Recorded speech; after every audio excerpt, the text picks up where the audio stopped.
The judge pronounced the sentence, 1 year in the county jail. A dead silence fell over the packed Virginia courthouse.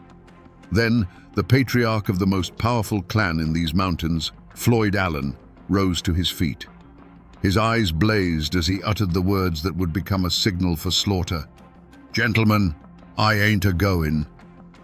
A split second later, the courtroom exploded in a firestorm of bullets. When the gun smoke cleared, the judge, the sheriff, and the prosecutor lay dead. The newspapers called it an act of savage barbarism. But was it a cold-blooded ambush, or the last desperate stand of a man defending his honor? Today, we will try to find the truth behind the 90 seconds of hell that forever scarred these mountains. To understand the blood that was spilled, you first have to understand the world that was about to be lost. This was Hillsville, Virginia, at the dawn of the 20th century. Tucked deep in the Blue Ridge Mountains, this wasn't just a town, it was a fortress of tradition, a kingdom unto itself. Here, the hollows held the morning mist like secrets, and the rugged peaks stood as silent guardians against a world that was changing too fast. This was a land governed not by laws written on paper in some distant capital, but by the unwritten code of the mountains. The people here were cut from a different cloth. They were the descendants of Scottish-Irish settlers, a folk as hard and unyielding as the rock beneath their feet. They were fiercely independent, deeply suspicious of outsiders, especially the Flatlanders and their government. For them, the ultimate authority wasn't a judge or a sheriff, it was the family, the clan. Loyalty was the highest virtue, and honor was a currency more valuable than gold. An insult to one was an insult to all, and a man was expected to defend his name with a steady hand and a loaded gun. And in this world of shadow and stone, no clan cast a longer shadow than the Allens. They were the embodiment of the mountain spirit, powerful, proud, and absolutely uncompromising. They weren't just a family, they were a force of nature, with dozens of kin and supporters who looked to them for leadership, protection, and justice. When the Allens spoke, Carroll County listened. At their head stood the patriarch, 56-year-old Floyd Allen. Don't picture some simple farmer. Floyd was a titan of the mountains, a wealthy landowner, a savvy businessman who owned a general store and a sawmill.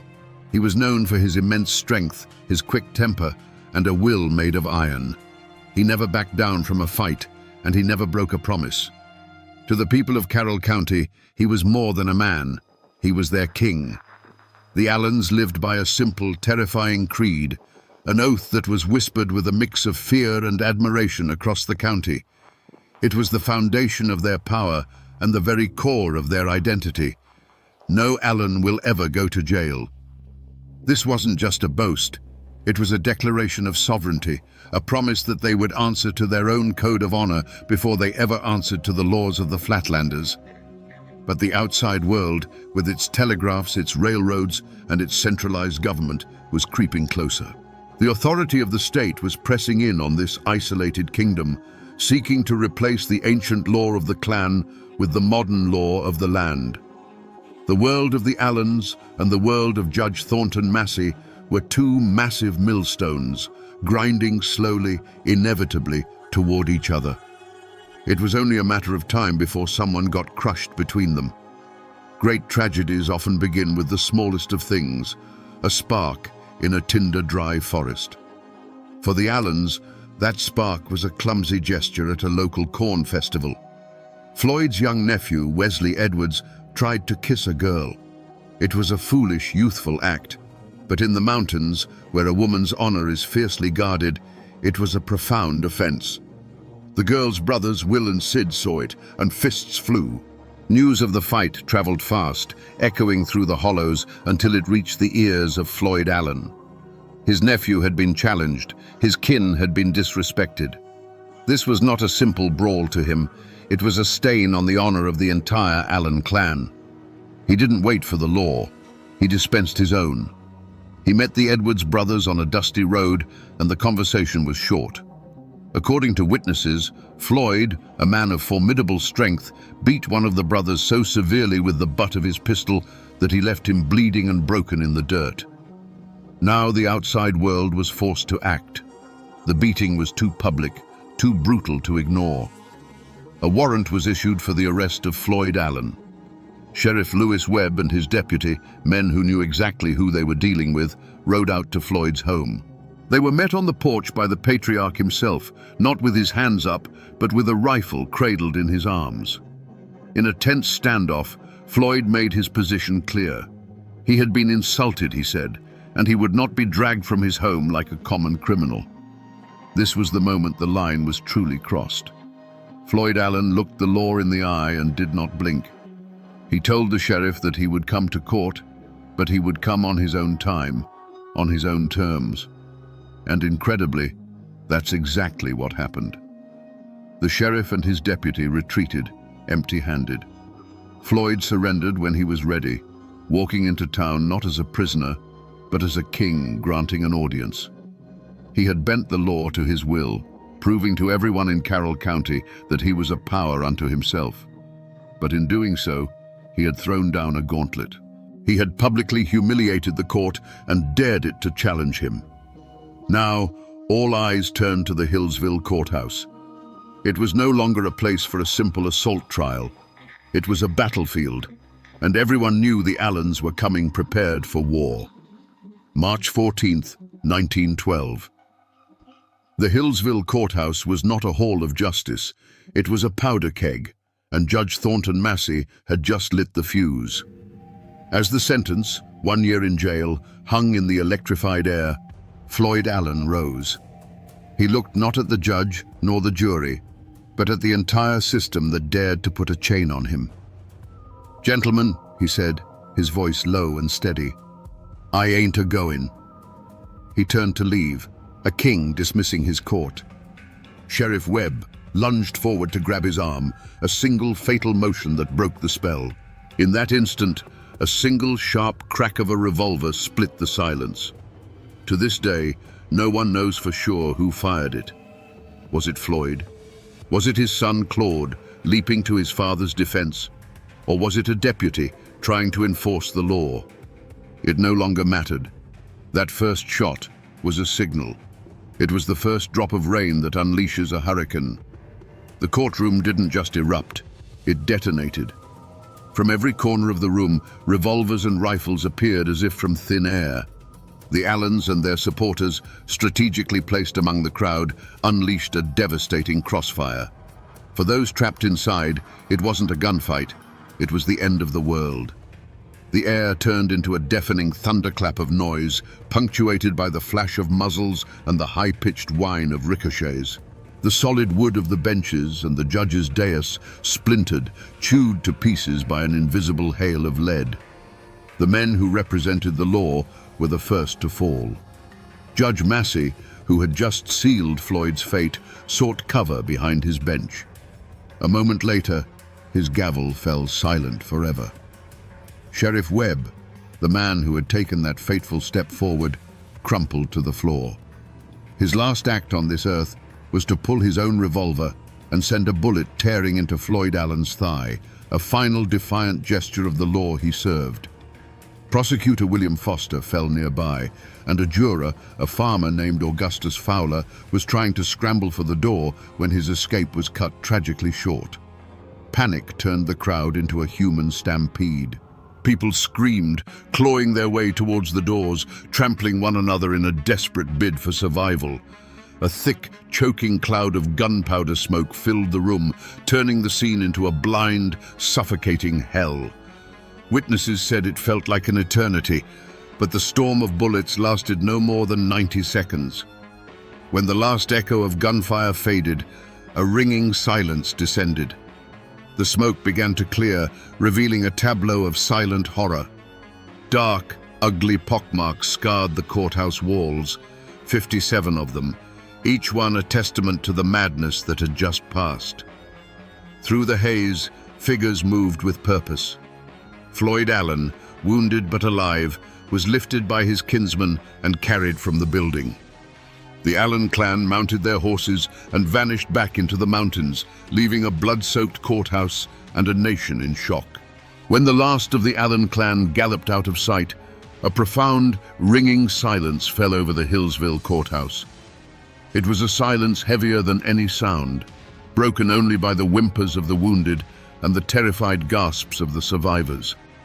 The air, thick with the acrid stench of gunpowder, now carried a new, coppery smell.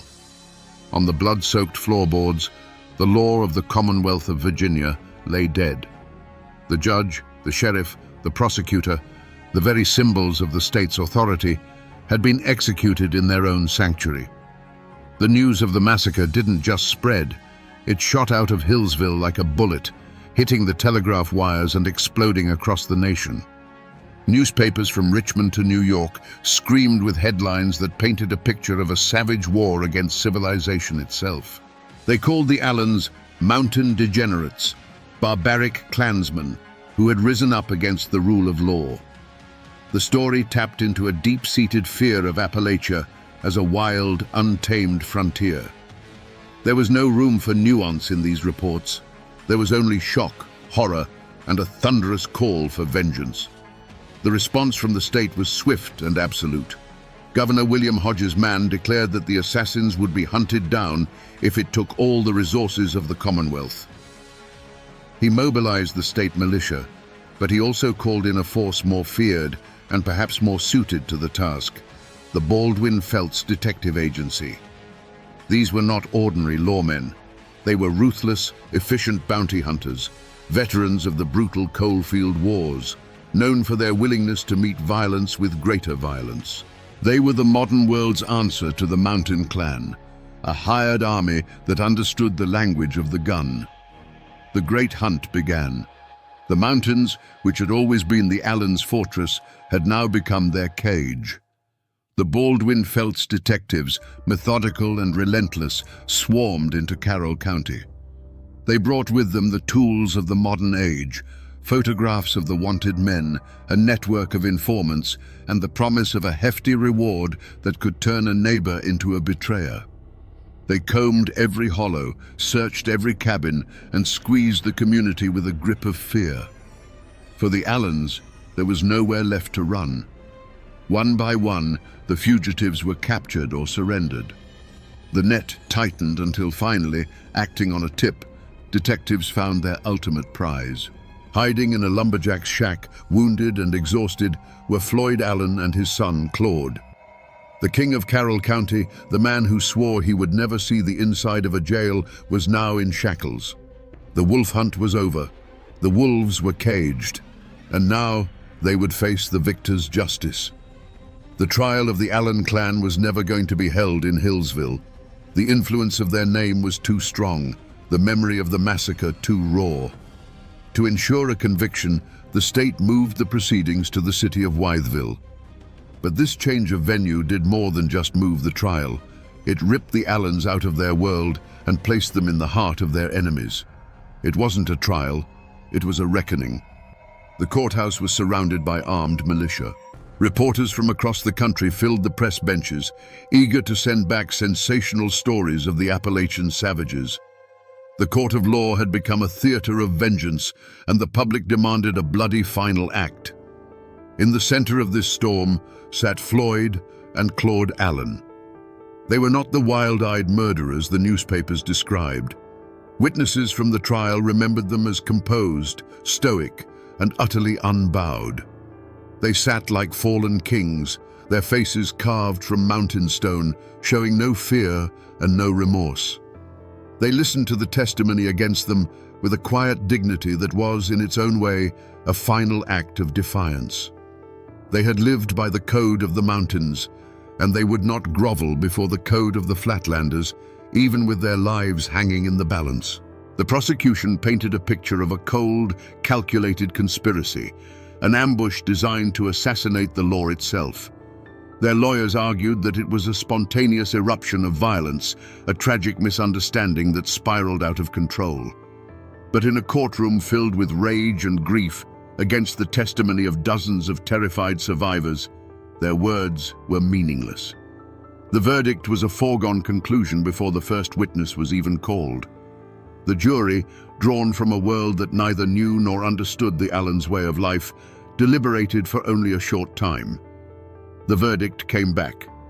Guilty. Guilty of murder in the first degree. The judge, his voice heavy with the weight of the state's authority, sentenced Floyd Allen and his son Claude to die. Not by the gun, the weapon of their world, but by the electric chair. A cold, scientific answer to the hot-blooded code of the mountains. The other clan members involved were handed sentences that would see them waste away for decades behind bars, their power broken, their families scattered. The sentence was met with applause in the courtroom and celebrated in newspaper headlines as a triumph for civilization. The law had been challenged, and the law had won. But back in the misty hollows of Carroll County, the whispers told a different story. To many, this wasn't justice. It was an execution carried out by a foreign power. The state had not just punished murderers, it had made an example of men who dared to live by their own rules. And so the question that hangs over this story remains, even a century later. Was it justice that was delivered in that Wytheville courtroom? Or was it simply the final brutal act of a war between two worlds, where the victor got to write the law and call it by whatever name they chose? The years have passed, and the gun smoke over Hillsville has long since cleared, but the echo of those shots has never truly faded. On March 28, 1913, Floyd Allen walked to the electric chair. As they strapped him in, he looked at the witnesses and spoke his own epitaph, words as hard and unyielding as the man himself. "Gentlemen, I'm dying like a man. I'll get there before you do." Minutes later, his son Claude sat in the same chair, meeting his end with the same mountain stoicism. The state had its final victory. But the Allen story didn't end there. Floyd's brother, Sidner, became a legend of survival. Riddled with 11 bullets during the shootout, he not only lived, but escaped, hiding in the mountains for months. When he was finally caught, he was sentenced to 35 years in prison, but he outlasted the outrage. He was eventually pardoned, a man who stared death in the face and walked away. The other clan members served their long sentences, returning to a world that had moved on, forever branded by those 90 seconds of violence. If you go to Hillsville today, you won't see the original courthouse. It was torn down decades ago, but for years its replacement stood on the same ground, and the old-timers would tell you that the spirit of that day lingered. They said that for a long time you could still trace the bullet holes in the old building's walls, silent mouths speaking of the chaos. The graves of Floyd and Claude Allen can still be found in a family cemetery, their stones a quiet, somber testament to the clan's vow. They are not just graves, they are a landmark, a place where the past feels close enough to touch. The rest of the world has largely forgotten the Carroll County Courthouse Massacre. It's become a dusty footnote in the history books. But here, in these mountains, it is not forgotten. It has seeped into the soil and become folklore. The story is told not as history, but as a cautionary tale about pride, honor, and the terrible price of defiance. The Allen name still echoes through these hollows, a name that for some means murder and mayhem, but for others, still whispers of a fallen king who dared to stand against the world and kept his promise that he would never, ever go to jail. The mountains remember. So we come back to the question that hung in the gunsmoke of that Virginia courthouse. Were the Allens cold-blooded killers who planned a massacre from the start? Or were they defenders of an ancient code, pushed to a final desperate act? The truth, like most things in these mountains, is not so simple. They came to that courthouse armed because in their world, power was respected only when it was backed by the threat of force. They didn't see themselves as criminals defying the law. They saw themselves as sovereigns of their own kingdom, defending its honor against a foreign invasion. The Hillsville Massacre was more than just a crime. It was the bloody, violent end of an era. It was the moment the modern world, with its courts and its electric chairs, finally broke the back of the old world, with its clans and its code of blood honor. The state sent a message that day, written in the language the Allens understood best. Its power was now absolute, its reach inescapable. The Allen clan wasn't just fighting a one-year jail sentence, they were fighting the 20th century, and the 20th century won. This is a story of brutality, yes, but it is also a story of the indomitable Appalachian spirit, a spirit so fiercely independent that it can lead to both greatness and ruin. Floyd Allen was a king who refused to watch his kingdom crumble. He and his family were not heroes, but their tragic, violent story has become a dark legend, a warning of what happens when pride and honor demand a price that can only be paid in blood. And while the law won the war that day, the story of the clan who swore they would never go to prison and kept that oath at the cost of everything still haunts these hills.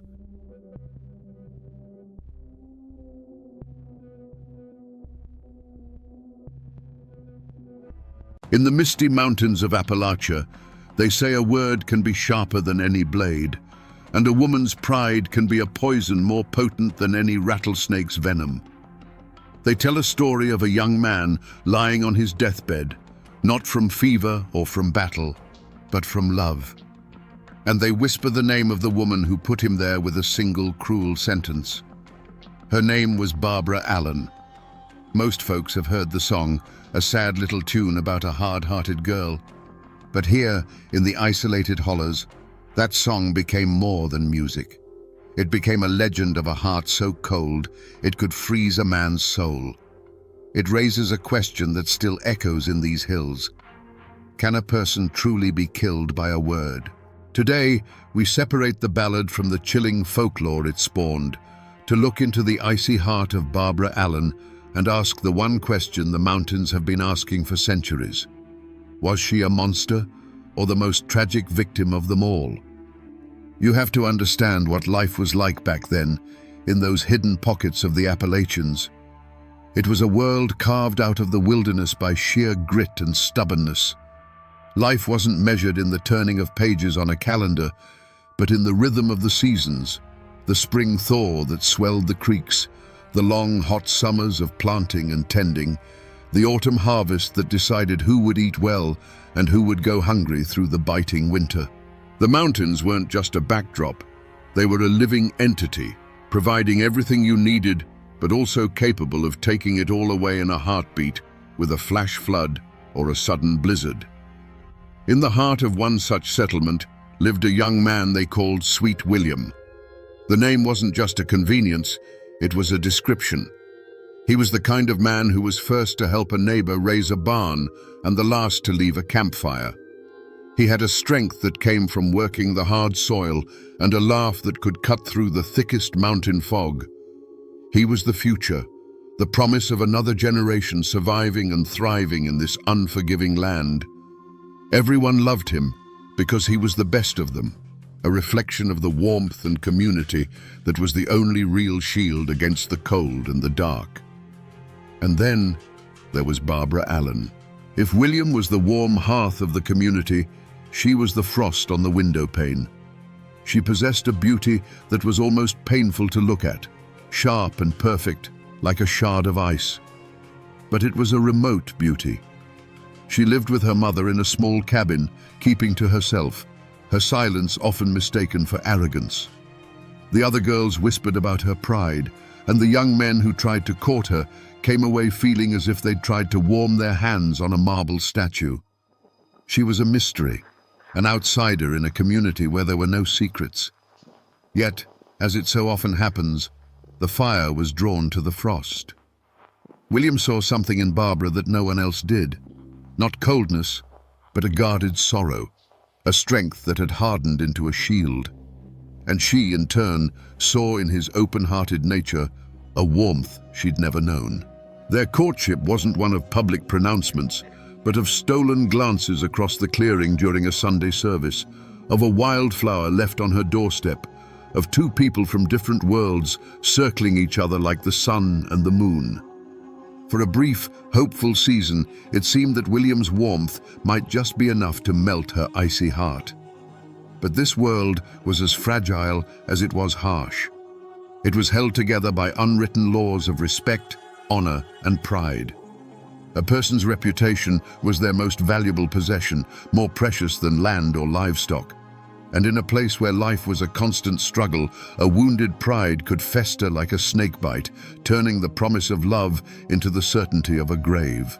The community, watching the two lovers, held its breath, sensing that this was a story that could only end in one of two ways: with a wedding or with a tragedy that would be whispered around their fireplaces for 100 years to come. The turning point. The moment the future split into what could have been and what was, didn't happen in a dark forest or with the flash of a knife. It happened in a place of celebration. The harvest had been good, and the community gathered in the largest clearing, the air thick with the smell of roasting meat, wood smoke, and the sweet, sharp scent of homemade apple cider. Fiddles were playing, people were laughing, and for a little while, the harshness of mountain life was forgotten. At the center of it all, of course, was sweet William. He was in his element, surrounded by friends, his voice booming over the music. Flushed with cider and the simple joy of the evening, he raised his wooden cup. "A toast!" he shouted, a wide grin on his face. "A toast to the beauties of this valley who make the work worthwhile and the winters warm." Men cheered, and the women, both young and old, smiled at the compliment. It was a simple, clumsy, heartfelt gesture from a young man who loved his home and the people in it. But in a shadowed corner, one pair of eyes didn't smile. Barbara Allen had watched him all evening, a rare warmth in her own heart. She saw him as hers, a private treasure. And in that moment, his toast felt like a betrayal. He hadn't toasted her. He had thrown her into the common lot with every other woman there. To his mind, it was a harmless, all-encompassing compliment.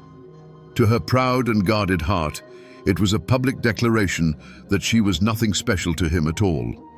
It was a careless flick of the wrist that to her felt like a slap across the face. She didn't scream or cry. Her pain was a cold, quiet thing. The light in her eyes simply went out, replaced by a glacial hardness.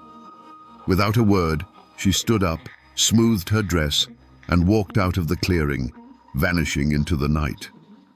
Her departure was so silent that at first only a few noticed. But a chill followed in her wake, and soon the whispers started. William, seeing her empty place, felt a knot of dread tighten in his stomach. The laughter died on his lips. He followed her, of course. He went to her cabin that night and the next day, but the door remained barred. He sent friends to plead his case, but they returned with shaken heads, speaking of a coldness they had never seen in a living soul. The community watched as a wall of silent, unforgiving pride rose between the two lovers.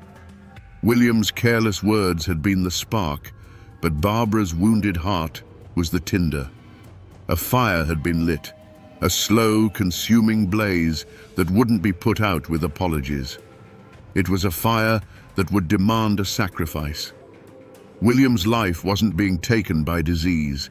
It was draining away from a wound no doctor could see, a sickness of the soul. His servants, loyal and terrified, saw their master fading like the last embers of a fire. In desperation, they went to the one person who held the cure or the final poison. They found Barbara Allen at her cabin, and their message was a raw plea. "Our Lord is dying, and he is calling for the one named Barbara Allen." There was no command in their voice, only a prayer. She rose slowly, so slowly you'd think time itself was wading through molasses. Every step she took from her cabin to his bedside was deliberate, a leisurely stroll towards a man's last moments. When she finally entered his room, the servant standing helplessly by the door felt a sudden chill, a damp cold that had nothing to do with the weather. It was as if she had brought the dead of winter into that small, suffocating space with her. William, pale as a death shroud, his voice a dry whisper, turned his face from the pillow. He looked at her, his eyes pleading for a single drop of mercy. "I am sick and very, very low," he rasped. "And it's all for the love of you, Barbara Allen." It was his last gamble, his entire being laid bare, hoping to find a flicker of the woman he loved beneath the ice. But the woman who stood over him was not a lover. She was a judge. Her face was a mask of cold indifference. She looked down at the dying man, not with pity, but with a chilling clarity. Her voice, when it came, was not loud, but it cut through the silence like a razor. "I remember," she said, each word a perfectly formed drop of venom. "There, in the tavern of the city, when the wine was pouring like a river, you drank to the health of all the beauties, and you neglected me, Barbara Allen." Those words weren't a memory. They were a sentence. They were the final killing blow. The servants watched as the last spark of hope in William's eyes was extinguished. It wasn't a flicker. It was a snuffing out, as sudden and complete as a candle plunged into water. No weapon was raised, no blood was shed, but everyone in that room knew they had just witnessed an execution. William said nothing more. He simply took a shallow breath, and with the last of his strength, he turned his face to the cold, unforgiving wall. It was an act of final surrender. He was turning his back not just on her, but on the world itself, a world where the woman he loved had chosen her pride over his life. A moment later, a profound stillness fell upon the room, a silence deeper and more terrible than any scream. Sweet William was gone. Barbara Allen turned and walked out of that room without a backward glance. She left behind a profound silence, a dead man, and the shattered servants who had just witnessed a soul being extinguished by sheer cruelty. She stepped out into the crisp mountain air, her head held high, the victor in a war only she had been fighting. Her pride was satisfied. Her grievance was avenged. She had won. For the first few hundred yards, that cold satisfaction was a shield, protecting her from the truth of what she had done. But she had not gone a mile, just as the path began to wind back towards her own lonely cabin, when a new sound reached her. It was a sound that cut through the rustling leaves and the sighing of the wind. A single, mournful toll of a funeral bell, echoing from the small church in the valley. Dong. It was a sound of finality, a sound of fact. Sweet William was dead. The bell was telling the mountains the news, and that sound pierced her icy armor. The second toll followed the first, and with each resonant peal, a crack appeared in the frozen wall around her heart. It was no longer the sound of her victory, it was the sound of her damnation. The ballad says that the bell seemed to cry out her own name on the wind, a mournful accusation. Hard-hearted Barbara Allen. The pride, the anger, the memory of that silly toast in the tavern, it all evaporated, leaving behind a horrifying, empty void. The realization struck her with the physical force of a blow. The man she loved was in the ground because of her. She had traded his life for a moment of bitter triumph, and the bargain was a fool's one. Her heart, which could not be melted by his love, was now shattered by the sound of his death knell. The community would hear that bell too. The servant's story would spread from cabin to cabin, whispered over cook fires and spinning wheels. There would be no trial, no judge or jury.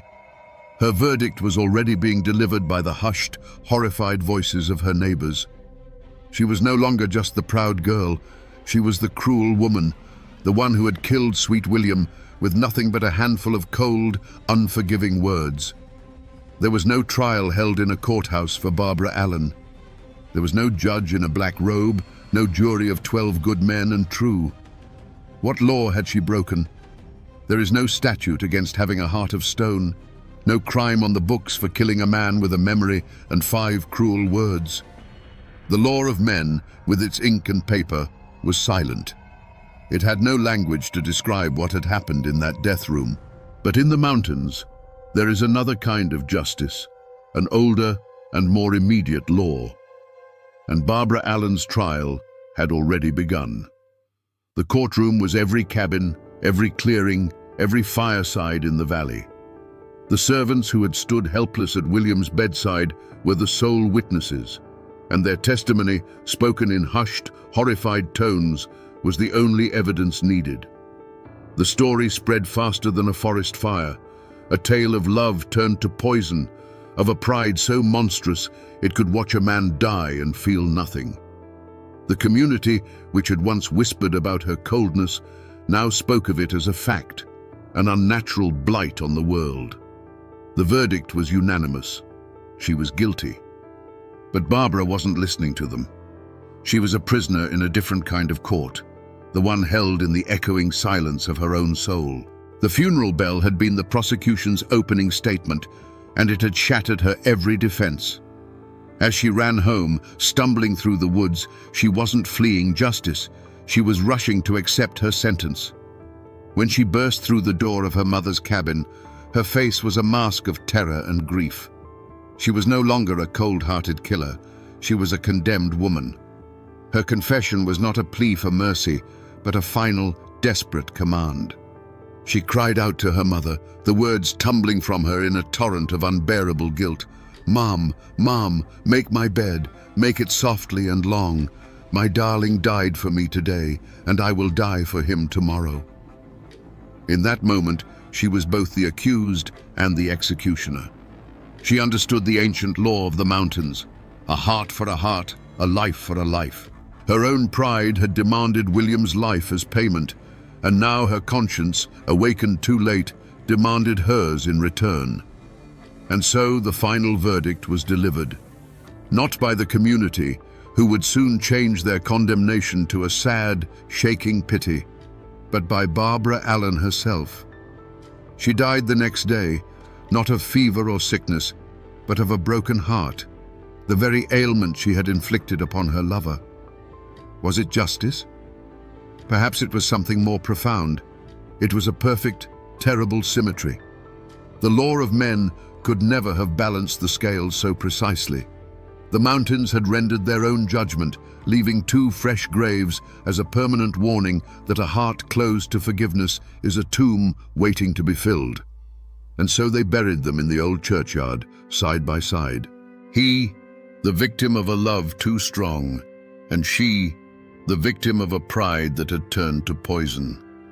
In any other story, that would be the end. Two graves on a lonely hillside, slowly being reclaimed by the wild grass and the passage of time. But in Appalachia, some stories refuse to stay buried in the ground. They grow. Out of Sweet William's grave, the old-timers say, there grew a rose.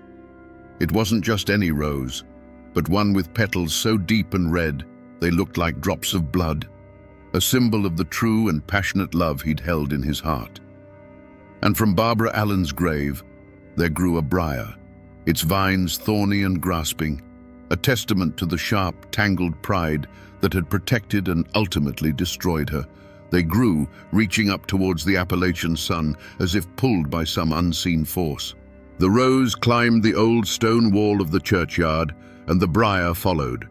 Higher and higher they went, until at the very peak of the wall they met. And there, under the watchful eyes of the mountains, the soft red rose and the thorny green briar intertwined. They wove themselves together into what the ballad calls a true lover's knot, a symbol of forgiveness, a sign that the love that was denied in life had finally found its union in death. Now, you can't go to a specific place in Kentucky or North Carolina and find a headstone that reads Barbara Allen. Her grave is not a place on a map. The real marker isn't made of stone, it's made of music. The ballad itself is the echo. It survived the long ocean voyage from Scotland, and in the isolated hollows of Appalachia, it found its true home. It was passed down like an heirloom, from a grandmother's cracked voice to a child listening on a porch swing, a lesson and a lullaby all in one. The story became a part of the people, and that is what remains today. The traces are not in archives or history books, but in the culture itself. It's in the melancholy bend of a fiddle string, in the lyrics sung by 1,000 different voices over hundreds of years. The mountains do remember, and though most people have forgotten the fine details, the legend of the rose and the briar still hangs in the air of every old, overgrown cemetery, a ghostly reminder that love and pride are two powerful vines that, once tangled, can never truly be separated. So we come back to the question that has haunted this story from the start, a question that the wind still whispers in the high mountain passes. Was Barbara Allen a monster, or was she a victim? The truth, like most truths in these mountains, is not a simple thing. In that death room, standing over the man who loved her, she was a monster. She wielded her wounded pride like a weapon and dealt a killing blow. But in the moments that followed, when the sound of a funeral bell shattered her soul, she became the story's final, most tragic victim, a prisoner of a pride she could no longer live with.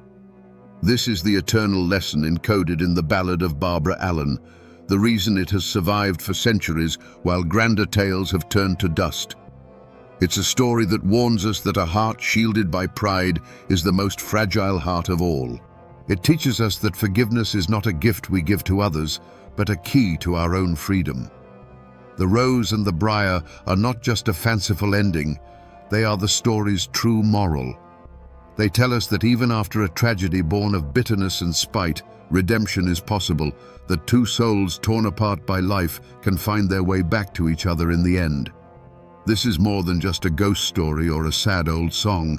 It is a piece of Appalachia's soul. It is a testament to the people who lived and died by a code of honor that could be both their greatest strength and their most fatal flaw. And even today, if you find yourself deep in the mountains when the fog is rolling in and the world grows quiet, you can almost hear it. A sad, distant melody on the wind and the mournful toll of a bell, forever crying out a warning and a lament. Poor Barbara Allen.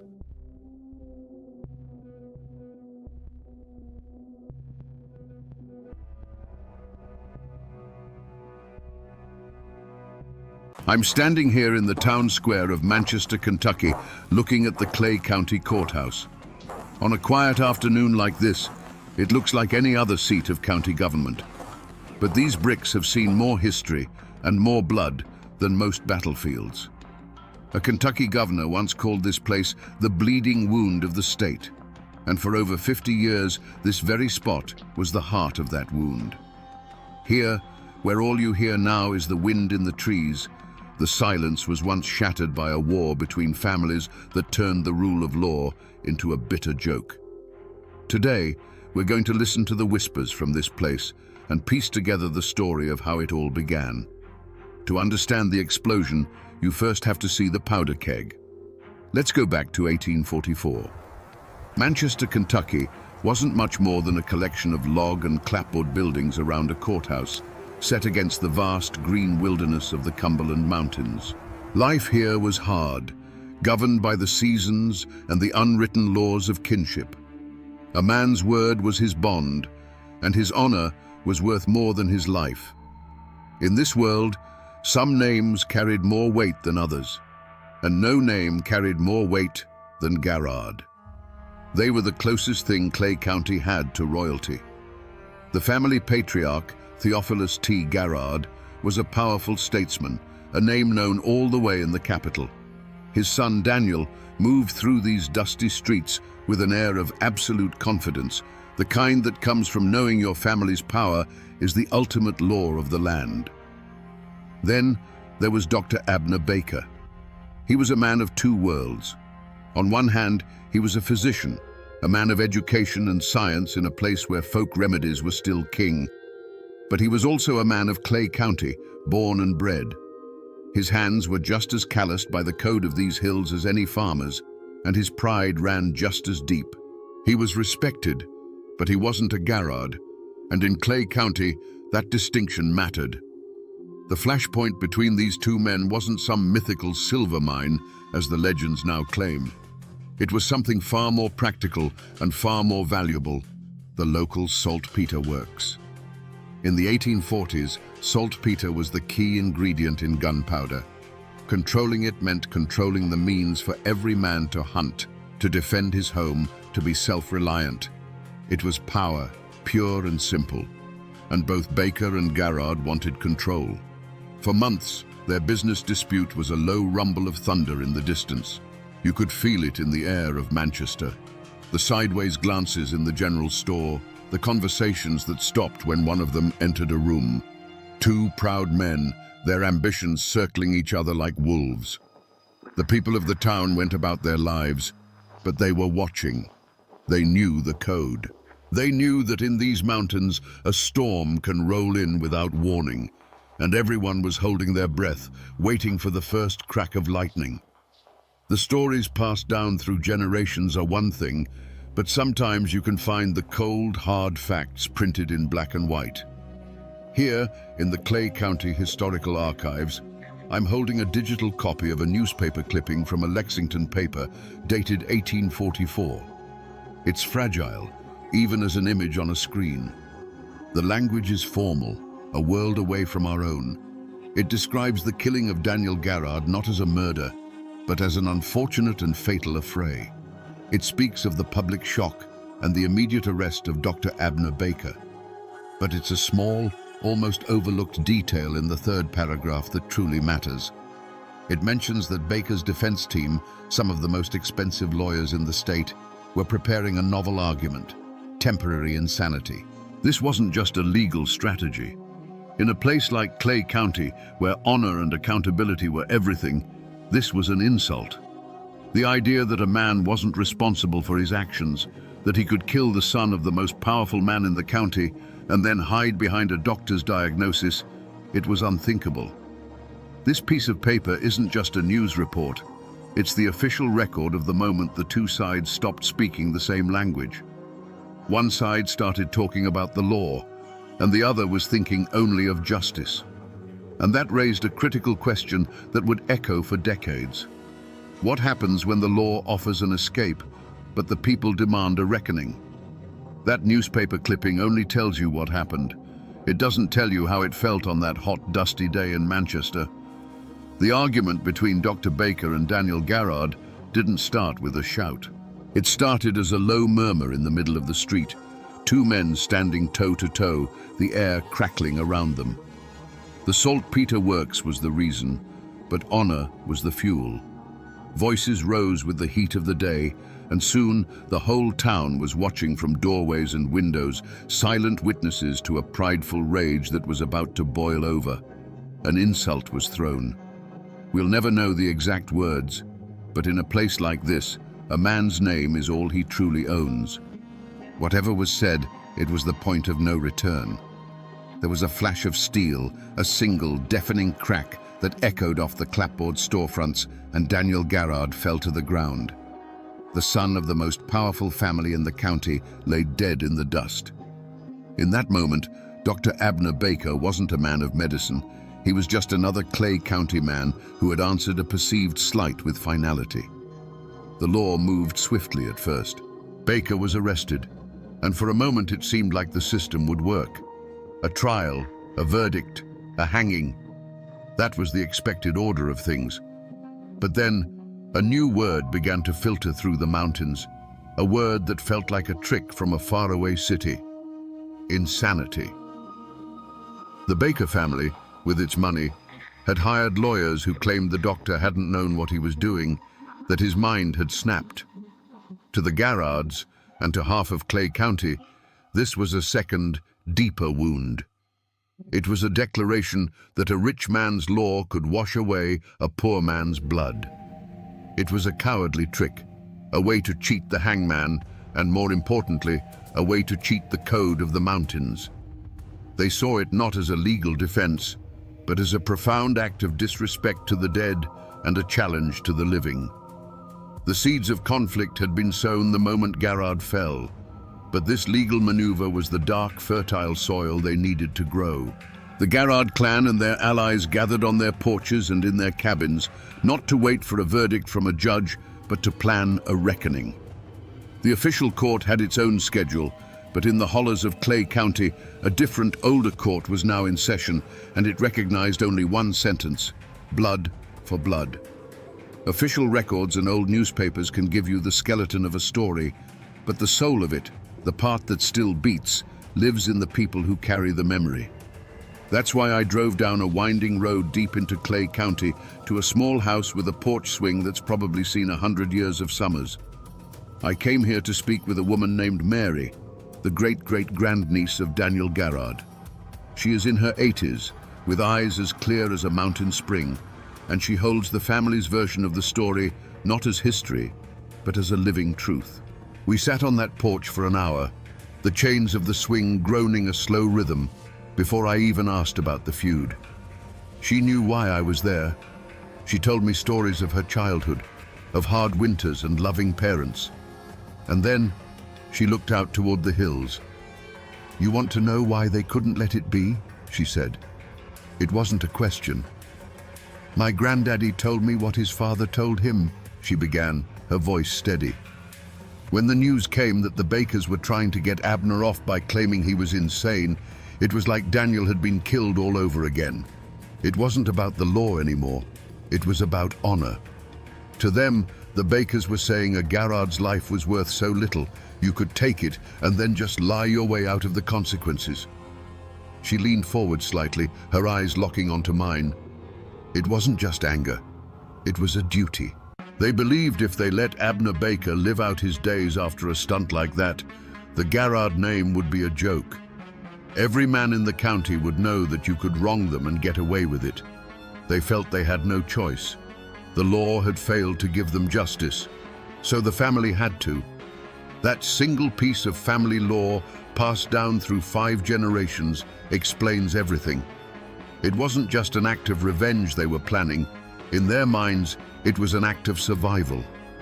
Dr. Abner Baker was sent to the Eastern State Asylum in Lexington. To the outside world, this was the end of the matter. A killer, deemed insane, was safely locked away. But in the hollows of Clay County, it was seen as a temporary delay. The Garrards and their allies didn't see walls and doctors. They saw a debt that was still unpaid. They waited. Patience is a virtue carved into the people of these mountains, and they could wait for true justice as long as it took. For months, a tense, unnatural quiet settled over the county, the kind of stillness that comes before the deadliest of storms. Then, in 1845, the news came. It traveled by horseback and word of mouth, a spark landing in a field of dry tinder. Dr. Baker had escaped. He was coming home. To the Garrards, this was the ultimate act of defiance. The law had failed to punish him, and now it had failed to even contain him. He wasn't just a killer who had cheated justice. He was a ghost walking back into their lives, a living symbol of their family's dishonor. The time for waiting was over. There was no public call to arms. It happened quietly, with grim-faced men grabbing their long rifles from above the fireplace, nodding to their wives, and disappearing into the woods. This wasn't a mob. It was a posse, a self-appointed instrument of the only law they now recognized. They knew the trails, the creeks, and the hiding places better than any lawman from the city. They weren't hunting a fugitive. In their minds, they were escorting a man to the gallows that the state had been too cowardly to build. They found him. We don't know exactly where the ambush was laid, perhaps in a narrow hollow where the creek runs shallow, or along a ridge that offered a clear line of sight. But for Dr. Abner Baker, the journey home ended there. The deep silence of the Appalachian forest was shattered by a coordinated volley of rifle fire. It was swift, brutal, and final. There was no trial, no judge, no jury.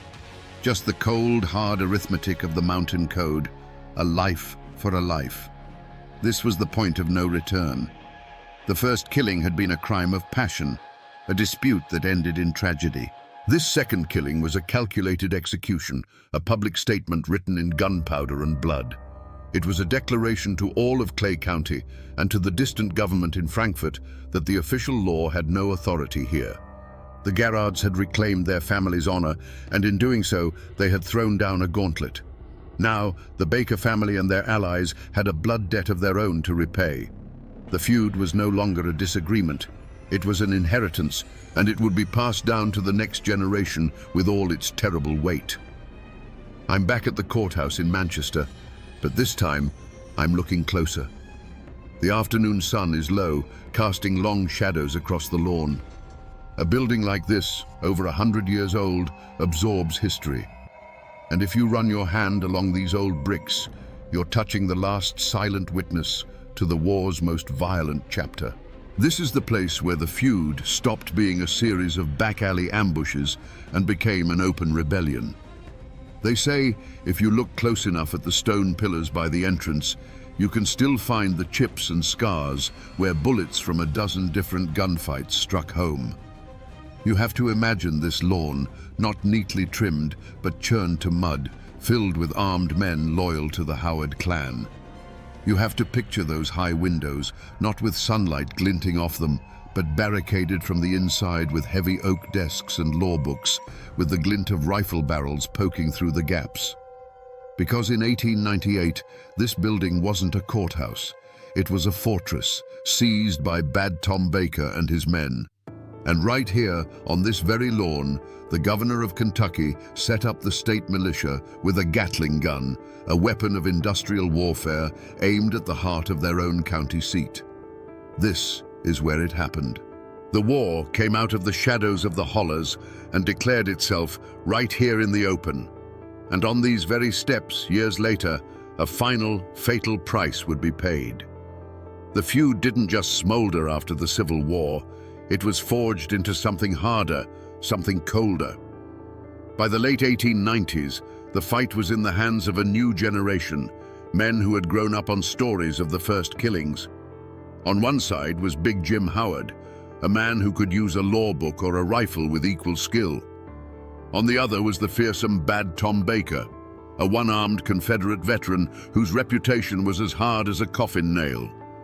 The animosity between them finally reached its breaking point when Howard, using his political influence, began to stack the legal system against the Baker clan. Feeling the walls of the law closing in, Tom Baker made a decision that would stun the entire state. He would take the law itself hostage. In 1898, he and his heavily armed followers marched into Manchester, not as citizens, but as an occupying army. They stormed the courthouse, drove out the officials, and barricaded the doors. The seat of county justice was now the fortress of a clan warlord. From the second-story windows, the glint of rifle barrels sent a clear message to Jim Howard and his allies. The time for legal tricks was over. This would be settled with gunpowder. Manchester became a ghost town. Doors were bolted, windows shuttered. The only sounds were the scraping of boots on gravel and the sharp, ugly crack of a rifle shot that would echo through the empty streets, followed by an even more terrifying silence. A spider web of cracks would appear in a storefront window. A horse tied to a post would suddenly fall, its quiet death a warning to anyone who dared to show themselves. Inside the courthouse, the air was thick with tension and the smell of stale tobacco smoke. Tom Baker, his one arm as steady as iron, directed his men, their faces grim in the dusty shafts of light filtering through the barricades. The standoff dragged on for days. The news of a county courthouse under siege by its own citizens reached the governor's mansion in Frankfort. It was an embarrassment, an open sore on the face of Kentucky. Governor William O. Bradley declared Clay County to be in a state of insurrection. He called it the bleeding wound of the state, and he decided to cauterize it with force. The arrival of the state militia was a sight no one in Manchester would ever forget. Uniformed soldiers marching in formation, followed by a wagon carrying a weapon of modern war, a Gatling gun. They set it up on the courthouse lawn, its brass casings gleaming in the sun, its multiple barrels aimed squarely at the front doors. This was no longer a family feud. This was a rebellion. The government of Kentucky was prepared to mow down its own citizens to restore order. The air grew heavy, silent. Inside, the Baker clan looked out at the machine gun, a weapon that could tear through their wooden barricades like paper. Outside, the militia commander stared at the courthouse, knowing the order to fire would result in a slaughter. This was the heart of darkness, a moment when all pretense of civilization had vanished, leaving only 2 armed camps separated by 100 yards of lawn and 50 years of hate. The siege didn't end with the roar of the Gatling gun. It ended with a quiet, cold calculation. Tom Baker, for all his fury, was not a fool. He saw the inevitable. The doors to the courthouse eventually swung open, and the Baker clan walked out, laying down their weapons. But it wasn't a surrender. Their eyes, burning with defiance, promised that this was only a pause. The state had taken back its building, but the war for Clay County was far from over. The bleeding had been stopped for a moment, but the wound was now deeper than ever. After the soldiers and the Gatling gun went home, the war moved from the courthouse lawn back into the courthouse itself. The weapons were no longer rifles, but pieces of paper, and I'm looking at one of them right now. This is a copy of the official indictment brought against Bad Tom Baker and his men following the siege. The script is formal, the ink faded, the language cold and precise. It lists the charges in stark legal terms: armed insurrection, sedition, conspiracy to intimidate an officer of the law. On paper, it paints a simple picture of a band of outlaws who tried to overthrow the government. It's neat, it's clean, and it's a masterclass in how history is written by the winners. But reading this is like reading a doctor's report that lists the cause of death as cessation of heartbeat. It's technically true, but it tells you nothing of the disease that ravaged the body for years. This document has no lines for the 50 years of bad blood. It doesn't mention the political machinations of the Howard clan or the deep-seated belief that a Baker couldn't get a fair hearing in that very building. The paper simply lists the crime. It completely erases the reason. It reduces a multi-generational war down to a few sterile legal phrases, stripping away all the honor, the rage, and the grief that led those men to make their stand. And with this document, the full weight of the state's power was about to come crashing down on the Baker clan. With the Gatling gun gone and the militia back in their barracks, a different kind of army descended on Clay County. This one wore suits and carried leather briefcases filled with law books. The state of Kentucky was determined to make an example of Bad Tom Baker. This wouldn't be a local trial with a jury of neighbors. This was the full weight of the Commonwealth coming down on one man. The trial was a spectacle. The Manchester courthouse, the very building Tom Baker had held as a fortress, was now his cage. Every day, the courtroom was packed to the rafters, a silent, divided sea of humanity. On one side sat the friends and family of the Baker clan, their faces set like stone. On the other side sat the allies of Big Jim Howard, their expressions a mixture of triumph and anticipation. Howard himself was often there, a quiet, imposing figure in the back, watching the slow, methodical destruction of his great rival. You could feel the hate in the air, so thick you could choke on it. Tom Baker sat at the defendant's table, his one arm resting motionless. He was a lion in a cage, a creature of the open ridges and wild hollows, now trapped by legal arguments and procedural rules he neither understood nor respected. The state's prosecutors painted him as a traitor, a revolutionary who had spit in the face of the law. His defense argued he was a man pushed to the brink, a citizen who had only occupied the courthouse because he knew he could never get justice within its walls. An argument that was, in its own way, a damning confession that the system was broken. The jury listened, their faces pale. They were local men, and they knew that whatever verdict they delivered, they would have to live with the consequences. They were judging not just Tom Baker, but the future of Clay County. But the outcome was never really in doubt. The state had been humiliated, and someone had to pay. When the jury foreman stood to read the verdict, the room fell into a dead silence. The word guilty was spoken quietly, but it landed like a hammer blow. Tom Baker didn't flinch. He didn't rage or despair. He simply looked across the room, his gaze locking onto Jim Howard. In that one look, a lifetime of hatred was exchanged. The law, had finally put Bad Tom Baker behind bars. But everyone in that room knew that a jail cell could hold the man, but it could never contain the feud. The law had won its battle, but in doing so, it had only ensured the war would continue. Up on a hill overlooking Manchester, there's a quiet cemetery where the wind rustles through the leaves of ancient oak trees. The tombstones are a library of endings, some new and polished, others old and leaning, their names almost erased by a century of rain and frost. This is where all the fury and ambition of the Clay County War finally came to rest. And this is where you find them. Over here is the grave of Bad Tom Baker.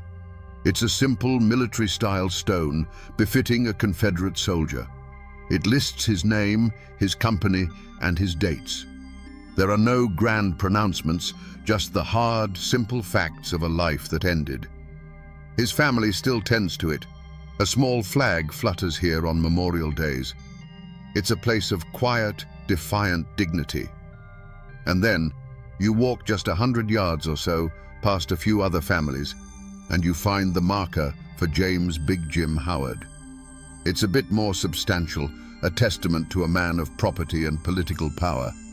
He lies here surrounded by his own kin. They lie so close now, these two great enemies. For decades they were the twin poles of a war that tore this county apart, and now they're silent neighbors in the same Kentucky soil. All that rage, all that blood, all that power, reduced to two names carved in granite, slowly fading under the Appalachian sun. Seeing them here, you'd think the story ended with Tom Baker's conviction. But a prison sentence wasn't the final chapter. The Mountain Code had one last bill to collect, and the story of how both these men ended up on this hill is the feud's last and most bitter reckoning. With Bad Tom Baker locked away in the Frankfort Penitentiary, a strange and fragile peace settled over Clay County. For the first time in decades, Big Jim Howard was the undisputed king. He had won. He had used the law, the militia, and the courts to do what generations of his family couldn't do with rifles. He had broken the power of the Baker clan. For a few years, it seemed the war was finally over, ended not with a bang, but with the clang of a prison gate. But the politics of Kentucky have always been a blood sport. In 1899, the state was ripped apart by the most violent and disputed gubernatorial election in its history. When the Democrat William Goebel was assassinated in Frankfort in 1900, the state teetered on the brink of its own civil war. A massive investigation was launched, and a net was cast for anyone with a reputation for political violence. And in one of history's cruelest twists, the master of the law, Big Jim Howard, found himself caught in its web. He was accused of being a conspirator in the plot to kill the governor. The trial was a statewide sensation.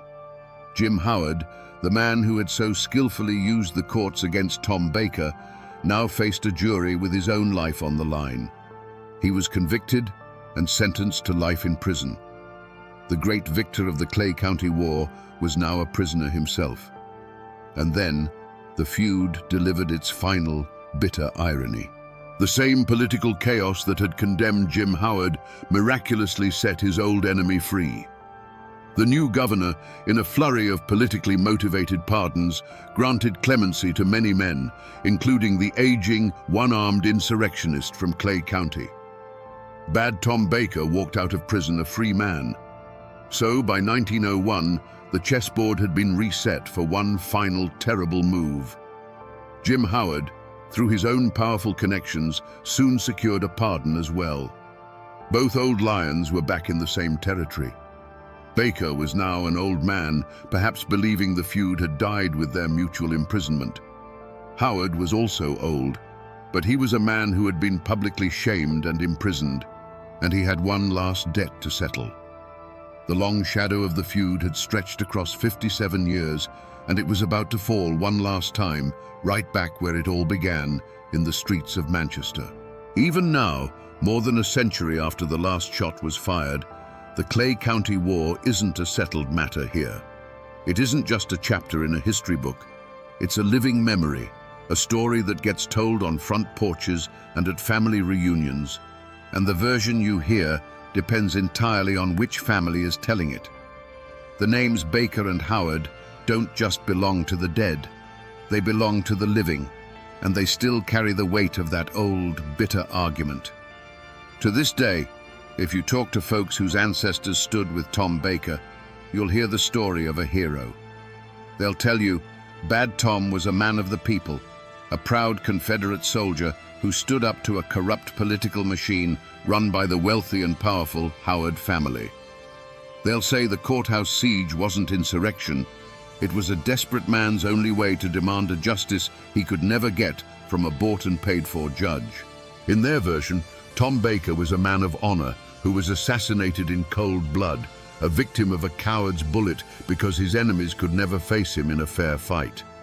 But then, you drive a few miles down the road and ask a family whose great-grandfather rode with Jim Howard, and you'll get a different truth entirely. They'll tell you Big Jim Howard was the law.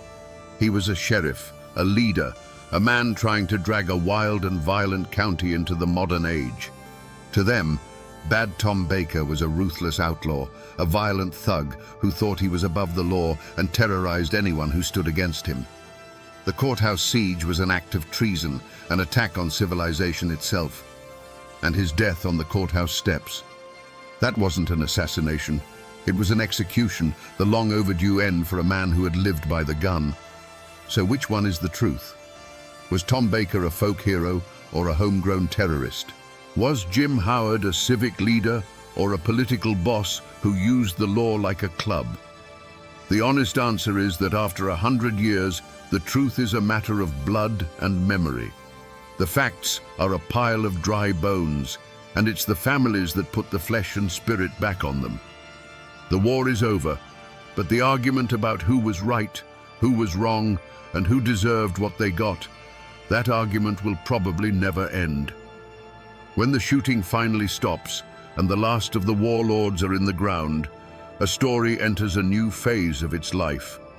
The hard, jagged facts of who did what to whom begin to get smoothed over by time, like a stone in a fast-running creek. History becomes folklore. The Clay County War was too big, too bloody, and too long for people to simply file away. They had to make sense of it, to turn the sheer, brutal chaos into a lesson, or a warning, or a ghost. Ask around Manchester today, especially among the older folks, and you might hear a story told in a hushed voice on a dark autumn night. They say that if you stand near the courthouse when the streets are empty and quiet, you can sometimes see a shadow moving on the steps where Bad Tom Baker fell. A tall, lonely figure with one empty sleeve that seems to sway in a breeze that no one else can feel.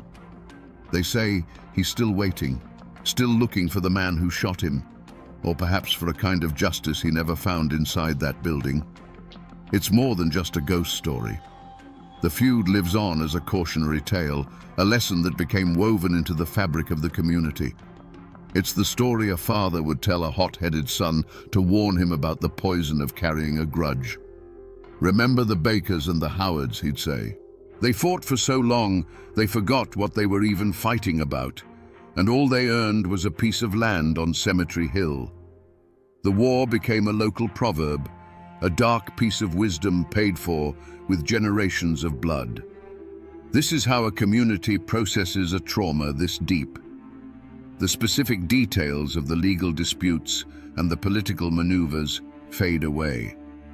What remains is a powerful myth, a story of two families locked in a death spiral, a one-armed ghost who haunts the seat of justice, and a bloody warning that echoes down through the years. The facts belong to the archives, but the legend belongs to the mountains. So here I am again, back on the square in Manchester, looking at the same courthouse as the day begins to fade. But I'm not seeing it the same way. It's no longer just an old brick building. I can almost see the shadow of Daniel Garrard falling in the dust, feel the tension of the siege with Tom Baker's men peering from the windows, and hear the echo of that final fatal shot on these very steps. We came here to listen to the whispers of this place, and what we heard was a 57-year-long scream. The Clay County War is a story about how honor, when it turns to pride, can become a prison. It's about how revenge can become a family's only inheritance. It's a hard lesson, written in blood, that shows how easily the law can be broken and how much harder it is to put back together. It proves that the most dangerous place on earth can be the few miles between your neighbor's house and your own when a grudge is on the line. The next time you pass a quiet courthouse on a sleepy town square, remember this one. Remember what these bricks have seen and the price that was paid right here. The men are gone. The guns are silent.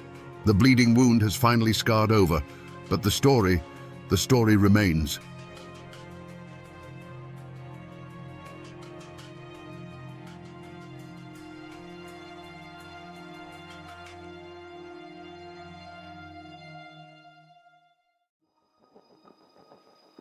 In the coal-dusted hollows of eastern Kentucky, whispers followed Luana Mooney like a cold mountain fog. Death was her constant companion. One husband died in a fiery car crash.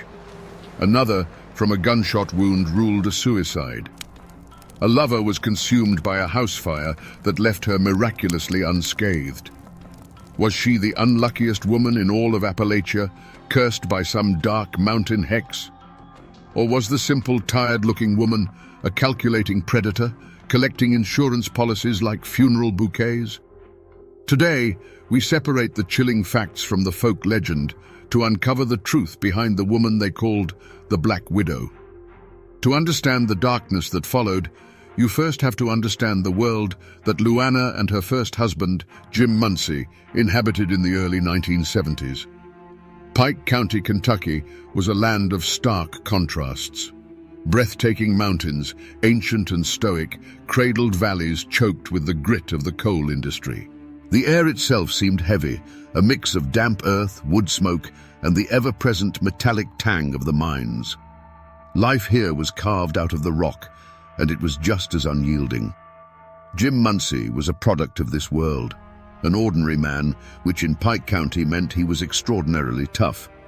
He likely spent his days deep in the earth, his face permanently smudged with coal dust, his hands calloused and strong. He was the kind of man who worked without complaint, because complaining didn't pay the bills or put food on the table. His dreams were probably simple: a steady paycheck, a warm house, and seeing his children grow up with a little more opportunity than he had. He was the backbone of Appalachia, the silent, hard-working man upon which everything was built.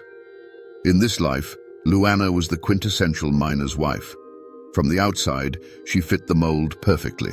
She kept a home, raised a family, and bore the quiet anxieties that came with loving a man who worked in one of the most dangerous professions on earth.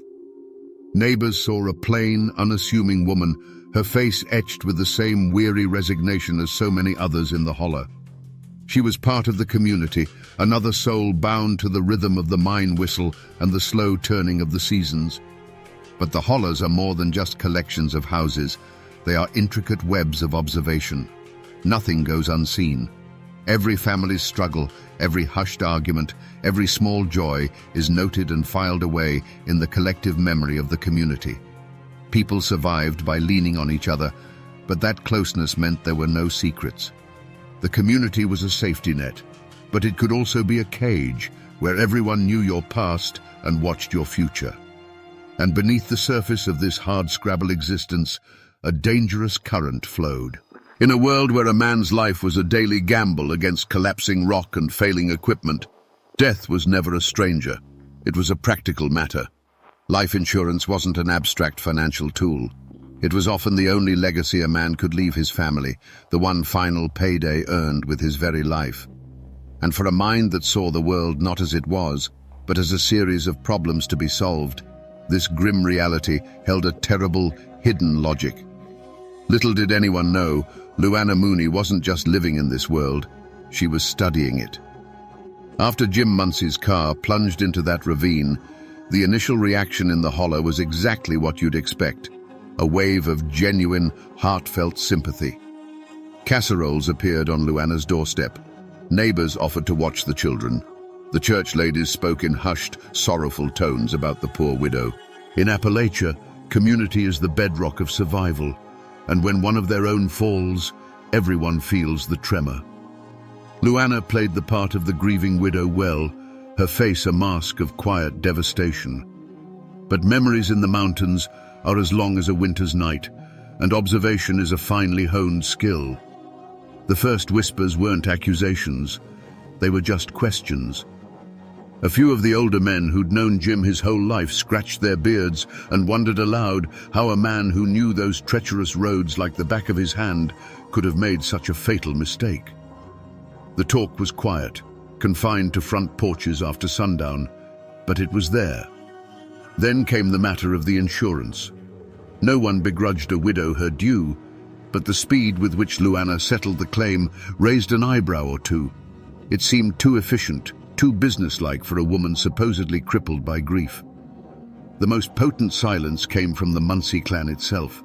Families in these parts are fiercely loyal, woven together by blood and shared hardship.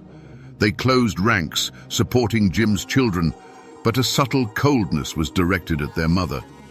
Perhaps they remembered old arguments over money, or the way Luana seemed to pull Jim away from his kin. They never said a word against her publicly. That wasn't the way. But their support felt obligatory, their embraces lacking warmth. They watched her, their gazes heavy with an unspoken history that only they knew. This fertile ground of quiet doubt was all it took for rumors to take root and grow like kudzu. Whispers began to slither through the community, each retelling adding a new, darker detail. I heard they were fighting something awful the night before the crash, someone might say at the general store. Heard he was talking about leaving her, another might add. There was no proof, no evidence for any of it. But in a place where gossip travels faster than a telephone call, truth and speculation soon became hopelessly entangled. The sympathy began to curdle into suspicion. Every word was another dry twig laid carefully at Luana's doorstep, just waiting for a spark. A few years passed, and the quiet murmurs about Jim Munsey's death might have faded into the background hum of mountain life. But Luana made a move so audacious it snapped the community to attention. She found comfort, and then a new husband, in the arms of Norman Munsey, her late husband's cousin. In a place where bloodlines are sacred and certain boundaries are never crossed, this union was a scandal. It felt wrong, a violation of memory and respect that sent a jolt through the Munsey clan and the entire holler. Norman, however, seemed blissfully unaware of the shadow he was stepping into. He was a man clearly smitten and perhaps a little naive. He started talking, bragging to his buddies over a beer after a long shift. He told them how Luana had taken out a new life insurance policy on him, a policy for a sum that was staggering by Pike County standards. He'd laugh it off, saying, "She just loves me so much, she's terrified of losing me." To his friends, hearing those words, a cold dread began to settle in. It sounded less like a term of endearment and more like a valuation. Then came the day the laughing stopped. Norman Munsey was found dead in their trailer. The official report delivered a verdict that was clinical, simple, and to everyone who lived there, utterly unbelievable. Suicide. A single gunshot wound. But the official story crumbled the second it hit the grapevine. The rumor, spreading like wildfire from the first person who saw the body to the last person in the county, was that the wound wasn't where a man could put it himself. The old-timers in Pikeville shook their heads, their faces grim. "A man don't shoot himself in the back of the head," they'd say, their voices low and certain. This was the point of no return. The death of Jim Munsey had been a question mark. The death of Norman Munsey was an exclamation point. The community's unspoken verdict was delivered. Luana was no longer just an unlucky widow. She was something else, something to be feared. The whispers about a curse were replaced by a chilling certainty of something far more human and far more sinister. The law might have closed the case, but in the court of mountain opinion, the first drops of blood had stained Luana Mooney's hands, and the stain was never going to wash out. By the time Luana took up with Curtis Copley, the cloud of suspicion around her had grown dark and heavy. They lived together in a dilapidated house on the edge of town, a place that seemed to sag under the weight of its own decay. It was the kind of house that old-timers would say had a misery about it, where the floorboards groaned with untold stories and the windows looked out like vacant eyes. For Curtis, it was just a place to live. For Luana, it was a stage for her next and most terrifying act. On the afternoon before the fire, a neighbor saw something strange. Luana was making trips from the house to an old shed out back, carrying boxes and bundles wrapped in blankets. The neighbor didn't think much of it at the time. Maybe she was just cleaning out some old junk. But the image stuck in her mind. The methodical way Luana moved, her face a blank, unreadable mask. It wasn't the hurried work of spring cleaning. It was the careful, deliberate action of someone salvaging valuables from a sinking ship. That night, the house didn't just catch fire, it exploded. One moment, there was the quiet dark of the holler. The next, a roar as the old, dry wood surrendered to the flames. The house went up like a paper lantern soaked in kerosene, tearing a furious orange hole in the night sky. Windows burst, sending showers of glass into the yard. The heat was so intense it buckled the tin roof, which peeled back with a scream of tortured metal. It wasn't just a fire, it was an erasure. And then came the figure running down the dirt road, a woman in a nightgown, her silhouette framed against the inferno. It was Luana, her voice a piercing shriek, crying for help, for someone to save Curtis. She was the picture of terror and desperation, collapsing into the arms of the first neighbors to arrive, her body racked with sobs. She told a frantic story of waking up to smoke and heat, of barely managing to jump from a window as the floor gave way behind her. A miraculous escape. When the volunteer fire truck finally arrived, there was nothing they could do but watch the structure collapse in on itself, hissing and spitting into a smoldering pile of black bones. They poured water on the glowing embers, the steam rising into the night like departing ghosts. It took hours for the scene to cool enough for them to search the ruins. Inside, amidst the charred timbers and ash, they found what was left of Curtis Copley. He was discovered in the remains of his bed, a blackened shape that was barely recognizable as human. The question hung in the smoky air, unspoken, but felt by everyone there. Why didn't he run? Why didn't he even try to get out? The fire had been a monster, but it hadn't been silent. Yet Curtis had never moved. The whispers that followed were no longer whispers. They were spoken aloud, in tones of dread and certainty. People remembered the boxes Luana had moved. They replayed her frantic performance on the road, and it now seemed hollow, rehearsed. The talk of the evil eye returned, the legend of the woman who brought death to any man who shared her bed. Luana Mooney was no longer just a woman followed by tragedy. She was the tragedy itself, a walking, breathing folktale of Appalachian horror. The sun rose on a black, jagged wound in the heart of the holler. Where Curtis Copley's house had stood was now just a steaming, skeletal ruin. The smell of wet ash and finality clung to the morning air. Investigators, what few the county had, poked through the debris, their faces grim. They found the remains of a wood stove, some twisted bed springs, and the charred remnants of a simple life. The fire had been too hot, too complete. It had consumed everything, including any shred of concrete evidence. The official explanation, when it came, was a shrug of the shoulders in paper form. Faulty wiring, perhaps. A stray ember from the stove. In a land of old wooden houses and overworked wiring, it was a plausible and convenient conclusion. It was ruled a tragic accident. Case closed. The system, lacking the tools or the will to dig deeper, moved on. Luana Mooney collected another insurance payment, a modest sum for a house and a life that had been reduced to cinders. In the days that followed, Luana played her role to perfection.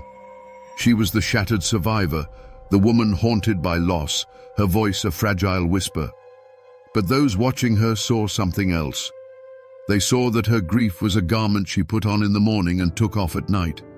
Her eyes, when she thought no one was looking, were not filled with sorrow, but with a cold, clear focus.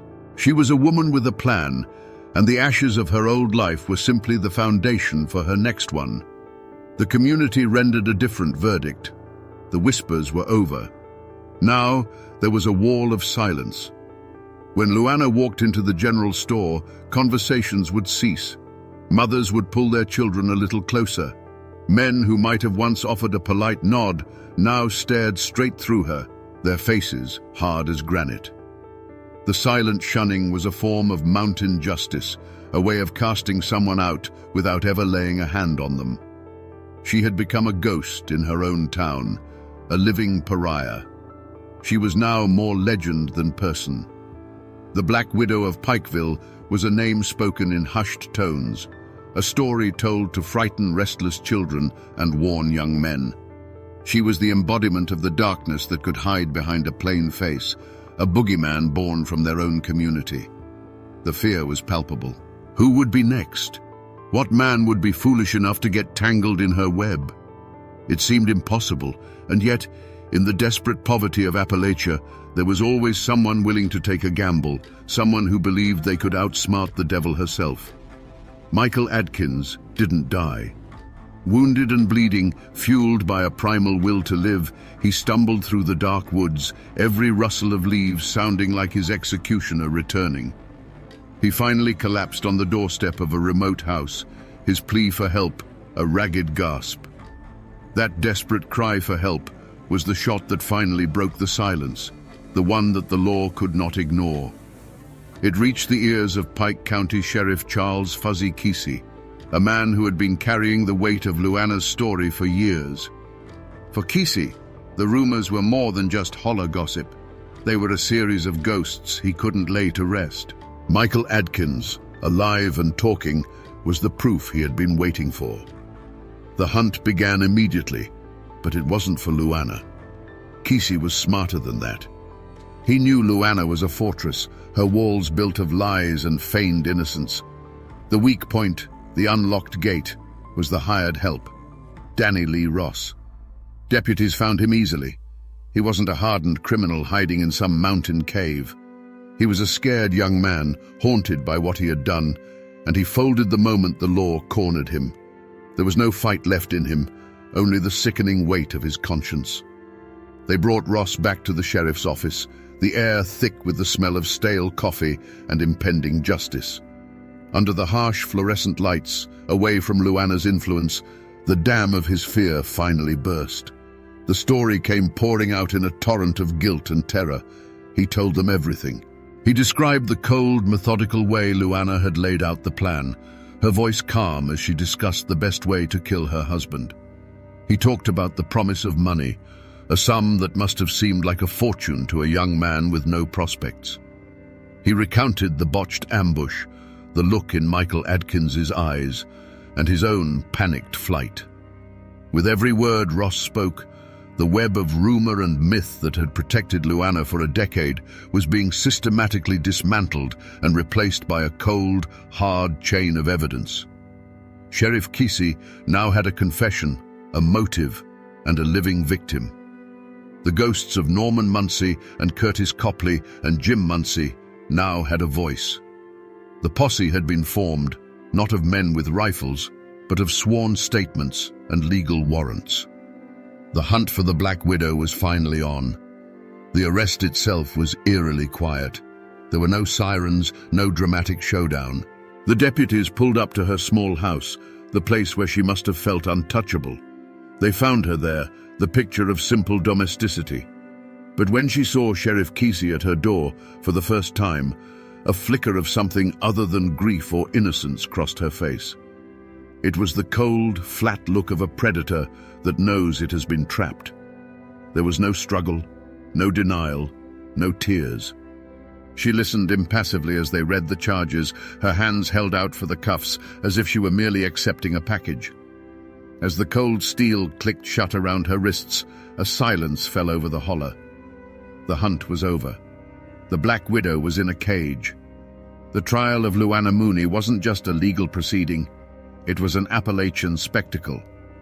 The old Pikeville courthouse, a building that had seen its share of feuds and moonshine cases, became the epicenter of the county's universe. Every day, the courtroom was packed to the rafters with people from every surrounding holler. They came not just to see justice done, but to get a look at the woman who had haunted their imaginations for over a decade. Armed deputies lined the walls, their presence a testament to the tension that crackled in the thick, un-air-conditioned room. This was more than a trial. It was a reckoning. The prosecution, led by a lawyer who understood the mountain psyche, methodically built their case, brick by damning brick. They laid out the timeline of death and profit. First Jim Muncie, then the insurance check, then Norman Muncie and a larger check, then Curtis Copley and another payout. Finally, the attempt on Michael Adkins. They painted a portrait of a ruthless predator who used men not for love or companionship, but as disposable assets in a long-term financial plan. With Danny Lee Ross's trembling confession and Michael Adkins's harrowing testimony from the stand, the prosecution locked the cage door. The defense attorneys had an impossible task. They couldn't deny the Adkins plot, so they tried to shift the blame, portraying Luana as a simple, uneducated woman who was the victim of a cruel fate and the manipulations of others. They attacked Ross's character, painting him as a liar, trying to save his own skin by implicating a poor, unfortunate widow. They tried to create a fog of reasonable doubt, but it was like trying to stop a flood with a handful of sand. Throughout it all, Luana Mooney sat at the defense table, a small, still figure at the center of the storm. She showed no fear, no remorse, no emotion at all. While witnesses described her cold-blooded plans and men recounted their near-death experiences, she just watched, her face a placid mask. Her silence was more chilling than any confession. It was the unnerving calm of someone who believed she was above the judgment of ordinary men. She was not a cornered animal. She was a queen observing a tedious, predictable ceremony. After the closing arguments, the jury filed out, and a heavy silence descended on the courtroom. The wait wasn't long. When they returned, the foreman, a stern-faced coal miner, wouldn't look at Luana. He handed the paper to the clerk, whose voice cut through the tension. On the charge of conspiracy to murder Michael Adkins, guilty. On the charge of murdering Norman Muncie, guilty. A collective breath was released in the room, not a cheer, but a deep, shuddering sigh of relief and finality. Luana Mooney was sentenced to life in prison, the law of men finally catching up to her. But was it truly justice? The court had spoken on two of her victims. The ghosts of Jim Muncie and Curtis Copley, however, remained in the legal shadows, their deaths officially ruled accidents. The law had delivered its precise, limited verdict. But the people of the mountains, who had watched and whispered for years, knew the full, terrible score. The Black Widow was caged, but the question would always linger in the hollows. Had the system truly delivered justice, or had it just closed the book on the final bloody chapter? Luana Mooney's story didn't end with the sound of a gavel. She was transferred to the Kentucky Correctional Institute for Women, where she lived out the rest of her days in the sterile silence of a prison cell. For over 2 decades, she remained a cipher. She never confessed, never offered an apology, never gave any insight into the darkness that had driven her. She died in 2005, a quiet, anonymous end for a woman who had caused so much chaos. She took her secrets with her to a prison grave, leaving behind only a legacy of death and unanswered questions. The echoes of her life, however, still ripple through Pike County. Michael Adkins, the man who survived, became a reluctant legend. He was forever known as the one who got away, a living testament to Luana's evil and the one loose thread that unraveled her entire murderous tapestry. Her own children were also victims, forever branded by their mother's sins.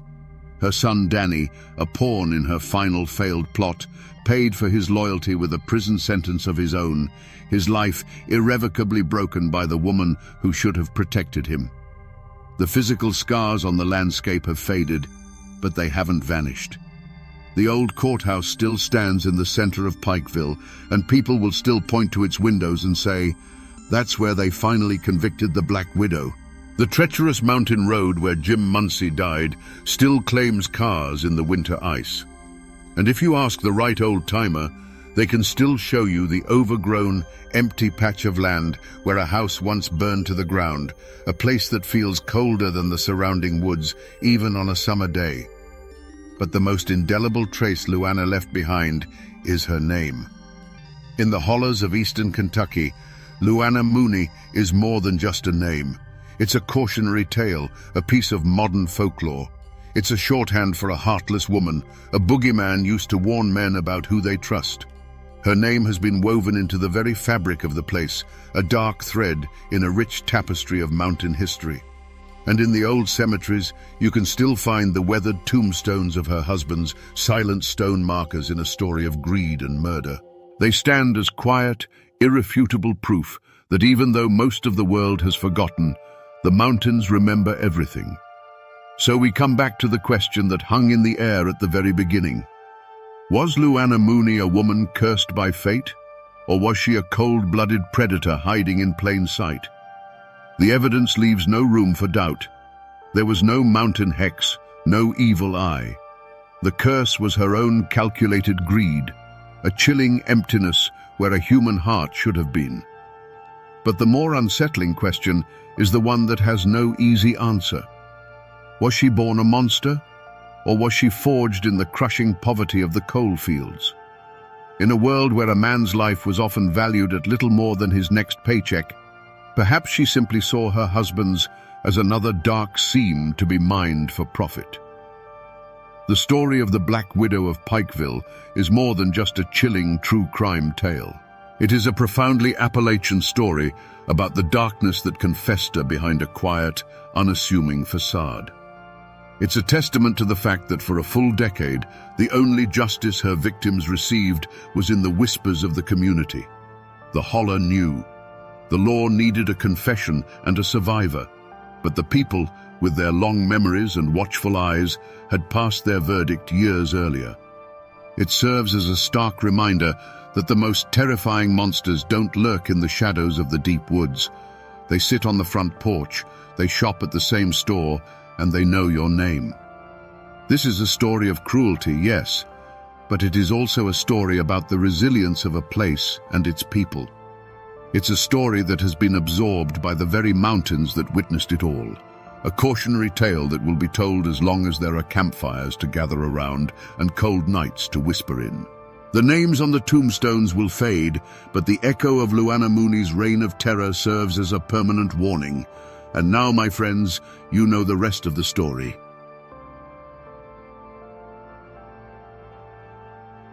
Imagine a man standing in the twilight of the Appalachian Mountains. A shotgun roars, and the buckshot tears through the air, striking him square in the face. But the man doesn't fall. He doesn't even scream. He simply spits the lead pellets onto the ground as if they were cherry pits, a cold grin spreading across his face. This wasn't a scene from a movie. This was the reality for those who dared to cross Tally Iron Jaws Hall. The whispers in Wise County said he was more than a man. They said he was enchanted, that bullets couldn't kill him. But was he a demon born of mountain folklore? Or was the truth something far stranger, something hidden in the very marrow of his bones? Today, we separate the legend from the man to find out what really made Tally Hall the bandit who couldn't be killed. To understand the man, you must first understand the mountains that made him. In the late 19th century, Wise County, Virginia, was a world unto itself. It was a labyrinth of steep hollows, dense forests, and rushing creeks where the outside world felt a million miles away. The land was both a provider and a tyrant. It gave families corn from the bottomlands and game from the woods, but it demanded back-breaking work in return. Life here was simple, hard, and governed by unwritten laws older than any courthouse. Family was everything, and an insult to your kin was an insult to you. In this world, Mabra Tally Hall was born. He wasn't born a monster or a legend. He was just another mountain boy, learning the ways of his people. And in these parts, the most important craft, the very lifeblood of the local economy, was turning corn into whiskey. Moonshining wasn't seen as a crime by many. It was a tradition, a skill passed from father to son. It was how you turned a surplus crop into cash, how you paid for medicine, tools, or a piece of land to call your own. Tali learned the trade early, mastering the art of the still, understanding the subtle science of fermentation and distillation under the dark Appalachian night. He was a big man, powerfully built from a life of hard labor. People knew him as strong, quiet, and fiercely protective of his own. He worked his still, provided for his family, and lived by the mountain code. In these early days, he was just a distiller, respected for the quality of his product. He was part of a community of others just like him, men who saw the federal government's whiskey tax not as a law to be obeyed, but as an intrusion by a foreign power trying to steal the bread from their tables. The conflict wasn't just about money, it was about pride and independence. The people of these mountains had always taken care of themselves. They built their own homes, grew their own food, and settled their own disputes. The arrival of federal marshals, the revenuers, was seen as a declaration of war on their entire way of life. These outsiders didn't understand the mountains or the people who lived in them. They saw moonshiners as simple criminals, not as farmers and family men trying to survive.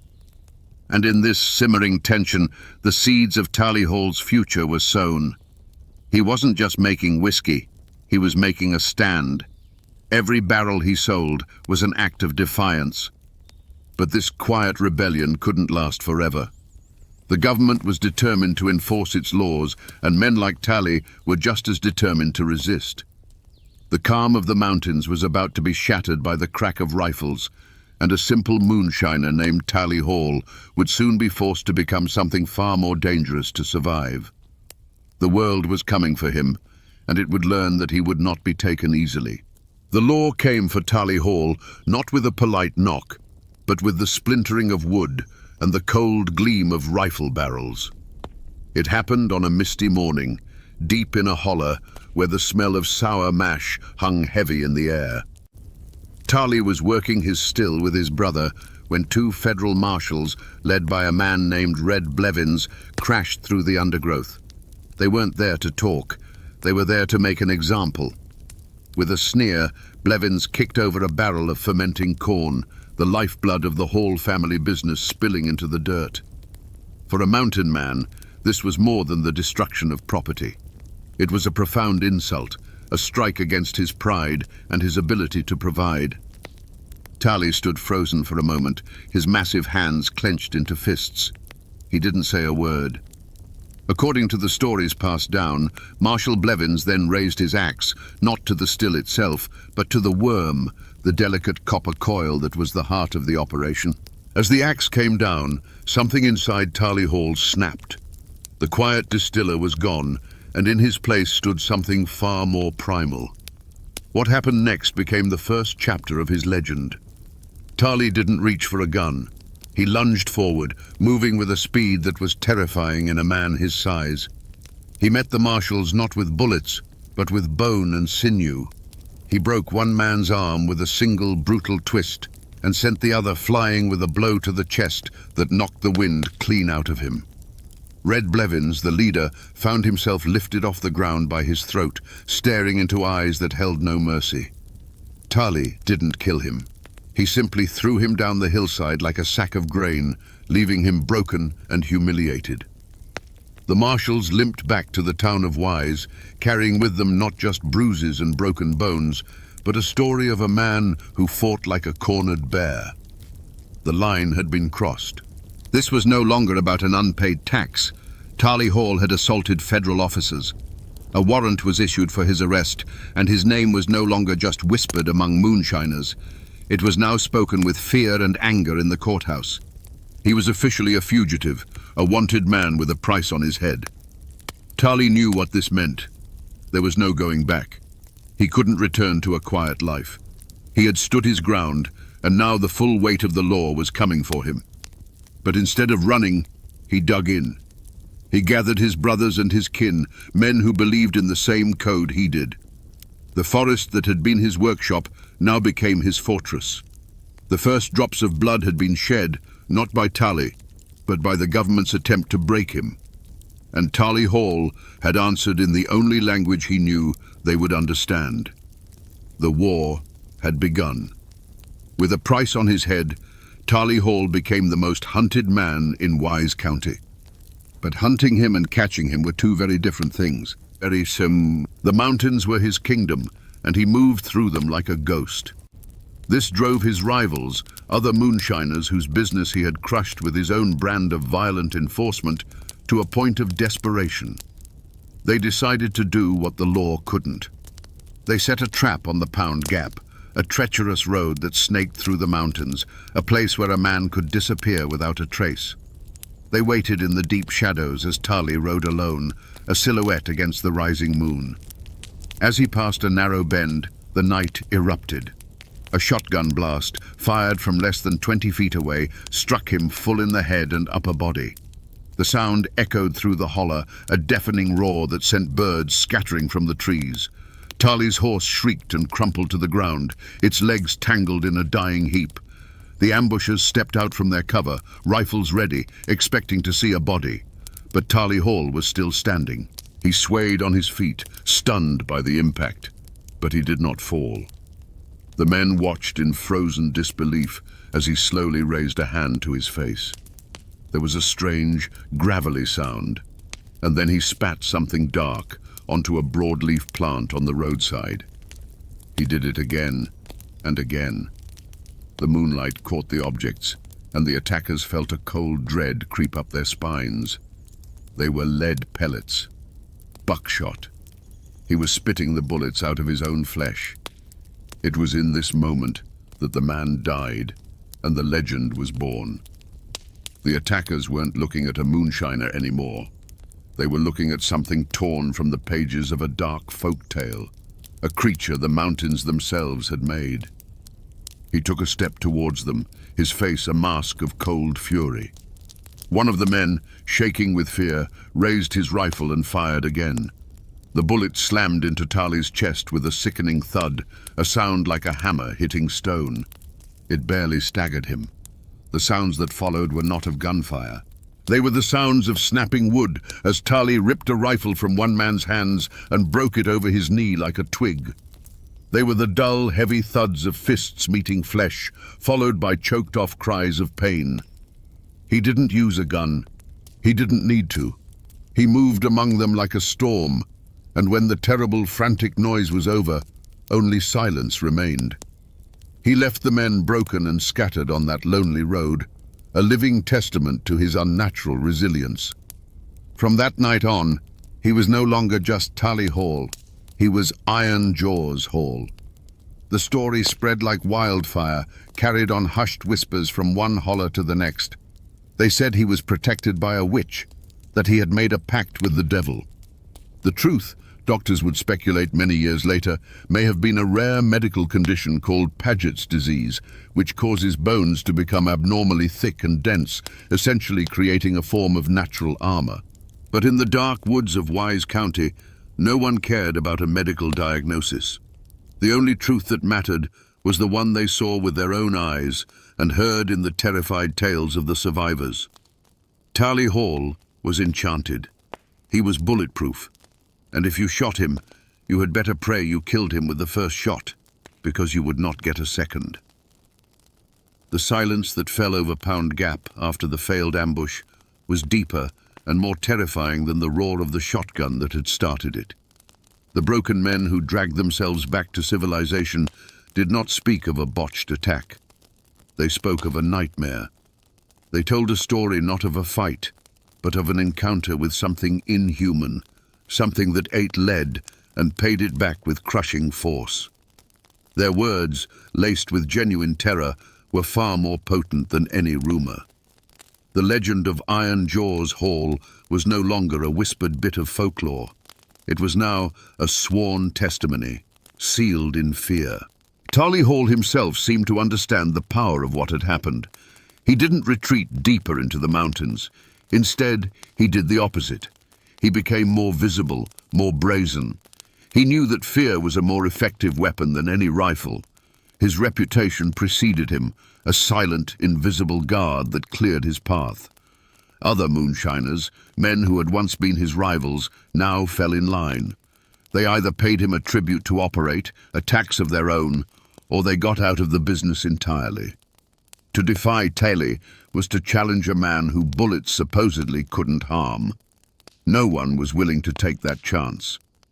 The authorities were now faced with an impossible situation.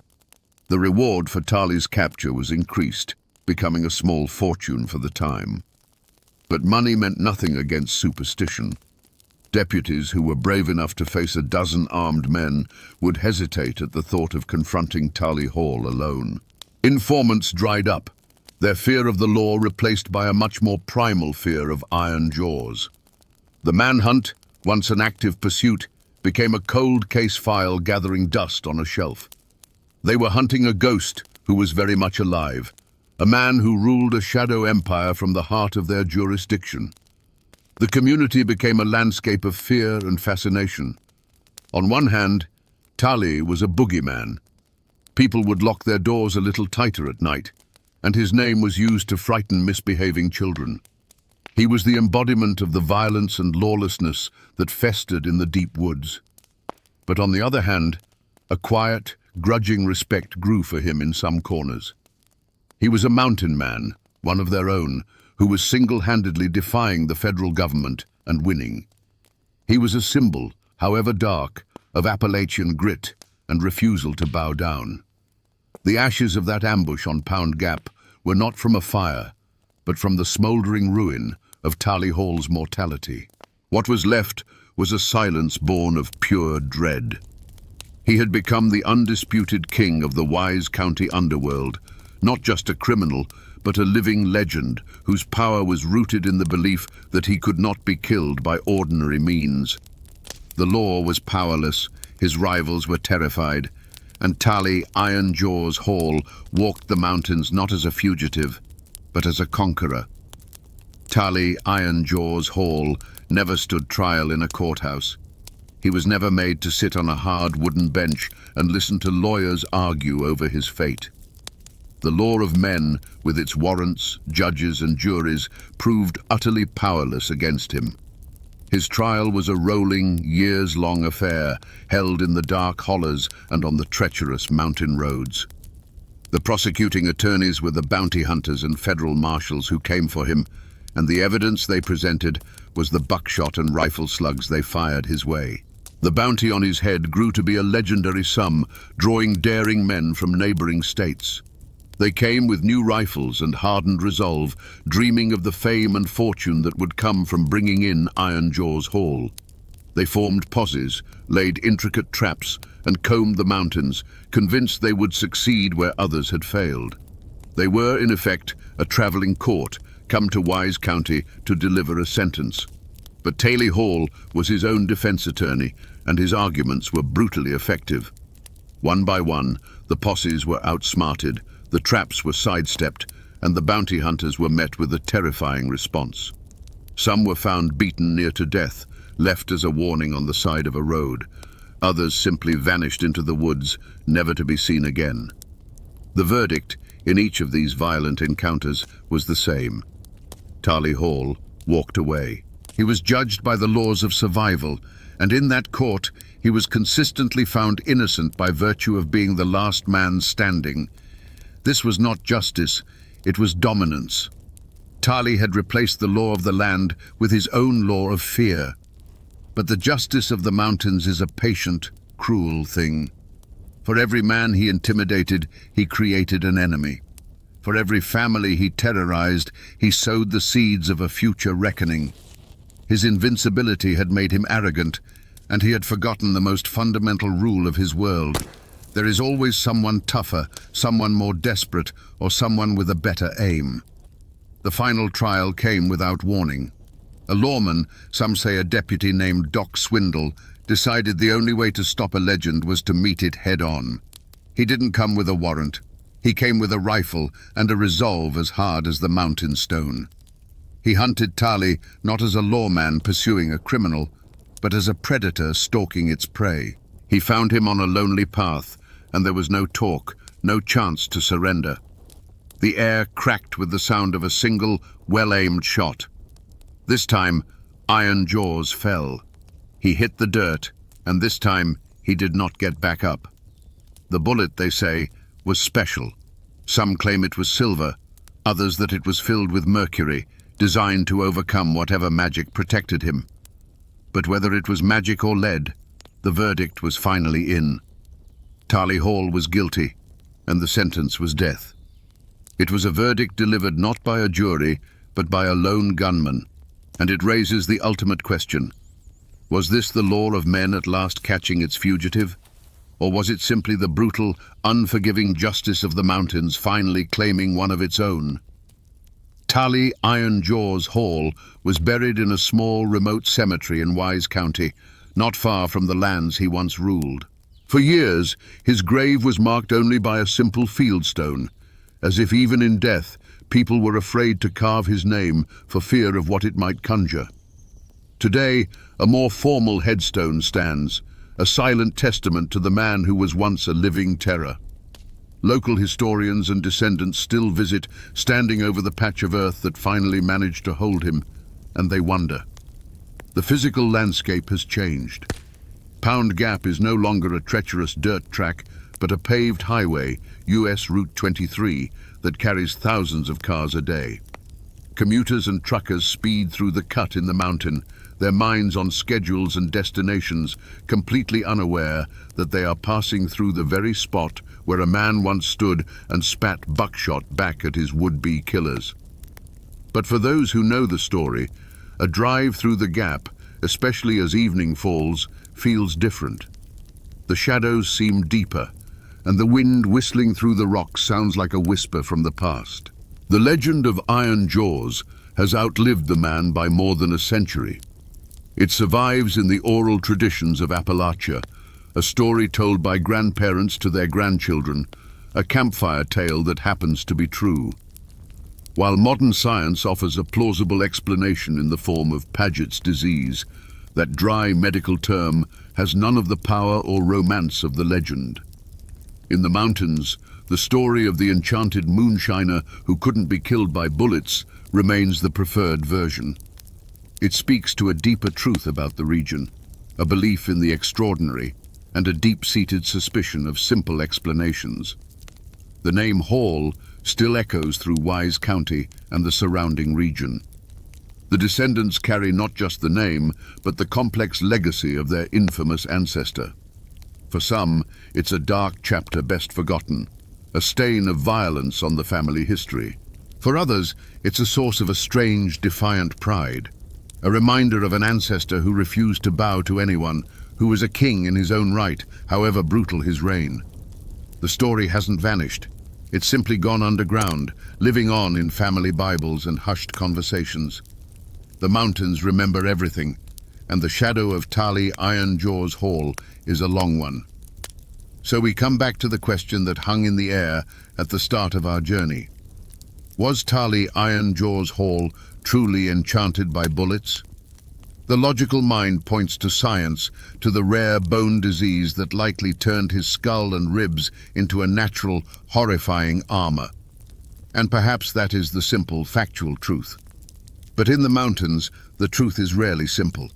The real magic wasn't in his bones, it was in the power of belief. His legend became a weapon more potent than any gun, a shield more effective than any steel plate. The fear he created was so real, so absolute, that it may as well have been a genuine enchantment. This is a story that goes beyond a simple tale of a mountain outlaw. It is a raw and brutal lesson about the soul of Appalachia itself. It's a story about the fierce, untamable spirit of independence, but also a dark warning of what that spirit can become when it's stripped of its humanity. Tali Hall began as a man defending his way of life, a symbol of resistance against an outside world he didn't trust. But in his war against the law, He became a tyrant far more terrifying than any government agent, a monster who preyed on his own people. He is the ultimate Appalachian paradox, a folk hero and a villain forged in the same fire. The story of Iron Jaws teaches us that some legends are born not from fantasy, but from a truth so strange it has to be seen to be believed. He was a man of flesh and blood, but he became something more, an idea, a nightmare, a force of nature. He walked the earth for a time, a king in a kingdom of shadows and fear, until the mountains that created him finally took him back. His name is now a whisper on the wind, a reminder that the old wild magic of these hills has not entirely faded. And now, my friends, you know the rest of the story. In the autumn of 1806, a stunning proclamation from President Thomas Jefferson sent a shockwave across the young United States. It warned of a conspiracy, a secret expedition of armed men forming on the western rivers with a purpose unfriendly to the peace of the Union. It called for the immediate arrest of the plot's ringleader, a man whose name was known in every household from the drawing rooms of Philadelphia to the log cabins of the frontier, former Vice President Aaron Burr. The news was unthinkable. This was a man who had stood just one heartbeat from the presidency, a hero of the revolution, a founder of the nation. Now he was a fugitive, accused of the ultimate crime, treason. What had happened? What dark ambition could drive a man of such stature to raise a private army in the Appalachian wilderness? Was he a patriot preparing for a secret war against Spain, or a would-be emperor plotting to shatter the fragile American Republic and carve out his own kingdom in the West? Today, we will become detectives of the past, sifting through the forgotten clues of this grand and shadowy plot to finally answer the question, who was the real Aaron Burr? To understand the tragedy that unfolded, you first have to understand the world that was at risk. Not just the lives of a few men, but the very soul of a young nation. In 1805, the United States was less a single unified country and more a fragile alliance between the settled, powerful East and the wild, restless West. The Appalachian Mountains were the great dividing line, and the people who lived in their shadow felt like a nation unto themselves. They were veterans paid in land they had to fight for, Scots-Irish settlers who bowed to no authority but their own, and pioneers who saw the federal government not as a protector, but as a distant collection of politicians who neither understood nor cared about their struggles. Their lifeline, the mighty Mississippi River, was choked off at its mouth by the Spanish, who held New Orleans. To them, the Union felt like a promise broken. At the heart of this volatile frontier, there was a literal paradise, a place that symbolized everything that stood to be lost. On an island in the Ohio River, a wealthy Irish aristocrat named Harmon Blennerhassett had built a dream. Fleeing scandal in Europe, he and his brilliant wife, Margaret, had constructed a stunning white mansion, a beacon of European culture in the American wilderness. It was filled with telescopes, lavish libraries, and fine art. From its portico, one could hear music and scientific debate instead of the cry of the panther.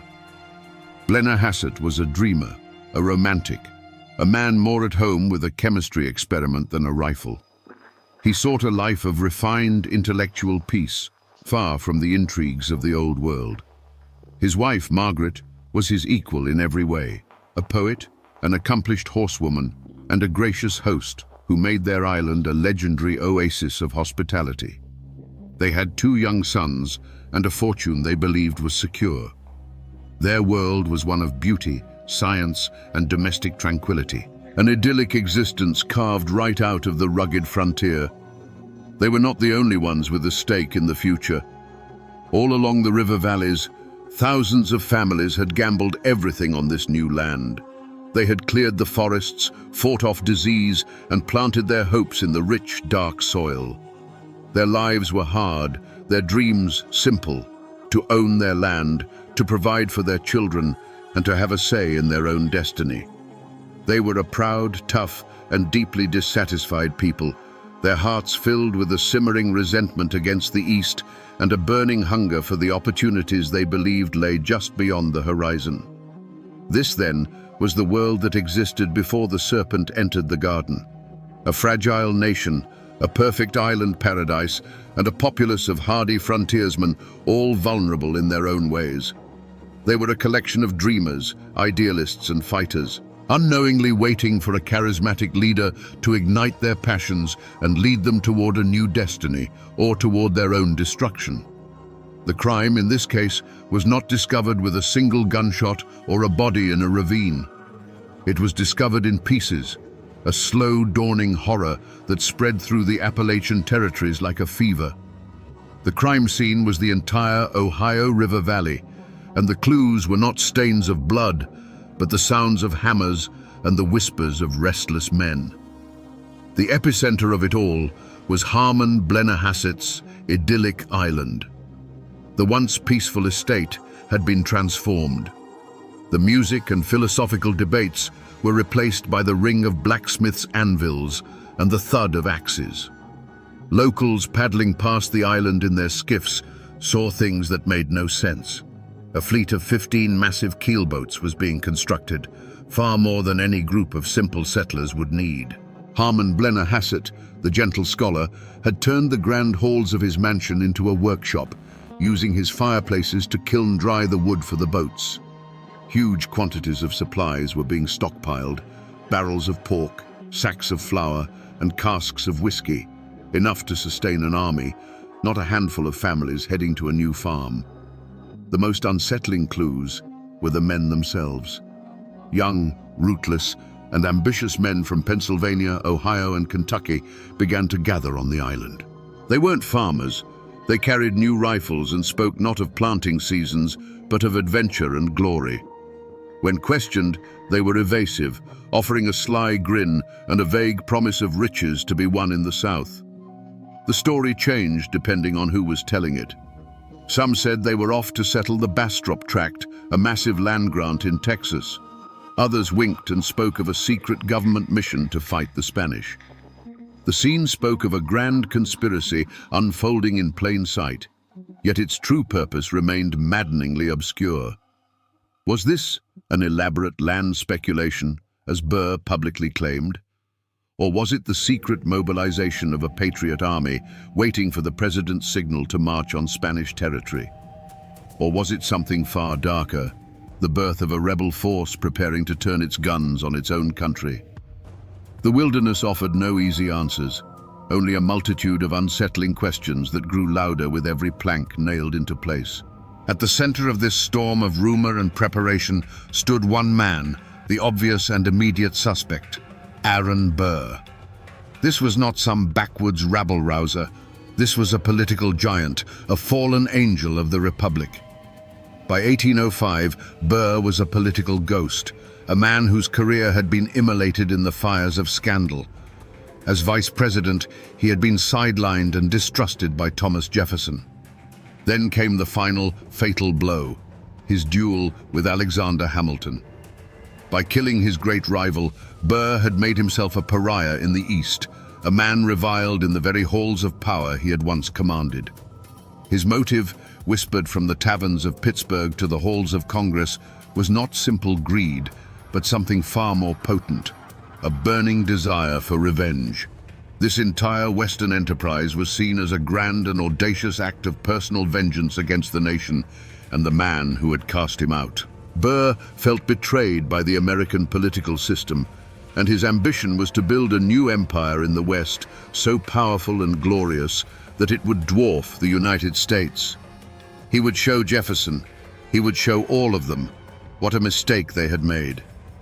To the people in the East, his actions weren't about settling land. They were about settling a score. The initial evidence was Burr himself, and the godlike manner in which he traveled through the wilderness. He journeyed down the Ohio not in a humble canoe, but on a magnificent 60-foot barge, a floating mansion complete with a dining hall and wine cellar. Imagine the spectacle, this vessel of Eastern luxury gliding past the rough log cabins of the frontier. It was a statement of power and intent, the procession of a king, not the humble transport of a pioneer. Whispers followed him everywhere, born of his almost hypnotic personal charm. Witnesses described a man with piercing dark eyes who could hold a room captive with his words. He didn't just ask for support. He seduced men into his vision. He made every farmer, every militia captain, every wealthy planter feel as though they were the single most important person to the success of his grand and secret enterprise. The sheer number of influential men who flocked to his banner was damning evidence in itself. From the moment his grand barge appeared on the river, there was no doubt who the leader was.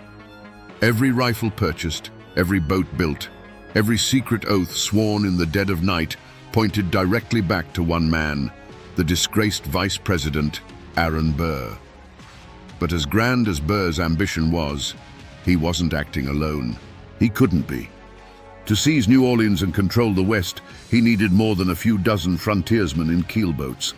He needed a military man on the inside, a powerful ally who could deliver the U.S. Army itself into his hands.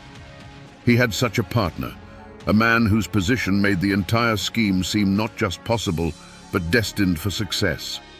General James Wilkinson, the commanding general of the entire United States Army and the governor of the Louisiana Territory.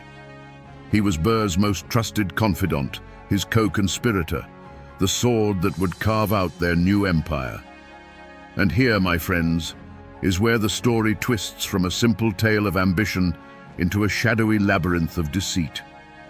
For what no one in Burr's inner circle knew, what the frontiersmen flocking to his banner could never have imagined, was that General Wilkinson, the highest-ranking soldier in the United States, was living a lie.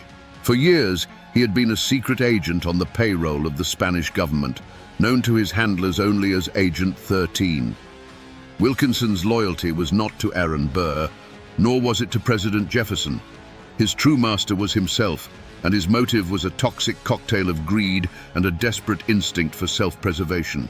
He was playing the most dangerous game imaginable, promising support to Burr's conspiracy while feeding information to his Spanish masters, all while maintaining his position as America's top general. With this horrifying truth in mind, all of Wilkinson's actions snap into a darker focus.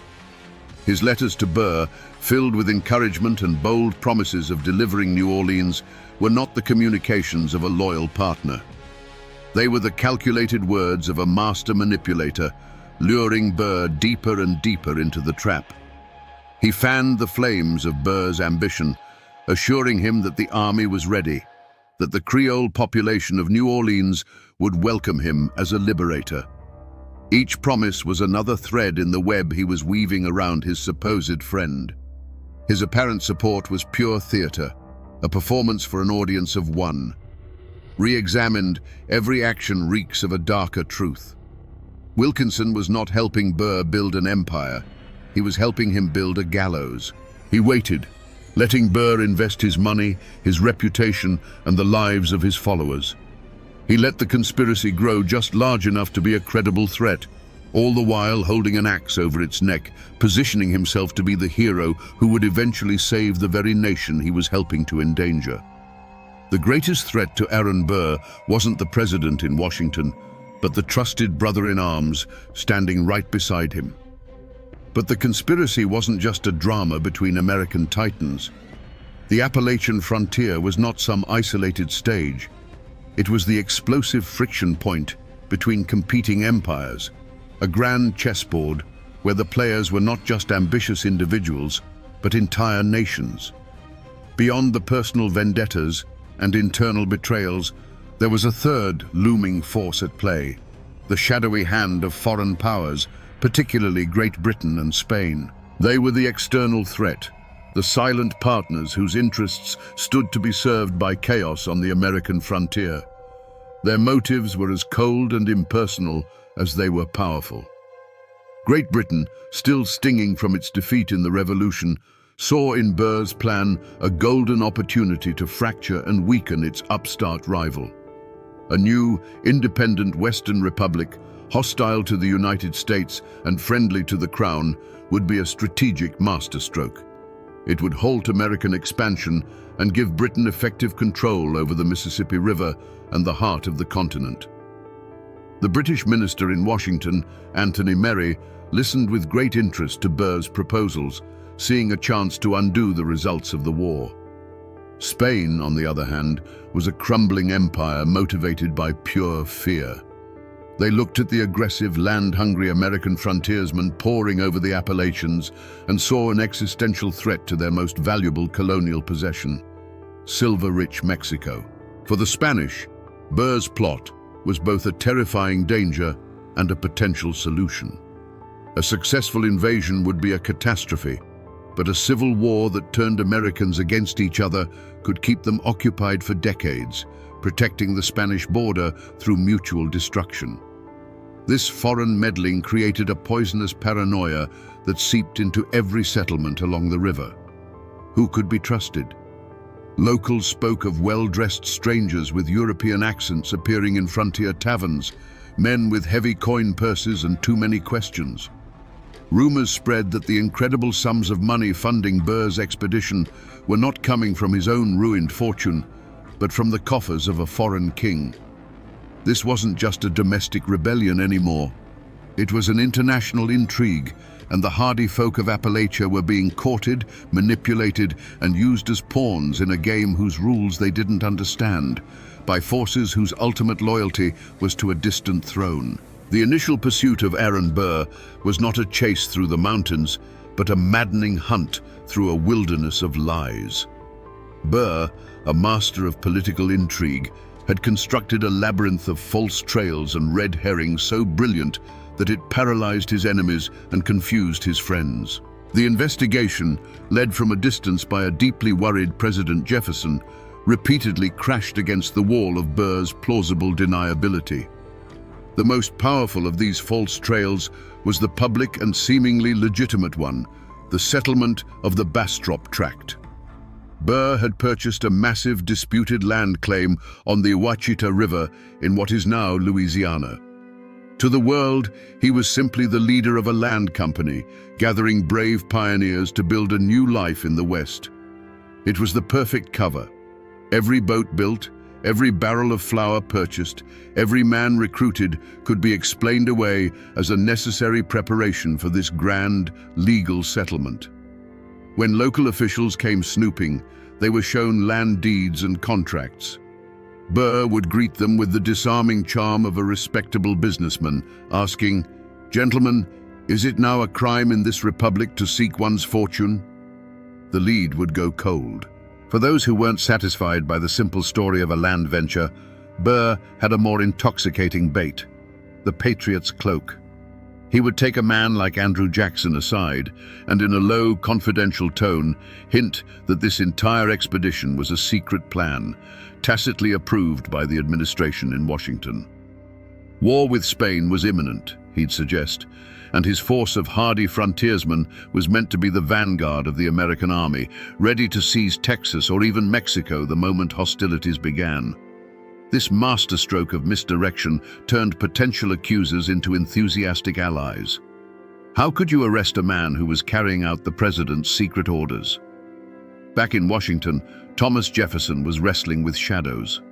The reports that reached him were a maddening torrent of contradictions. One letter would paint Burr as a traitorous madman, the next as a misunderstood patriot. The vastness of the Appalachian frontier swallowed the truth. Messengers took weeks to travel, and by the time Jefferson could act on a piece of intelligence, the situation on the ground had already changed. He dispatched agents to the Ohio, but they too became lost in the fog of rumor. The investigation was dying a death of 1,000 dead ends. The posse would gather, ready to act on a damning rumor, only to find Burr had already sailed downriver, leaving behind a camp of men who swore they were just simple farmers. Promising leads evaporated in the Appalachian mist. This growing frustration in Washington and the rising confusion on the frontier was exactly what Burr intended. His campaign of misdirection was his greatest weapon, allowing his conspiracy to grow in plain sight, shielded by a brilliant wilderness of lies. President Jefferson's agents quickly discovered they were not just fighting against Aaron Burr, they were fighting against the entire culture of the Appalachian frontier. When they arrived in the bustling river towns and isolated homesteads to ask questions, they were met with a wall of silence, as thick and impenetrable as the mountain laurel. Doors were politely shut in their faces. Men in taverns would suddenly fall quiet, turning to stare into their mugs of ale. Neighbors who saw everything suddenly saw nothing. Those who heard the feverish preparations heard only the wind in the trees. You see, this was not the silence of simple ignorance. It was a deliberate collective act of defiance born from a deep and abiding distrust of the federal government. To these people, the men from Washington were the outsiders, the tax collectors, the agents of Eastern bankers who held their land titles. Aaron Burr, by contrast, was one of them. He was a war hero, a man of action, an enemy of the very Eastern elite they despised. Asking a Kentucky farmer to betray Aaron Burr to a federal agent was like asking him to side with the fox against his own hounds. It went against the grain of his very soul. This silence was also rooted in a shared dream. Burr wasn't just selling a conspiracy, he was selling hope. His vision of a Western empire, of conquering the riches of Mexico, became their vision. Their sons and brothers were the young men signing up for the expedition. Their crops were feeding the recruits, their whiskey filling the barrels on the boats. The entire region was complicit, bound together by a web of kinship, commerce, and a mutual gamble on a glorious future. To speak against Burr was to speak against their own community, against their own aspirations, and against the prospect of a better life that felt, for the first time, within their grasp. The psychological toll on anyone who considered breaking the code was immense. A man who voiced his doubts about Burr at the local store might find himself ostracized, his credit suddenly no good. A ferryman who reported the movement of armed men might find his boat mysteriously cut adrift in the night. There was no need for overt threats. The fear of retribution was a cold, unspoken understanding. In a land where a man's survival depended on his neighbors, isolation was a death sentence. And so, the people saw nothing, heard nothing, and said nothing, creating a perfect, silent incubator where treason could grow in the open air. For months, the conspiracy had been protected by Burr's masterful deceptions and the frontier's code of silence. But the turning point, the clue that finally broke the case wide open, did not come from a dusty attic or a deathbed confession. It came in a sealed dispatch, carried by military courier across hundreds of miles of wilderness, penned by the hand of the conspiracy's most important architect. The clue was a letter, and the man who wrote it was General James Wilkinson. Stationed in Louisiana, far from the prying eyes of the East, Wilkinson played his double game as long as he could. But by the late autumn of 1806, he realized the plot was faltering. The expected money from Britain hadn't arrived, recruitment was slower than hoped, and President Jefferson was growing more suspicious by the day. Wilkinson saw that the ship was sinking, and he decided his best move was not just to jump, but to set the entire vessel on fire and claim the reward for sounding the alarm. He chose a side, and it was his own. The letter that arrived on President Jefferson's desk was a masterpiece of calculated treachery. To save himself, Wilkinson had to portray Burr as the greatest villain the Republic had ever known, and himself as the loyal soldier who had uncovered the plot. He laid out the conspiracy in the most terrifying terms imaginable. He spoke of a plan to seize New Orleans, rob the banks, incite a civil war, and create a Western empire with Burr on the throne. He painted Burr not as a mere adventurer, but as an American Napoleon, a devil whose ambition threatened the very existence of the United States. This letter was the forgotten clue that had been hiding in plain sight all along, the word of a traitor. For Jefferson, it was the moment of horrifying clarity. The fog of rumor was instantly burned away. The contradictory reports, the whispers, the vague warnings, they were all replaced by this one damning account from the highest-ranking general in the army. The labyrinth of lies that Burr had so carefully constructed collapsed in an instant. The letter changed everything. There was no more room for doubt, no more need for cautious investigation. The threat was real, it was imminent, and its full, treasonous scope was finally laid bare.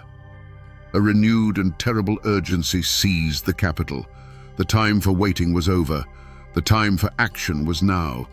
The moment Jefferson broke the seal on that letter, the game was over, and the manhunt was about to begin. With Wilkinson's damning letter in hand, President Thomas Jefferson acted. He issued a presidential proclamation that swept down the Ohio and Mississippi rivers like a flood, a single sheet of paper that tore away the web of lies and unmasked Aaron Burr before the entire nation. The proclamation ordered all civil and military officers to seize the illegal expedition, its boats, its supplies, and its leader. There was no more ambiguity, no more talk of secret government plans or peaceful settlement.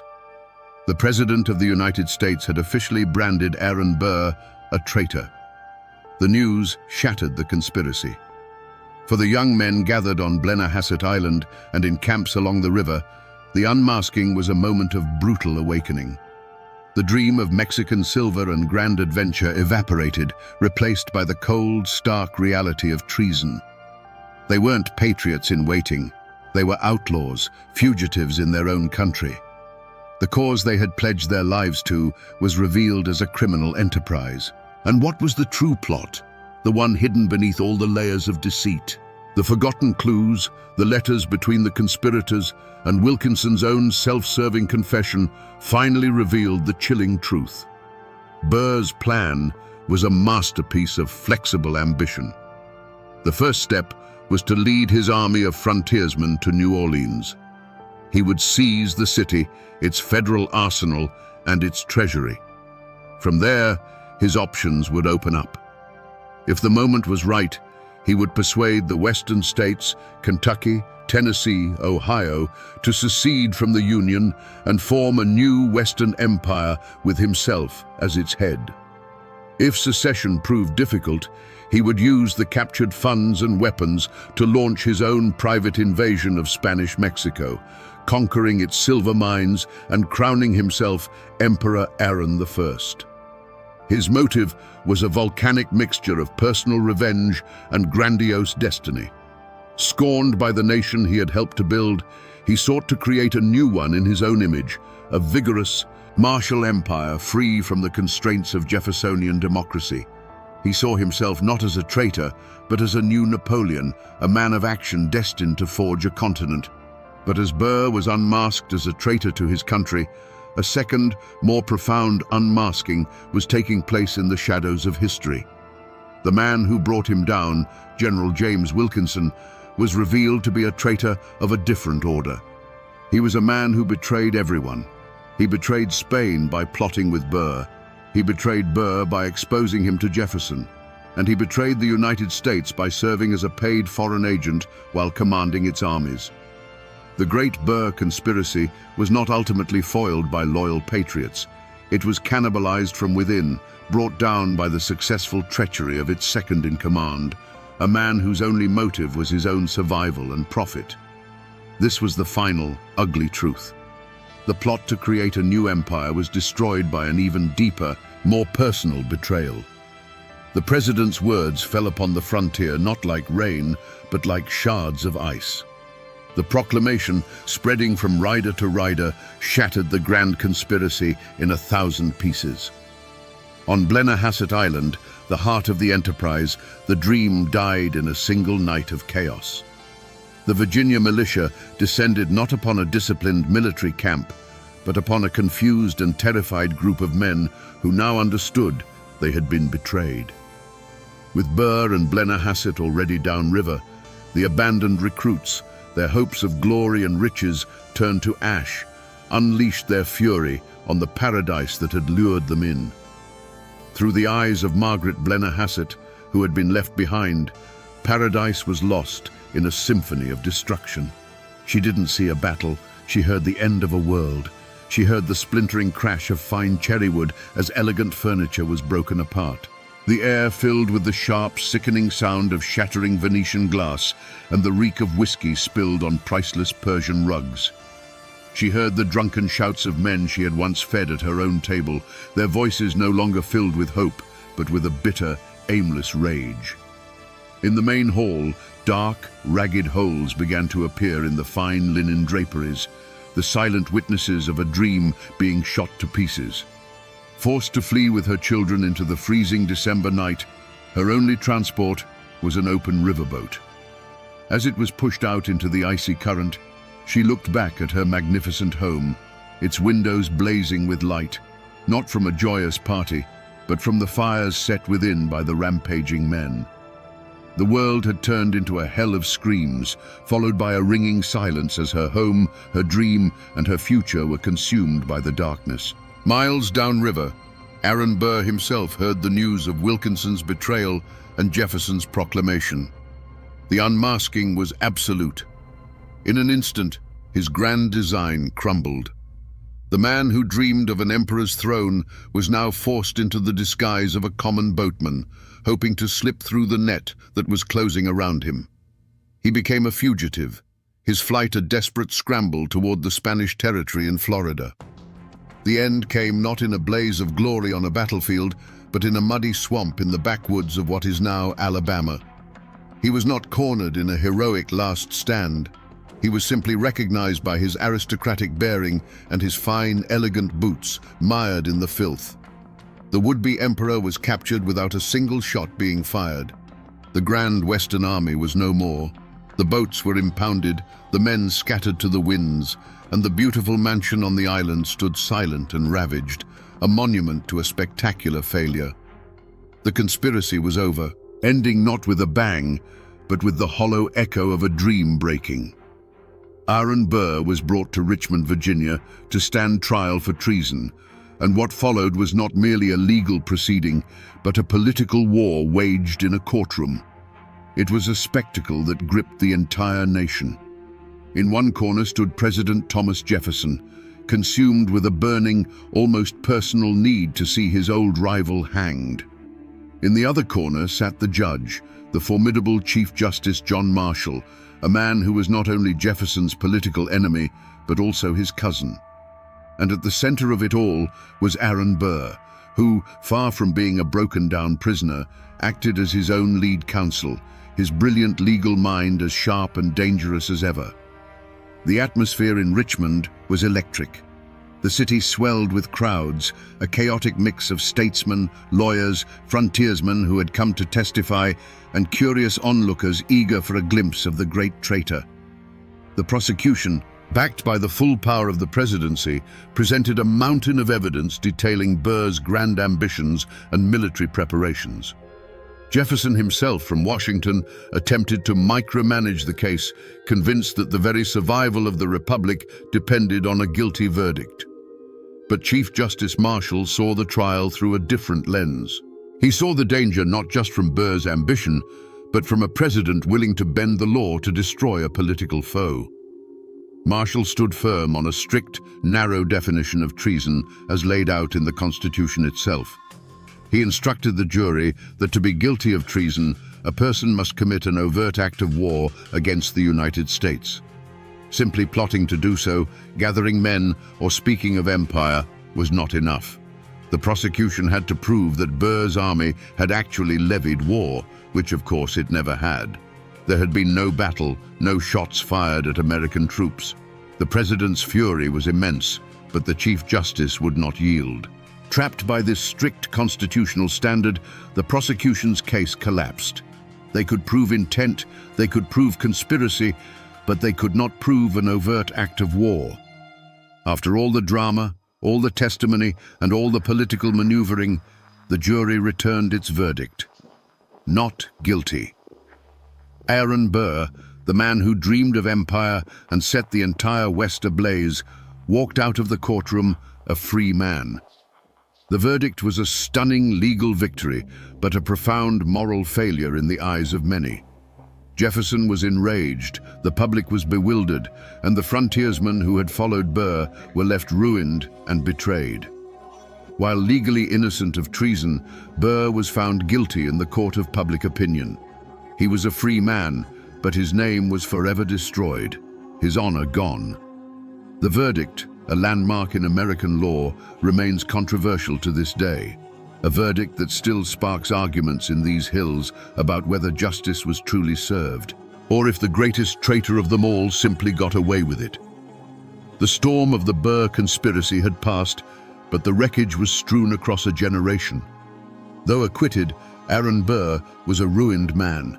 He became a living ghost, a specter of his former self, ostracized from the country he had once helped to lead. He spent years in self-imposed exile in Europe, still scheming, still trying to find a foreign monarch to back his imperial dreams, but he was a man without a country and without credibility. He eventually returned to America and spent his final decades as an obscure lawyer in New York City, haunted by the shadows of what might have been. The man who dreamed of an emperor's throne died in relative poverty, his name forever synonymous not with founder, but with traitor. For Harmon and Margaret Blennerhassett, the dream had become a permanent nightmare. Their island paradise was a memory, their mansion a looted shell, their fortune gone. Harmon was arrested and spent months in a Richmond prison before the charges were dropped in the wake of Burr's acquittal. But his freedom was a hollow victory. Hounded by debt and disgrace, the couple wandered for years, from Mississippi to Canada to the Caribbean, trying to rebuild their lives, but they never recovered. Harmon died in poverty, and Margaret's final years were spent petitioning a Congress that had long forgotten her for some compensation for their ruined home. The idyllic life they had built in the wilderness was the first and most tragic casualty of Burr's ambition. But not everyone was destroyed.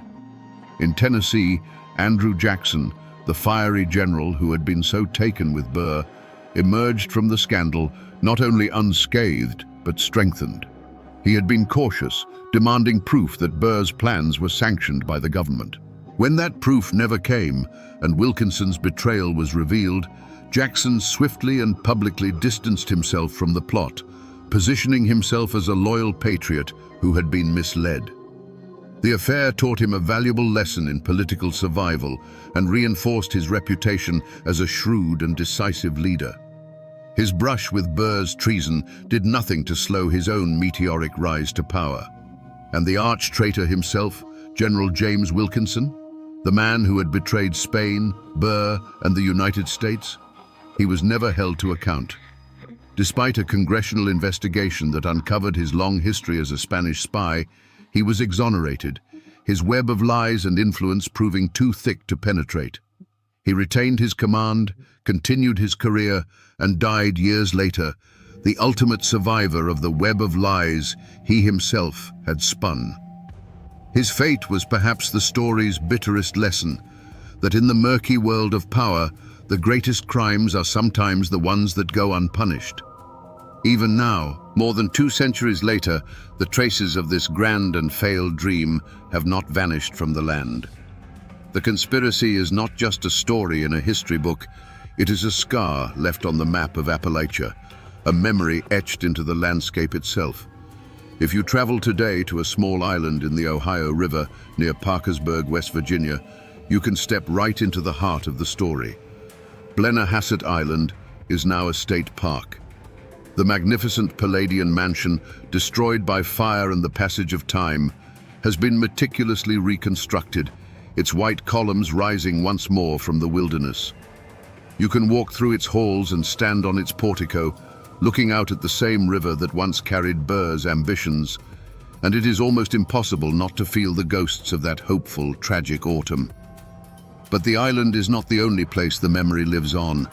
It lingers in the old stories, in the local folklore of the river valley. For generations after Burr fled, treasure hunters would search the caves and hollows along the Ohio. They were looking for Burr's lost treasure, chests of Spanish silver and gold that legend says he was forced to bury when he became a fugitive. No great treasure was ever found, of course, But the myth itself is a powerful echo of the original promise that lured men to his banner. The dream of unimaginable wealth, a shortcut to a better life, buried just beneath the Appalachian soil. The land itself has not forgotten. The Ohio River, the great artery of the conspiracy, still flows past the same towns, Marietta, Parkersburg, Cincinnati, that once buzzed with whispers of the coming expedition. Standing on its banks today, watching the slow-moving barges, it is easy to imagine the sight of Burr's keelboats filled with armed men slipping past in the pre-dawn mist on their way toward a destiny they could not yet see. The river remembers. It was the silent witness to the entire affair, from the first nail hammered into a boat to the final desperate flight of its leader. And so, the story endures, passed down not in textbooks, but in the heart of the region itself. It has become a part of the Appalachian identity, a cautionary tale about a man of great ambition who tried to harness the restless spirit of the frontier for his own glory. The world might forget the details of the Burr conspiracy, but the mountains, the rivers, and the people who live in their shadow hold on to these memories. They remember the charismatic devil who came down the river, the paradise that was lost, and the grand dream of a Western empire that almost tore the nation apart before it was ever truly whole. And so, we come back to the question that started our journey into the shadows of the past. Was Aaron Burr a misunderstood patriot, or was he a would-be emperor? The truth, as is so often the case in these mountains, is far more complicated. Burr was a mirror. To men like Andrew Jackson, he reflected their own patriotic desire to fight the Spanish. To the dreamer Harmon Blennerhassett, he reflected a vision of an enlightened new society. And to the restless young men of the frontier, he reflected their own hunger for glory and wealth. The terrible genius of Aaron Burr was his ability to be all of these things at once, a man whose true plan was so cloaked in ambiguity that it allowed everyone to see in it the fulfillment of their own deepest desires. But this is a story not just of one man's ambition. It is a timeless lesson on the fragility of a nation. The Burr conspiracy laid bare the deep and dangerous cracks in the foundation of the young American Republic. It showed how easily the souls of a proud and forgotten people can be stirred by a charismatic leader who speaks to their grievances. The resentments of the Appalachian settlers were real, their feeling of abandonment was justified, and their discontent created a powder keg that Burr, for a moment, held the match to. This story serves as a stark and chilling warning that a union is not held together by laws and documents alone, but by a shared sense of purpose and trust. When that trust is broken, when a part of the nation feels its voice is not heard, the door is opened for men like Aaron Burr. It is a tale of how personal vendetta can masquerade as political destiny, and how the dream of a more perfect union can so nearly be shattered by the dream of a private empire. And now, my friends, you know the story of the phantom empire that rose and fell on these western waters, or at least as much of it as the river is willing to give up. I'm standing on a patch of grass just outside Marietta, Georgia.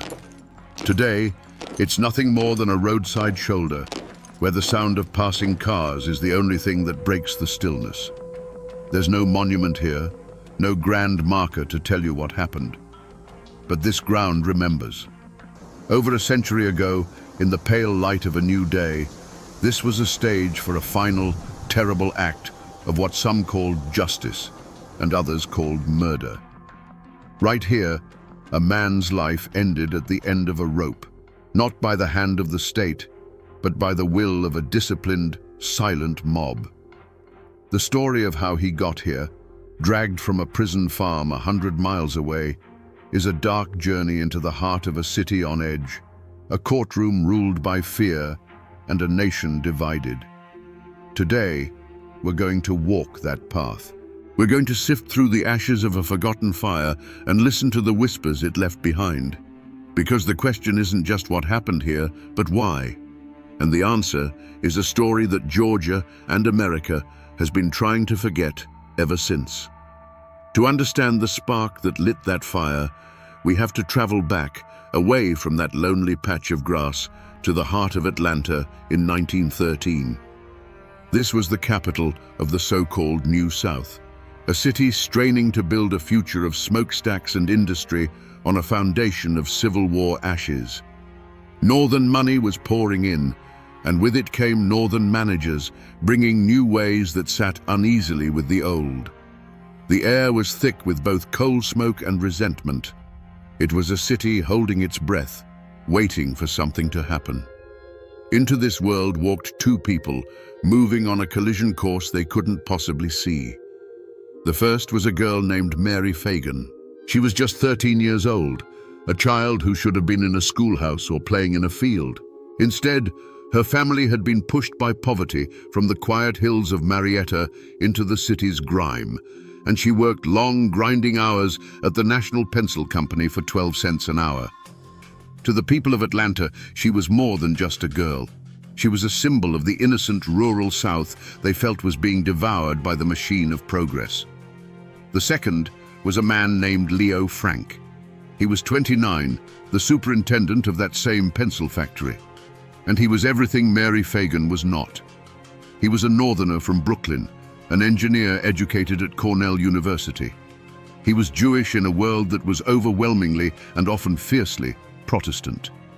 His speech was precise, his mannerisms different. He was the outsider, the face of the northern industrial power that gave girls like Mary a job, but at a cost that felt impossibly high. These two worlds met inside the brick walls of the National Pencil Company. Downstairs, the roar of machinery, the dust, and the sweat of hundreds of workers, many of them young girls from the countryside. Upstairs, the quiet order of the front office, a world of ledgers and calculations managed by Leo Frank. The two floors were separated by a staircase, but they might as well have been separated by an ocean of culture, class, and history. And the day it all came apart was no ordinary day. It was Saturday, April 26, 1913, Confederate Memorial Day. The streets of Atlanta were filled with parades, with the gray-haired veterans of a lost war marching under their faded battle flags. The city was wrapped in a defiant pride, a celebration of its past, even as it rushed toward a new future. It was on this day, with the echoes of old anthems in the air, that Mary Fagan made her way to the factory to collect her $1.20 pay from the man in the upstairs office. Him looking now at a digital copy of a photograph from the Georgia State Archives. The image is grainy, over a century old, but what it shows is chillingly clear.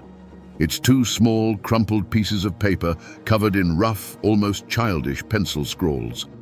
These are the infamous murder notes found in the factory basement, just inches from Mary Fagan's head. They were the first and loudest voice to speak from that crime scene. Listen to what they say. The first one reads, "Ma'am, that Negro higher down here did this. I went to get water, and he pushed me down that hole, a long, tall Negro, black that who. It was long, slim, tall Negro, I write while play with me." The second is just as crude. He said he would love me and land down, play like the night witch did it, but that long, tall, black Negro did by hisself. On the surface, it's a deathbed accusation, a desperate attempt by a dying girl to name her attacker. But from the very beginning, these notes raised more questions than they answered. The police, the press, the public, they all looked at these words and saw a puzzle. The language was strange, the grammar almost nonsensical.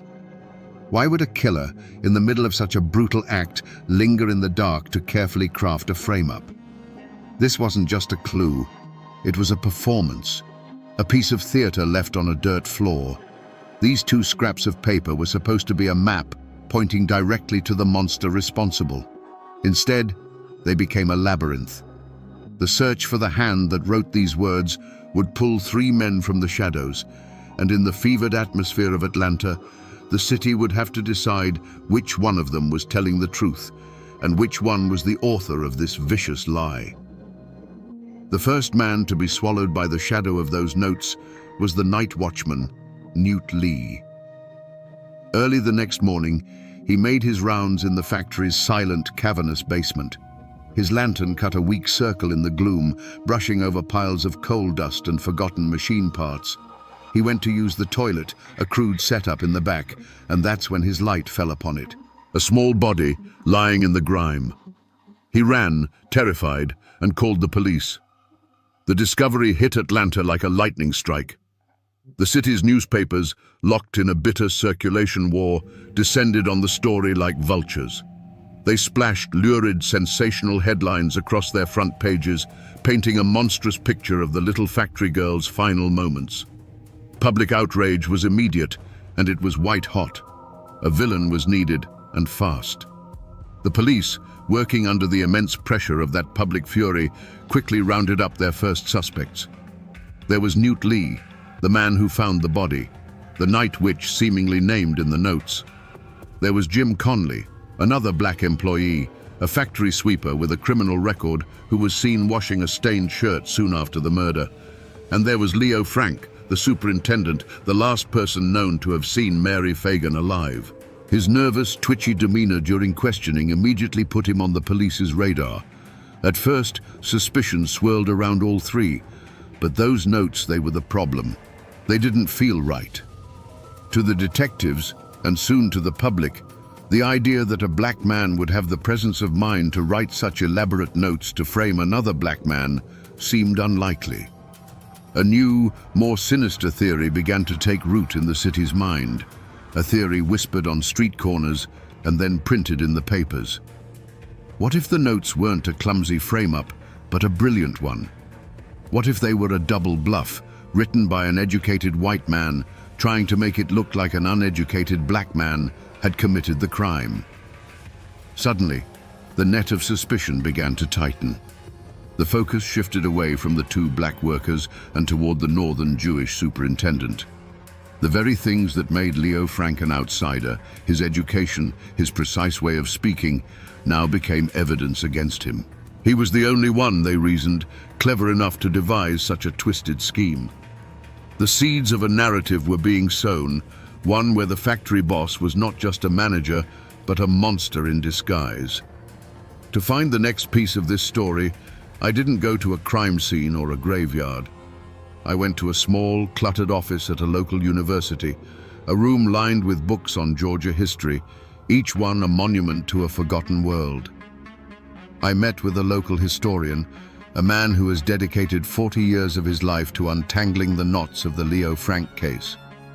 He didn't just study the documents, he'd spoken to the children and grandchildren of the people who were there, preserving the whispers that never made it into the official record. You have to understand, he told me, his voice quiet but intense. The trial of Leo Frank didn't really happen in that courtroom.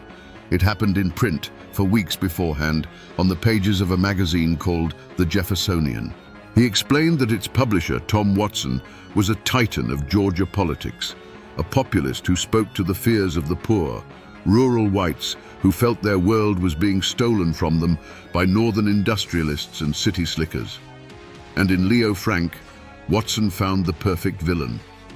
This historian showed me copies of those old papers, their pages yellow and brittle. The words printed on them were pure venom. They didn't just report on the case, they created a myth. Frank was painted as a monster, a lecherous Jew who preyed on the innocent Christian girls who worked for him. Rumors, many of them sourced from disgruntled former employees, were printed as fact. Stories of inappropriate behavior in his office, of a secret, depraved life, filled the columns, poisoning the minds of every potential juror in the state. He explained that this wasn't just about one man's crime. It was about all the simmering resentments of the New South boiling over. Frank was the symbol for everything the common man feared and hated. He was the northern boss, the wealthy intellectual, and the Jewish outsider. Tom Watson, with the power of his printing press, took these vague fears and gave them a face, a name, and a crime. The public wasn't just asked to believe Frank was a killer. They were taught to believe he was a demon, the embodiment of a corrupting evil that had invaded their land. As I left that office, I understood that the verdict wasn't decided by evidence. It was forged in the fire of this public hatred. The point of no return wasn't a single moment in a dark basement. It was a slow, deliberate campaign of character assassination that guaranteed Leo Frank would be a dead man long before he ever set foot in that courtroom. The air in the interrogation rooms of the Atlanta police station was stale with cigar smoke and frustration. For days, Jim Conley, the factory sweeper, had been a human puzzle the police couldn't solve. He'd given one rambling, contradictory statement after another. He couldn't read or write, he swore. Then, caught in a lie, he admitted he could. Each story he told was a dead end, and the investigators were ready to dismiss him as a chronic liar, a nobody caught in the blast radius of a bigger crime. But then, after nearly a week of relentless questioning, something shifted. Backed into a corner, his lies exhausted, Jim Conley didn't just confess to something, he offered the police a revelation. It was the story they and the city of Atlanta had been secretly hoping for. Yes, he admitted, he had written those murder notes, but he hadn't done it alone. He had written them at the direction and under the terrified orders of his boss, Leo Frank. Suddenly, the investigators leaned in. The frustrated scribbling stopped, and Conley, seeing he finally had their full attention, began to perform. He spun a tale that was both gruesome and cinematic. He claimed he was standing watch for Frank that Saturday afternoon, while Frank took Mary Fagan into his private office. He told them he heard a scream. A few minutes later, he said, a trembling Frank called him in and showed him the girl's lifeless body on the floor. In Conley's telling, Frank was a panicked, sweating mess, confessing the murder and begging for help. He claimed Frank dictated the notes to him, word for word, and then ordered him to help carry the body down the ladder to the basement, a detail later changed to a rickety elevator when the ladder proved impossible. He described the journey into the dark, the body slung over Frank's shoulder, and the final act of leaving the girl's body and the incriminating notes in the filth and coal dust. It was a story filled with holes, a narrative that would change and warp with each retelling. But it didn't matter. It was perfect. It had the villain the newspapers had already created, the cold, calculating Jewish mastermind. And it had the simple-minded accomplice, a black man too scared and too weak to do anything but follow orders. For the prosecutor, Hugh Dorsey, this was more than a breakthrough. It was a gift. He now had his star witness. From that moment on, the search for other truths ended. The investigation snapped shut like a steel trap around a single narrative. The path was now set in stone, leading from that interrogation room directly to a courthouse, a jury, and a hangman's noose. There would be no turning back. The machinery of justice now had its fuel, and it was roaring toward a single, preordained destination. I'm standing in downtown Atlanta now, at the corner of Forsyth and Marietta Street. It's a place of steel and glass, of corporate towers that scrape the sky. Businessmen and women with briefcases and coffee cups hurry past, their footsteps echoing on polished stone plazas. You won't find the National Pencil Company here anymore. There's no plaque, no historical marker, not even a trace of the old brick and mortar. The city has paved over its memory, burying the scene of the crime under the foundations of a new, gleaming skyline. But this is the place, right here, where this glass atrium catches the afternoon sun, once stood a 4-story brick factory, its windows clouded with a fine grey dust from the graphite within. It was a place of noise and labor, filled with the roar of machinery and the shouts of children earning a few cents an hour. And it was a building of stark contrasts. The loud, chaotic factory floors, the quiet, orderly superintendent's office on the 2nd story, and down below, a basement that was little more than a dirt-floored cave, dark, damp, and forgotten. This modern plaza is a scar, a smooth, clean surface hiding a wound that never truly healed. Because we know what this ground was used for. We can trace the path, in our minds, from that 2nd-floor office, down the narrow, creaking staircase to the absolute darkness of the cellar. This is the geography of the crime.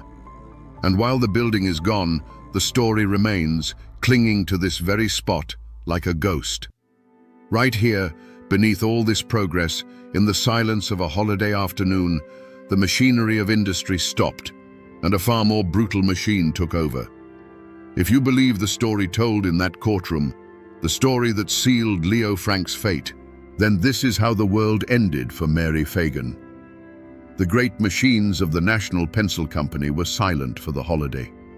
The only sounds in the cavernous building were the ticking of a clock in the office and the distant pop of celebratory firecrackers in the streets below. Sunlight, thick with floating dust, cut sharp angles through the tall, grimy windows of the second floor. It was in this strange, industrial quiet that the 13-year-old girl walked into her superintendent's office to collect her pay. The exchange, by all accounts, was brief. Leo Frank sat at his desk, a man of ledgers and figures. Mary stood before him, a child of the factory floor. He handed her the small pay envelope containing her $1.20. It was a transaction that had happened 100 times before, in this office, with 100 other girls. A routine moment. She would have turned to leave, her hand clutching the money, her mind already on the parade, the sunlight, the rest of her day. And then, according to the state of Georgia, the silence was broken. Not by a long, drawn-out struggle, but by a single, sharp sound. A cry, cut short. The sudden, ugly noise of a body striking wood, and then the floor. It was a sound that lasted only a second, but it was enough to shatter the afternoon. It was the sound of a line being crossed, of a life being erased in a flicker of brutal, incomprehensible violence. What followed was a terrible stillness. The dust motes continued their slow, silent dance in the sunbeams, but now they settled on a scene of irreversible horror. An overturned chair, a few scattered papers, and on the floor, near the leg of a heavy oak desk, a small pay envelope, its contents still neatly folded inside. The clock on the wall kept ticking, measuring out the seconds of a new, ghastly reality. The world outside, full of music and celebration, had no idea that in this quiet room, a tomb had just been created. This is the moment, Jim Conley swore, that he was called into the office.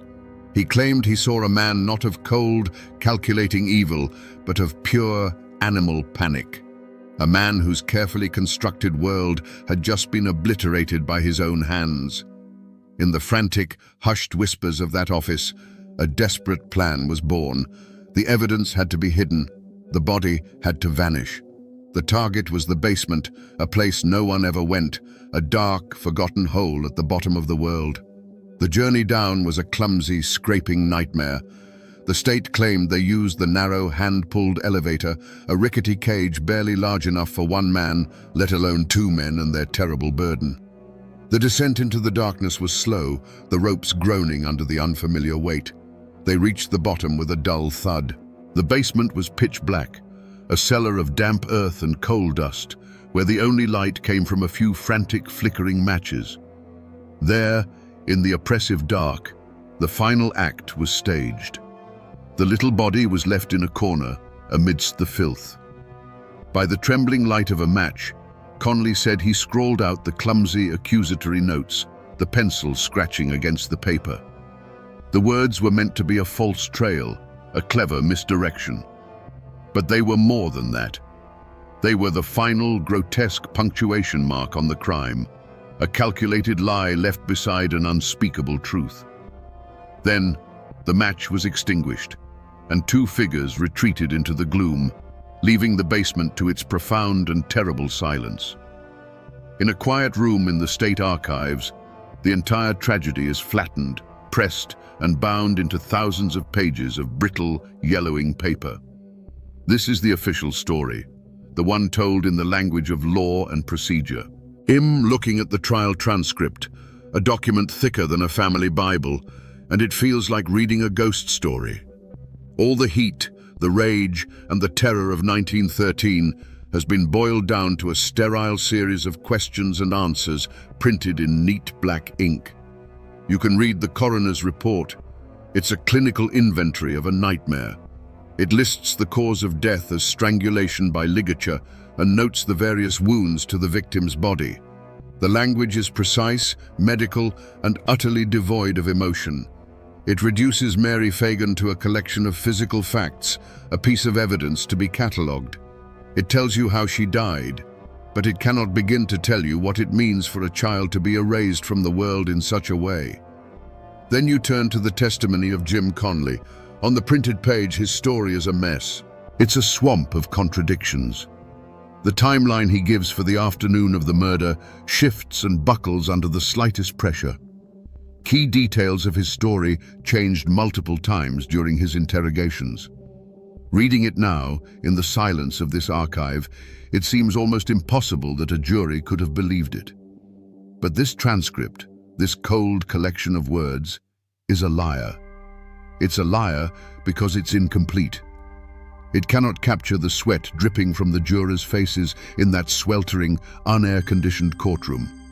It cannot make you hear the roar of the mob in the streets outside, chanting for a hanging. And most importantly, it cannot show you the electrifying, charismatic performance that Jim Conley delivered on the witness stand. The jury wasn't reading a document. They were witnessing a confession, and to them, it felt like the raw, unvarnished truth. This is the great paradox of the official record. It preserves the facts, but loses the feeling. The words on these pages are the bones of the story, but the soul of it, the fever that gripped Atlanta and condemned Leo Frank, lived and died in the air of that courtroom. And that fever was about to be given the full force of the law. The trial of Leo Frank began in the suffocating heat of a Georgia July. But the real trial, the one that truly mattered, was happening on the streets outside. Every morning, the jury had to push its way through a massive, hostile crowd that thronged the courthouse square. The air was thick with sweat, tobacco smoke, and a low, guttural anger. The mob wasn't there to watch justice unfold. They were there to demand it on their terms. As the jurors passed, they were met with a chilling chant, a promise and a threat. "Hang the Jew, or we'll hang you." Inside, the courtroom was a pressure cooker. The prosecutor, Hugh Dorsey, a man with his eyes on the governor's mansion, put on a masterclass of theatrical outrage. His case rested almost entirely on the shoulders of one man, Jim Conley. For 3 days, Conley sat on the witness stand, and under Dorsey's careful guidance, he gave the performance of a lifetime. He was by turns frightened, remorseful, and defiant. He acted out the murder, mimicking Frank's voice, describing the girl's final moments in lurid, horrifying detail. The defense attorneys hammered at his inconsistencies, but it was like trying to punch smoke. Conley stuck to the core of his story, and the jury was mesmerized. When it was Leo Frank's turn, his lawyers, fearing the cross-examination would play into the public's perception of him as a smug intellectual, advised him to make an unsworn statement. For over 3 hours, he stood before the court and spoke. He calmly, logically, and methodically dissected the state's case, proclaiming his innocence. But in that superheated atmosphere of emotion and prejudice, his calm came across as coldness. His logic felt like arrogance. He was speaking the language of a Cornell classroom to a jury that was fluent in the language of the mob outside. He was trying to solve a math problem while the room was on fire. The jury was out for less than 4 hours. The members could hear the crowd roaring outside, a constant, menacing reminder of the city's will. When they returned, the verdict was a foregone conclusion. Guilty. The sentence, death by hanging. The moment the word was spoken, the city of Atlanta exploded, not in relief, but in wild, triumphant celebration. Justice had been done. The law had bent to the will of the people, and Hugh Dorsey had secured his political future on the life of Leo Frank. Walking through Oakland Cemetery in Atlanta now. It's one of the city's oldest, a sprawling city of the dead, where stone angels weep over the graves of Confederate generals and forgotten pioneers. This is where Mary Fagan was laid to rest. Her grave is easy to find. It's a site of pilgrimage, marked by a handsome stone, etched with a poem calling her a little factory girl whose innocence and faith were her shield and buckler. Flowers are often left here, even now, a century later. She remains a symbol, frozen in time as the eternal victim. To find Leo Frank's final resting place, you have to travel 1,000 miles north to Mount Carmel Cemetery in Queens, New York. His body was brought home, back to the Brooklyn he left behind. His grave is marked by a simple, dignified stone bearing his name, his dates, and the words, "Truth shall spring out of the earth." Unlike Mary's grave, his is a quiet place, far from the land that condemned him. It's a stone of exile. And what of the others? Hugh Dorsey, the prosecutor, rode the fame of the trial all the way to the governor's mansion, just as he'd planned. He is buried here in Atlanta as well, remembered as a statesman. Jim Conley, the star witness, served just 1 year in jail for his role as an accessory. He faded back into the obscurity from which he came, dying of drink and disease decades later, buried in an unmarked pauper's grave. But the most tragic figure in this story of endings might be Governor John Slayton. He's buried here in Oakland Cemetery too, under a grand monument befitting a man of his stature. The stone speaks of his service, his honor, but it doesn't tell the full story. It doesn't mention that for one act of incredible moral courage, commuting Leo Frank's sentence because he believed him to be innocent, his political career was annihilated, and he and his wife had to flee their home state under the threat of death. He now lies just a short walk from the girl at the center of the storm. Enemies and saviors, victims and villains, all of them neighbors now, equals under the silent, watchful gaze of the Georgia pines. The guilty verdict was not an end. It was the beginning of a new war, a 2-year struggle fought in the highest courts of the land. The case of Leo Frank became a national scandal, a raw nerve that exposed the deep divisions between the industrial North and the defiant South. Money poured in from Jewish communities across the country to fund Frank's appeals, a fact that Tom Watson's newspapers used as proof of a vast conspiracy to subvert Georgia justice. With every failed appeal, the public's rage grew hotter, more impatient. The final battlefield was not a courtroom, but the conscience of one man, Georgia's outgoing governor, John Slayton. Slayton was a popular, respected politician at the peak of his power. All he had to do was sign a piece of paper, let the execution proceed, and his future was secure. But he couldn't. He waded through a sea of paper, the 10,000 pages of the trial record, and the inconsistencies of Jim Conley's story screamed at him from every page. He even went to the factory himself and concluded that Conley's story of moving the body was physically impossible. On June 21, 1915, just days before his term ended, Governor Slayton made a choice that would define him forever. He chose his conscience over his career. Citing his grave doubts, he commuted Leo Frank's death sentence to life in prison. He knew what was coming when he said, "I can endure the rabble's fury, but I cannot endure the death of my own conscience." He had committed political suicide to save his own soul. The rabble's fury was instantaneous. An enraged mob of thousands swarmed his mansion, forcing Slayton to declare martial law. The state's highest office became a gilded cage. He and his wife were prisoners, eventually smuggled out of Georgia under armed guard. His political career, once so bright, had been turned to ash. For his own safety, Leo Frank was taken from Atlanta in the dead of night and moved to the remote Milledgeville State Prison farm. But the shadow of the verdict followed him. Soon after arriving, another inmate, a convicted murderer, slashed Frank's throat with a butcher knife, nearly killing him. He survived that attack, but it was a clear message. The state could not protect him. And in Marietta, Mary Fagan's hometown, a group of men decided that if the state would not deliver the justice they demanded, they would deliver it themselves. This was no disorganized rabble. This was a disciplined conspiracy of vengeance, organized by some of the most powerful men in Georgia, lawyers, judges, businessmen, and politicians. They called themselves the Knights of Mary Fagan, and they began to draw up a plan, a military-style operation to finish the job the governor had interrupted. The hanging of Leo Frank on that August morning didn't end the story. It broke it in two, and for over a century those two broken halves have been at war. The event didn't create closure. It created a schism in the memory of Georgia, a wound that to this day has never properly healed. The conflict is no longer about one man's guilt or innocence, but about which version of the past we choose to believe.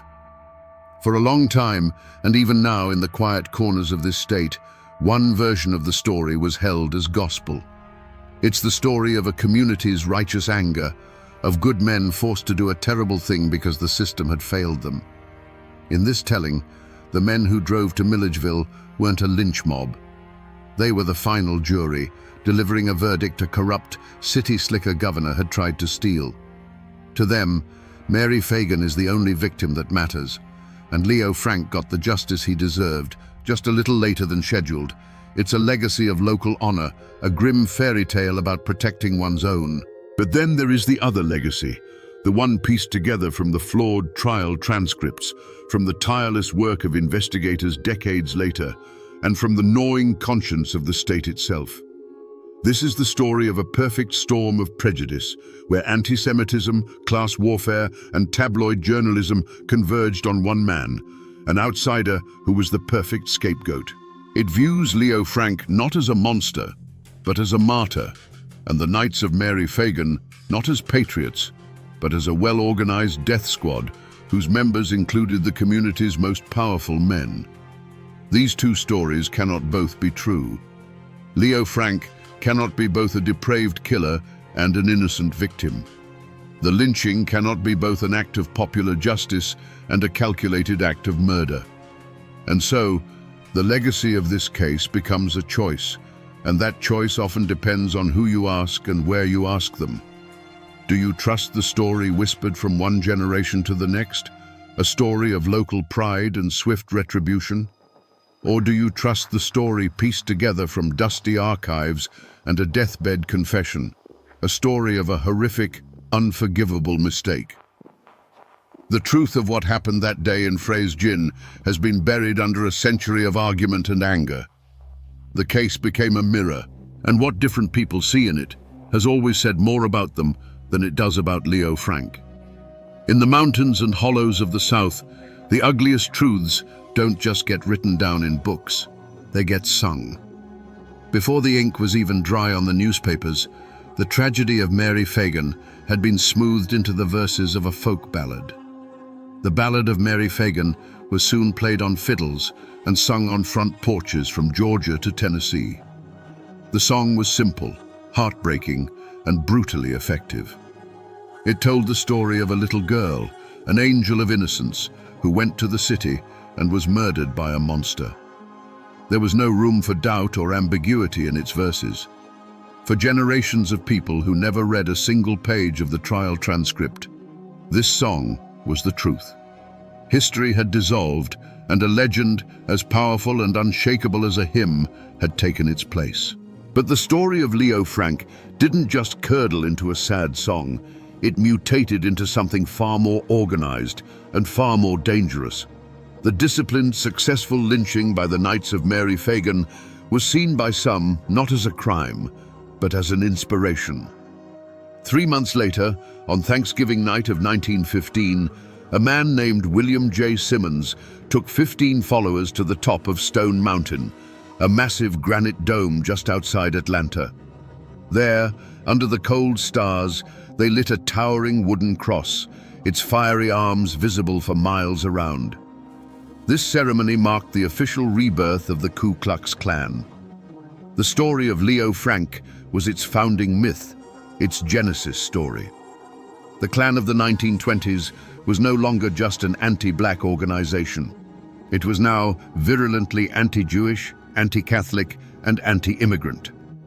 The tale of the innocent Christian girl murdered by the lecherous Jew boss became their single most powerful recruiting tool. The story was no longer a story, it was a weapon.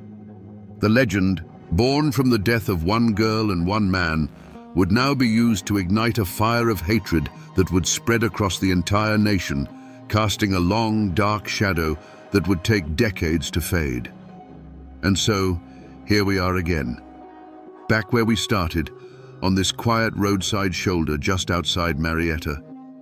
The cars still rush past, their drivers oblivious, their tires humming on the asphalt. A century ago, the only sound here was the creak of a rope and the collective held breath of a crowd that had gathered to watch a man die. After our journey, this place looks different. It's no longer just a patch of anonymous ground. It's a wound in the earth, a final destination. We can almost see them now, the silent convoy of cars arriving in the pre-dawn light, the grim-faced men, the terrified figure pulled from the back seat. We have followed the whispers from this spot all the way back to their source. A dusty factory floor, a sweltering courtroom, a governor's mansion under siege. We've seen how a city's simmering anxieties about the future could be focused into a burning hatred for one man. We've seen how the power of a printing press could convict a man in the public mind long before a jury ever heard his name. And we've seen how a group of powerful men, convinced of their own righteousness, could take the law into their own hands and call it justice. This story serves as a chilling reminder. It shows us how fragile truth can be in the face of a story people want to believe. It took 70 years for a deathbed confession to surface, for a man named Alonzo Mann to finally break his silence. And it took even longer for the state of Georgia to issue a pardon, not for innocence, but for its own failure to protect a prisoner from the mob. A piece of paper issued decades too late to correct a wrong that could never be undone. So the next time you pass a forgotten spot on a lonely road, a place with no marker to tell its tale, listen. Listen for the echoes, because the oak tree they used is long gone, cut down by souvenir hunters and time. The factory has been demolished, replaced by the monuments of a new century. The people are all gone, turned to dust and memory. But the story remains.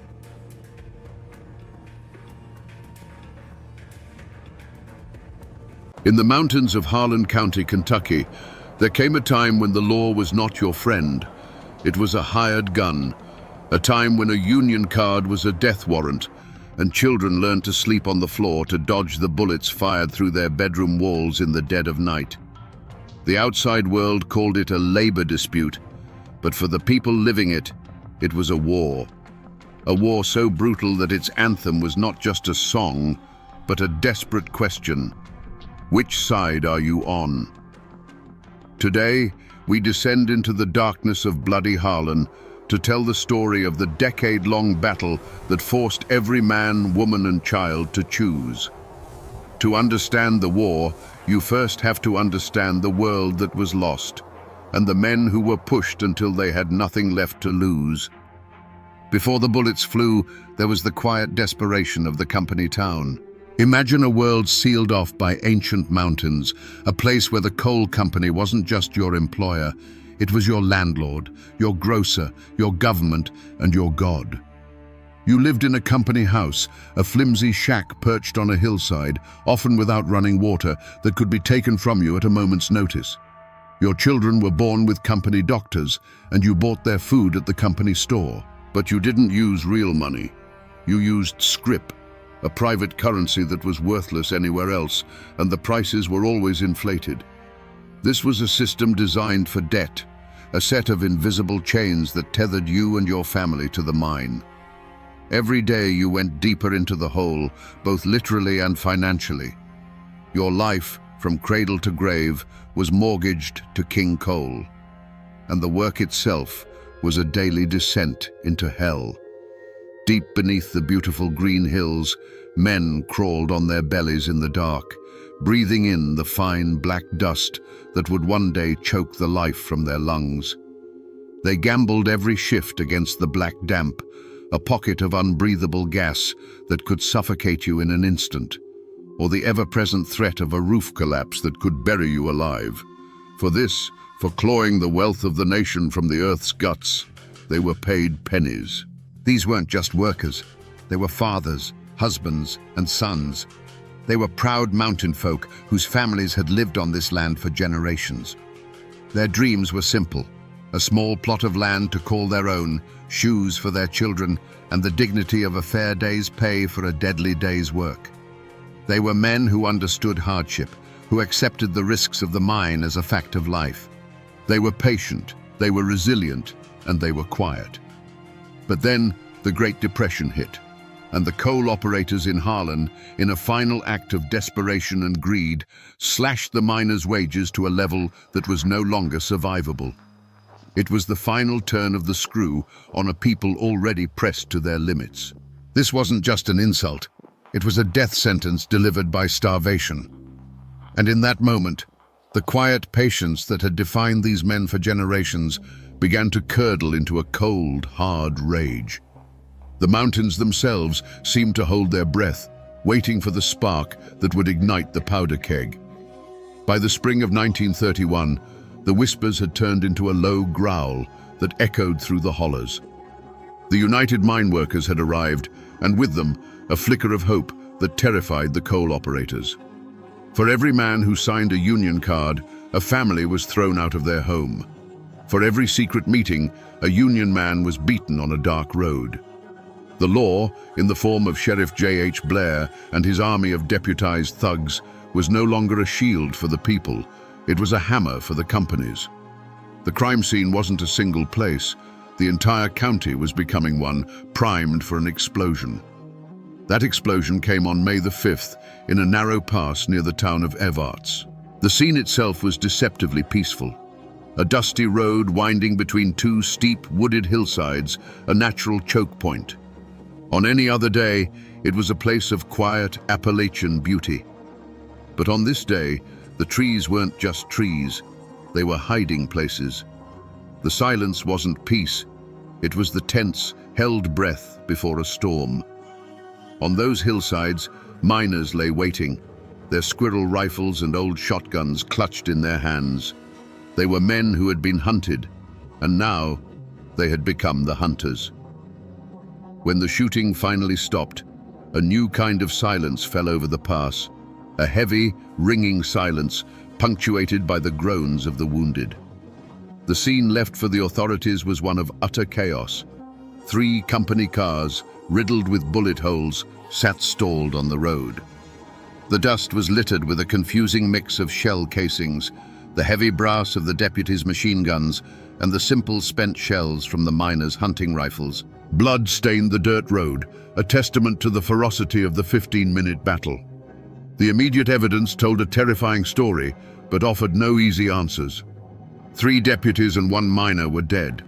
The official report would call it a cold-blooded ambush, an act of insurrection by lawless miners. But the miners would whisper a different tale, one of self-defense, of a motorcade of gun thugs on their way to shoot up another picket line, of a people who finally decided to shoot back. The tracks leading away from the road vanished into the dense woods, swallowed by a wilderness that knew how to keep its secrets. The Battle of Evarts left behind more than bodies and brass. It left behind a bone-chilling question that hung in the smoke-filled air. This wasn't a simple murder. This was an organized, armed uprising. Who had planned it? Who gave the order to fire? The scene spoke of desperation and rage, but the wilderness offered no confessions. It only confirmed a terrible new reality. The war in Harlan County had gone hot, and the mountains themselves had become the first and most mysterious witness to the bloodshed. In the chaotic hours after the Battle of Evarts, as the bodies of the deputies were carried out of the pass, Sheriff J.H. Blair didn't need a detective to find his prime suspects. He already had his culprits. For months, a clear and public enemy had been challenging his authority and the absolute power of the coal operators. The finger of blame pointed squarely, and without a moment's hesitation, at the organizers of the United Mine Workers of America. These were the men who had come into his county preaching a gospel of discontent. They were, in the eyes of the establishment, outside agitators with foreign ideas about collective bargaining and workers' rights. They held secret meetings in darkened schoolhouses and on remote hillsides, whispering promises of a better life into the ears of desperate men. They were the ones who had lit the fuse of rebellion, and in the minds of the company men, the explosion at Evarts was the inevitable result. Their motive seemed undeniable. For weeks, Blair's deputies had been systematically breaking the strike, beating organizers and evicting families with brutal efficiency. The Union was losing. The ambush at Evarts wasn't just a random act of violence, it was a calculated message, a bloody declaration that the UMWA would not be crushed without a fight. It was a violent attempt to seize control of the county and to terrorize the law-abiding citizens and workers who had refused to join their cause. This wasn't a mystery. It was an open war, and the Union had just fired its deadliest shot. The evidence, as far as the law in Harlan was concerned, was self-evident. Every man on that hillside was either a Union member or a sympathizer. The Union had been advocating for resistance, and now resistance had turned deadly. Whispers immediately became official reports. Names of known Union leaders and the most outspoken miners were put on arrest warrants. The narrative was simple and powerful. The Union came, and then there was violence. Therefore, the Union was to blame. For Sheriff Blair, the case was already open and shut, and the manhunt for the Union men began immediately. But while Sheriff Blair's fury was aimed squarely at the Union men on the hills, a colder, more complicated suspicion began to take root behind the closed doors of the Coal Operators Association. The ambush at Evarts had been too perfect, too precise. The miners were desperate, yes, but this level of coordination suggested something more than just spontaneous rage. It suggested information. It suggested a leak, and a leak could only come from the inside. Suspicion, like a mountain mist, began to curl around the figures who stood between the two warring camps, the mine foreman and the company guards who had been deputized by Blair. These were men who came from mining families themselves, who spoke the same language and understood the grievances of the men in the pits, yet they drew their paychecks directly from the operators. They were trusted by both sides, and therefore trusted by neither. Could one of these men, a man who walked the line between loyalty and blood, have been the true architect of the massacre? The motive wouldn't have been a simple cry for workers' rights. It would have been something far more personal and venomous. Imagine a foreman whose father had been killed in a roof collapse years earlier, a death ruled an accident, but always whispered to have been caused by company negligence. He had risen through the ranks, his loyalty a perfect mask for a patient, simmering hatred. For a man like that, the Union wasn't a cause, it was a weapon. Looking back, the signs were there. One particular foreman, known for his harsh discipline, had been conspicuously absent from the convoy that day, claiming a sudden illness. In the aftermath, his grief seemed hollow, his questions to the other deputies sharp, not with sorrow, but with the careful precision of a man confirming the details of a plan gone right. He knew the convoy's route, their departure time, and their numbers. A single, anonymous tip to a Union contact was all it would have taken to turn that dusty road into a killing field, sacrificing a few of Blair's thugs to ignite a war that could burn his true enemies to the ground. The thought was chilling, that the Battle of Evarts wasn't an act of rebellion, but a calculated act of revenge, orchestrated by a traitor who wore the company's own badge. But there was a third shadow that fell across the mountains, one that terrified the Union and the operators alike. This wasn't a local feud. The Great Depression had set the entire nation on edge, and whispers of revolution were drifting out of the cities and into the forgotten hollows of Appalachia. This third suspect wasn't a man, but an idea, a radical, violent ideology that saw the struggle in Harlan not as a labor dispute, but as the first battleground in a new American Civil War. Agents of more extreme movements, men who found the United Mine Workers too tame, began to slip into the county. They weren't miners. They were professional organizers, hardened veterans of bloodier conflicts in other parts of the country. They spoke not of contracts and wage increases, but of seizing the mines and overthrowing the system entirely. They saw the miners' desperation not as a problem to be solved, but as fuel for a much larger fire. Their motive was pure and terrifyingly impersonal: chaos. For them, a negotiated peace was a failure. They needed martyrs. They needed headlines. They needed a war. The Battle of Evarts, with its shocking death toll, was a perfect victory in their eyes. It escalated the conflict beyond the point of no return, forcing the hand of both the Union and the state. It transformed a local strike into a national symbol of class warfare. Their presence was felt not in public speeches, but in the shadows. Strange pamphlets would appear in the mining camps overnight, calling for armed resistance. Seasoned men with city accents were seen in hushed conversations with the most desperate and angry of the young miners, teaching them not how to picket, but how to build a barricade, how to choose a location for an ambush. They were ghosts in the machine, whispering poison into the ears of men who were already half-mad with hunger and injustice. For these outsiders, the dead at Evarts were not a tragedy. They were a necessary sacrifice to ignite the revolution they craved.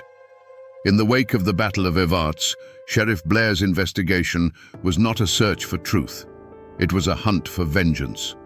He unleashed his army of deputies with a single, simple objective: round up every known union man and sympathizer. Warrants were issued for dozens of miners, but this wasn't a process of careful arrests. It was a brutal sweep. Doors were kicked in at midnight. Men were dragged from their beds in front of their screaming wives and children, their faces already bloodied by the time they were thrown into the back of a truck. But the mountains, which had served as a fortress for the coal operators, now became a sanctuary for the miners. The deputies, many of them outsiders themselves, were clumsy and loud in this terrain. They knew the roads, but the miners knew the land. Men vanished into the deep woods and winding hollows, swallowed whole by a wilderness that was loyal to its own. Posses would track a man for days, following a clear trail to the mouth of an abandoned mine or a remote cabin, only to find the trail had gone cold, as if the man they were chasing had simply turned to mist and drifted away on the wind. The few men they did manage to capture offered no clear answers. Under the brutal persuasion of a deputy's blackjack, stories changed and collapsed.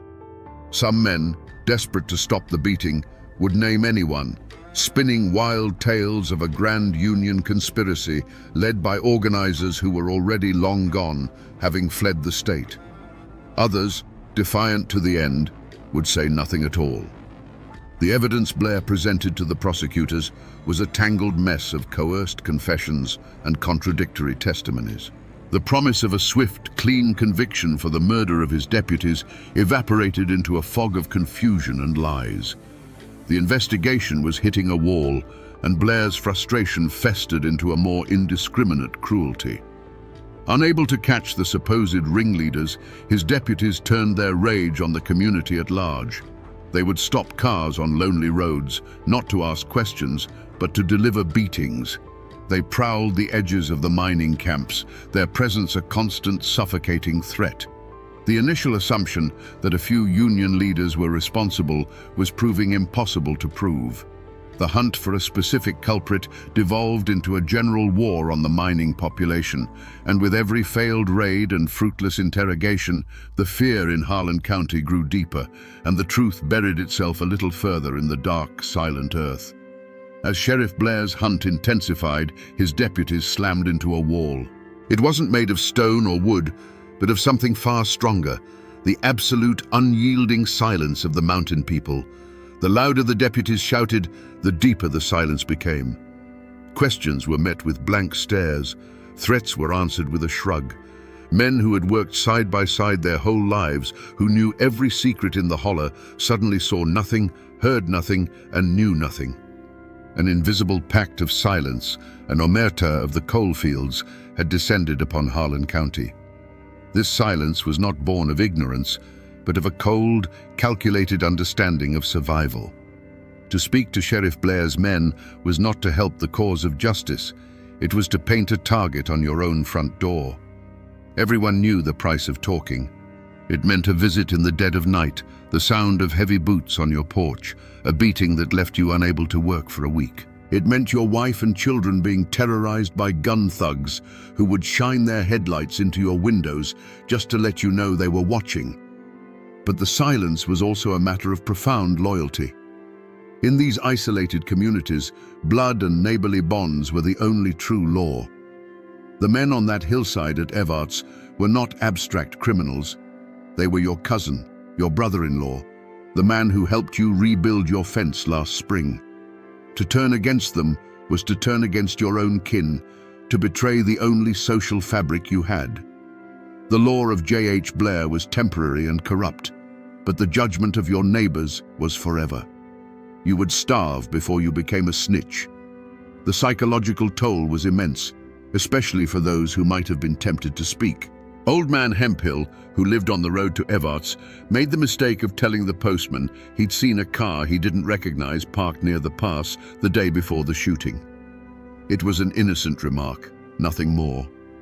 A week later, he woke to find his family's milk cow, their only source of extra income, lying dead in his field with its throat cut.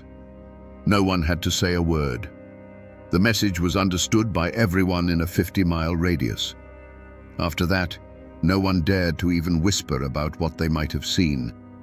The mountains had closed ranks, and the truth of what happened at Evarts was locked behind a wall of fear that no amount of force could ever break down.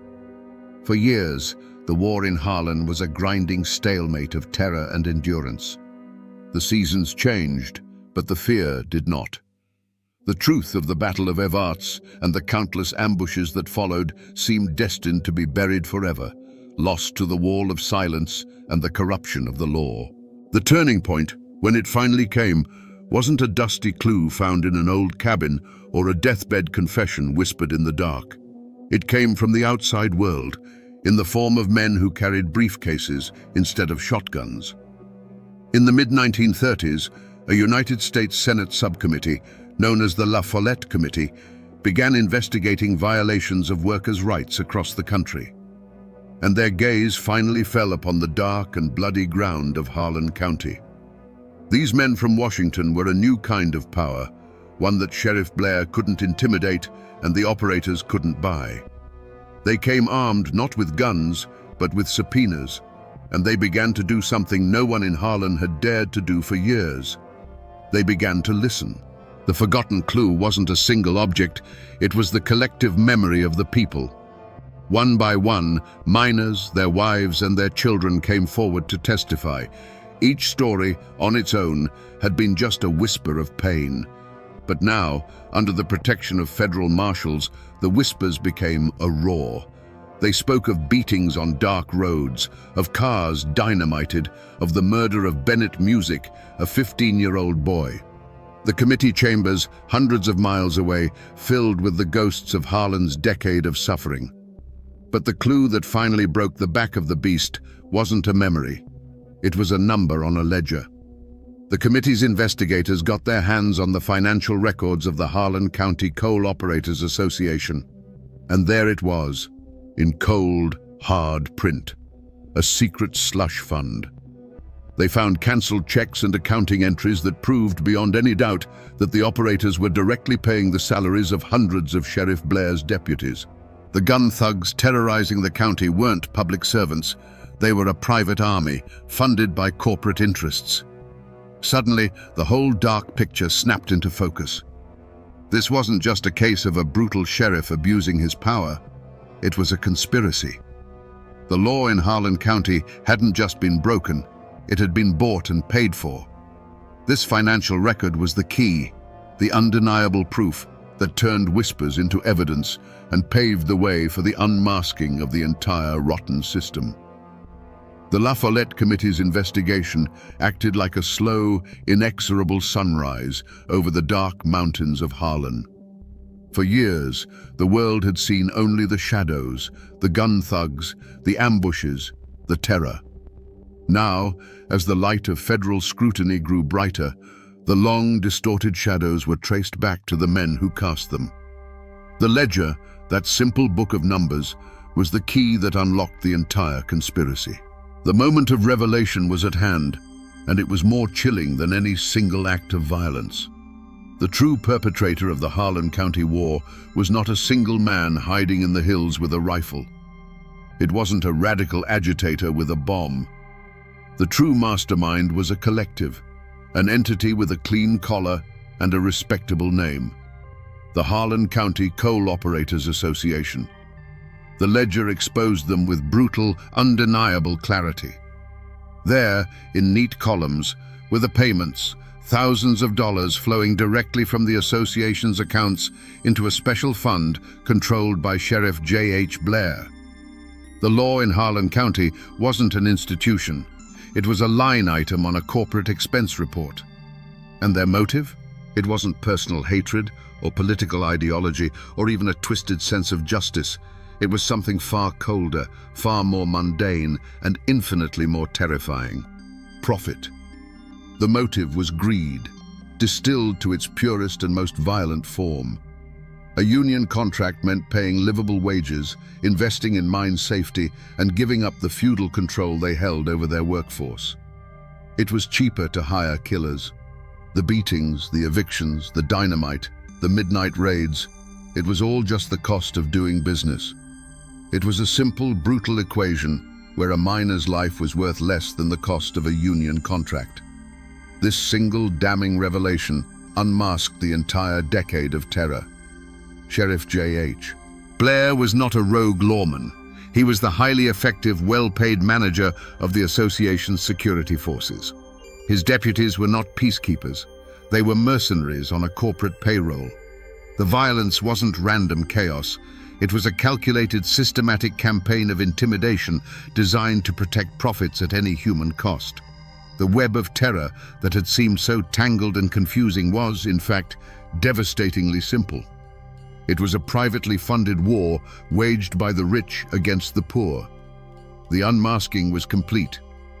The smoke of the Battle of Evarts finally cleared to reveal the true enemy, and they weren't wearing a miner's dusty overalls or a deputy's badge.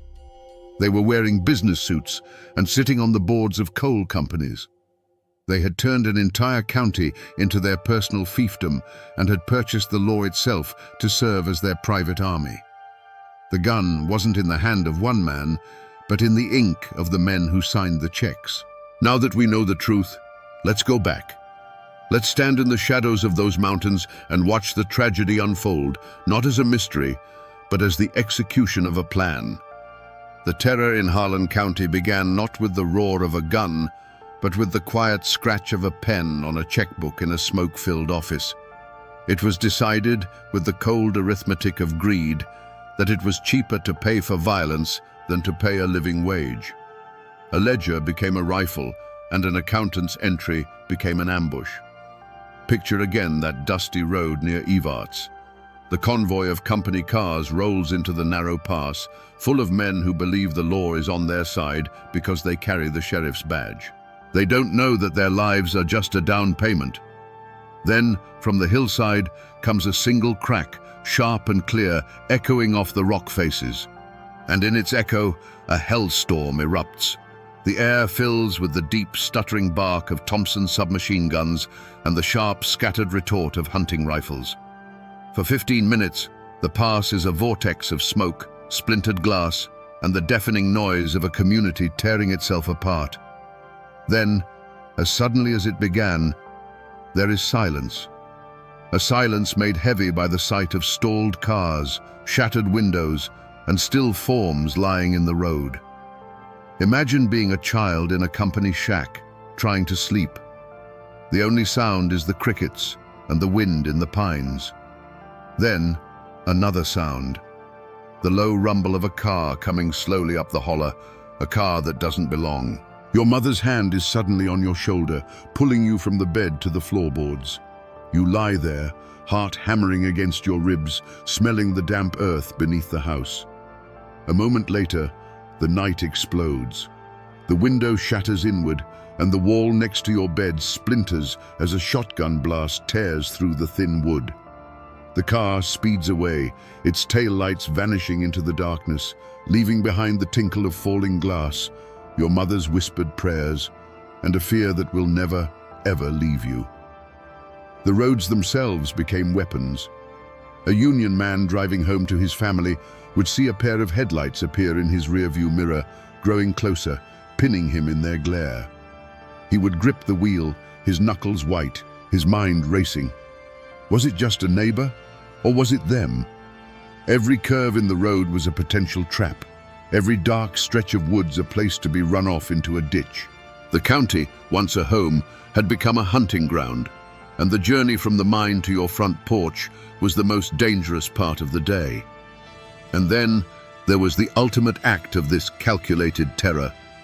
A union organizer, Marshall Music, is driving with his family. The road ahead is clear. For a moment, it might feel like a normal day, but then the world is ripped apart by a deafening roar.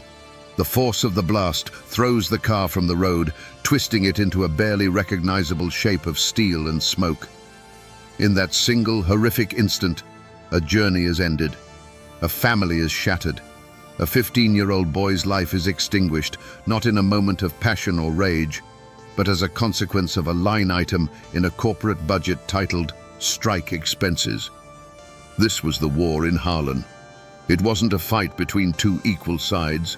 It was a systematic campaign of terror, planned in boardrooms and executed by men who had sold their badges and their souls. Every scream in the night, every bullet hole in a cabin wall, every newly dug grave was a direct result of a choice made by men in suits who likely never set foot in a mine. The true horror of Bloody Harlan is not just what happened, but the chilling, deliberate reason why. When the trials finally began, they were not held in the small, compromised courthouse in Harlan. The case had been elevated to the federal level, and the coal operators and Sheriff Blair, men who were once kings in their own domain, were now defendants in a United States court. The atmosphere was electric. Miners who had once hidden from Blair's thugs now sat in the witness stand, protected by federal marshals, their faces illuminated by the flashbulbs of a curious national press. For the first time, the quiet, fearful whispers of the hollers were being entered into the official record, spoken aloud for the whole world to hear. The defendants, the powerful men of the Coal Operators Association, and their chief enforcer, J.H. Blair, sat at their tables with an air of defiant indignation. They were not accustomed to being questioned. In their eyes, this was a political circus, a witch hunt orchestrated by Roosevelt's New Deal to break the rightful power of industry. Their high-priced lawyers spun tales of defending private property against a violent, communist-inspired insurrection. They portrayed Blair not as a tyrant, but as a heroic lawman standing against anarchy. But their narrative began to crumble under the weight of the testimony. One by one, miners and their wives took the stand. With simple, halting words, they painted a devastating mural of the decade of terror. They spoke of night riding, of beatings, of houses riddled with buckshot, of the constant, gnawing fear. They presented the ledger, the cold, hard proof of a conspiracy. The trial became a battle of two realities, the operator's world of contracts and legal rights, and the miner's world of blood and survival. And yet, in a stunning blow to the government and the miners, the first trial in 1938 ended in a hung jury. The operators' immense influence, their deep connections, and their ability to cast doubt had proven just strong enough. For a moment, it seemed as if the wall of power was unbreakable. The operators walked out of the courtroom, not convicted, their smirks a final insult to the men and women who had dared to speak against them. It was a moment of profound injustice, an echo of the crooked law they had mastered for so long. But the verdict in the court of public opinion had already been delivered. The La Follette Committee's investigation and the national press coverage had exposed the rot in Harlan County to the entire nation. The operators had escaped a conviction, but they had not escaped the shame.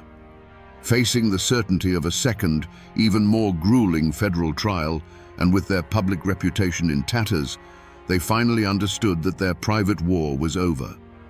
In 1939, after nearly a decade of bloodshed, the Harlan County Coal Operators Association did what no amount of violence could force them to do. They surrendered. They signed a contract with the United Mine Workers of America. There were no jail sentences for the masterminds, no hangman's noose for the architects of the terror.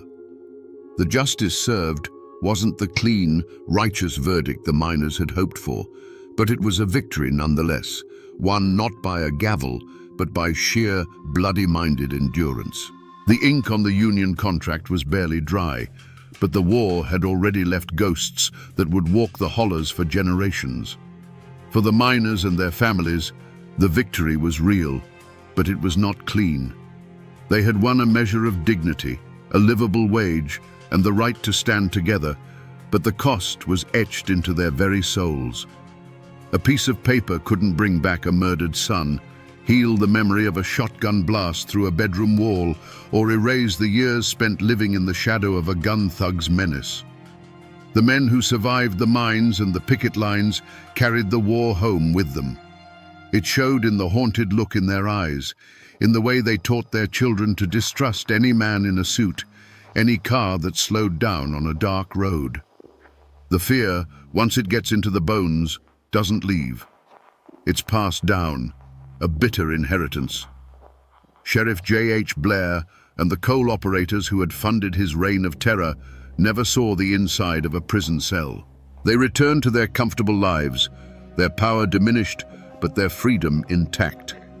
They had lost the war, but they had escaped justice. Blair faded from public life, but he never faded from memory. His name became a new kind of ghost, a bogeyman used by parents to frighten their children into behaving, a curse whispered in the corners of union halls for the next 50 years. The families of the deputies and gun thugs, many of whom were just local men trying to earn a paycheck, found themselves on the wrong side of a line that would never be erased. Their children grew up bearing names associated with betrayal and violence, forever marked by the choices their fathers had made. The war redrew the map of Harlan County. The lines weren't on any piece of paper. They were lines of loyalty and betrayal that ran straight through families, churches, and neighborhoods. The neighbor who had put on a deputy's badge was never fully trusted again. The store owner who had sided with the company found his business mysteriously dwindling. Friendships that had endured for a lifetime were shattered by the simple, brutal question of which side you were on. The children of union men and the children of company men went to the same schools, but they carried with them a silent, inherited animosity. Harlan County was no longer just a place.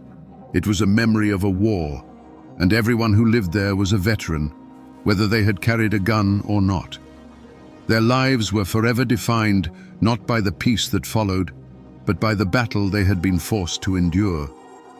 You might think this war is over, a faded chapter in a history book, but you would be wrong. The story of Bloody Harlan is not history.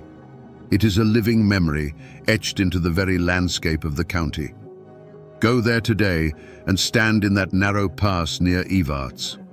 When a coal truck rumbles by, the sound still echoes off the hillsides like the ghosts of machine gun fire.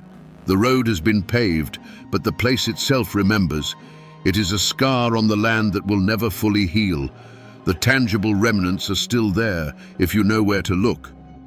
They say that in some of the older brick buildings in town, you can still find the patched-over pockmarks left by stray bullets from forgotten shootouts. Walk through the old hillside cemeteries, and you'll find the tombstones of the men who fell on both sides, their names carved in stone, their stories now reduced to a pair of dates. These silent stone witnesses are the most honest memorials to the conflict, a quiet testament to the price that was paid. But the most powerful echo of Bloody Harlan isn't made of stone or steel. It's a song. That night, when Florence Reese, a hungry and terrified union man's wife, tore a page from a calendar and scribbled down the words to "Which side are you on?" she created something more powerful than dynamite. That song escaped the mountains. It became the anthem for the oppressed everywhere, sung on picket lines from Detroit to London, chanted in the streets during the civil rights movement, and translated into dozens of languages. A simple question, born of desperation in a Kentucky shack, became a global call to arms for justice. And the stories themselves are a living remnant. Sit on a porch with the old-timers, the grandsons and granddaughters of the men who fought, and they will tell you. They will tell you about the night the gun thugs came, stories passed down like family heirlooms. They'll tell you that the deep-seated distrust of outsiders and authority isn't paranoia. It's a lesson learned in blood. The world moves on, calendars change, but in Harlan County, the past is never truly past. It breathes in the mountain air, a constant whispering reminder that you must always be ready to answer that one simple question. And so we return to where we began, to that simple, haunting question, born of terror and hunger. Which side are you on? For a decade, the war in Harlan County was the answer. It wasn't a dispute over wages. It was a bloody 10-year war fought to decide if a man's life was worth more than a ton of coal.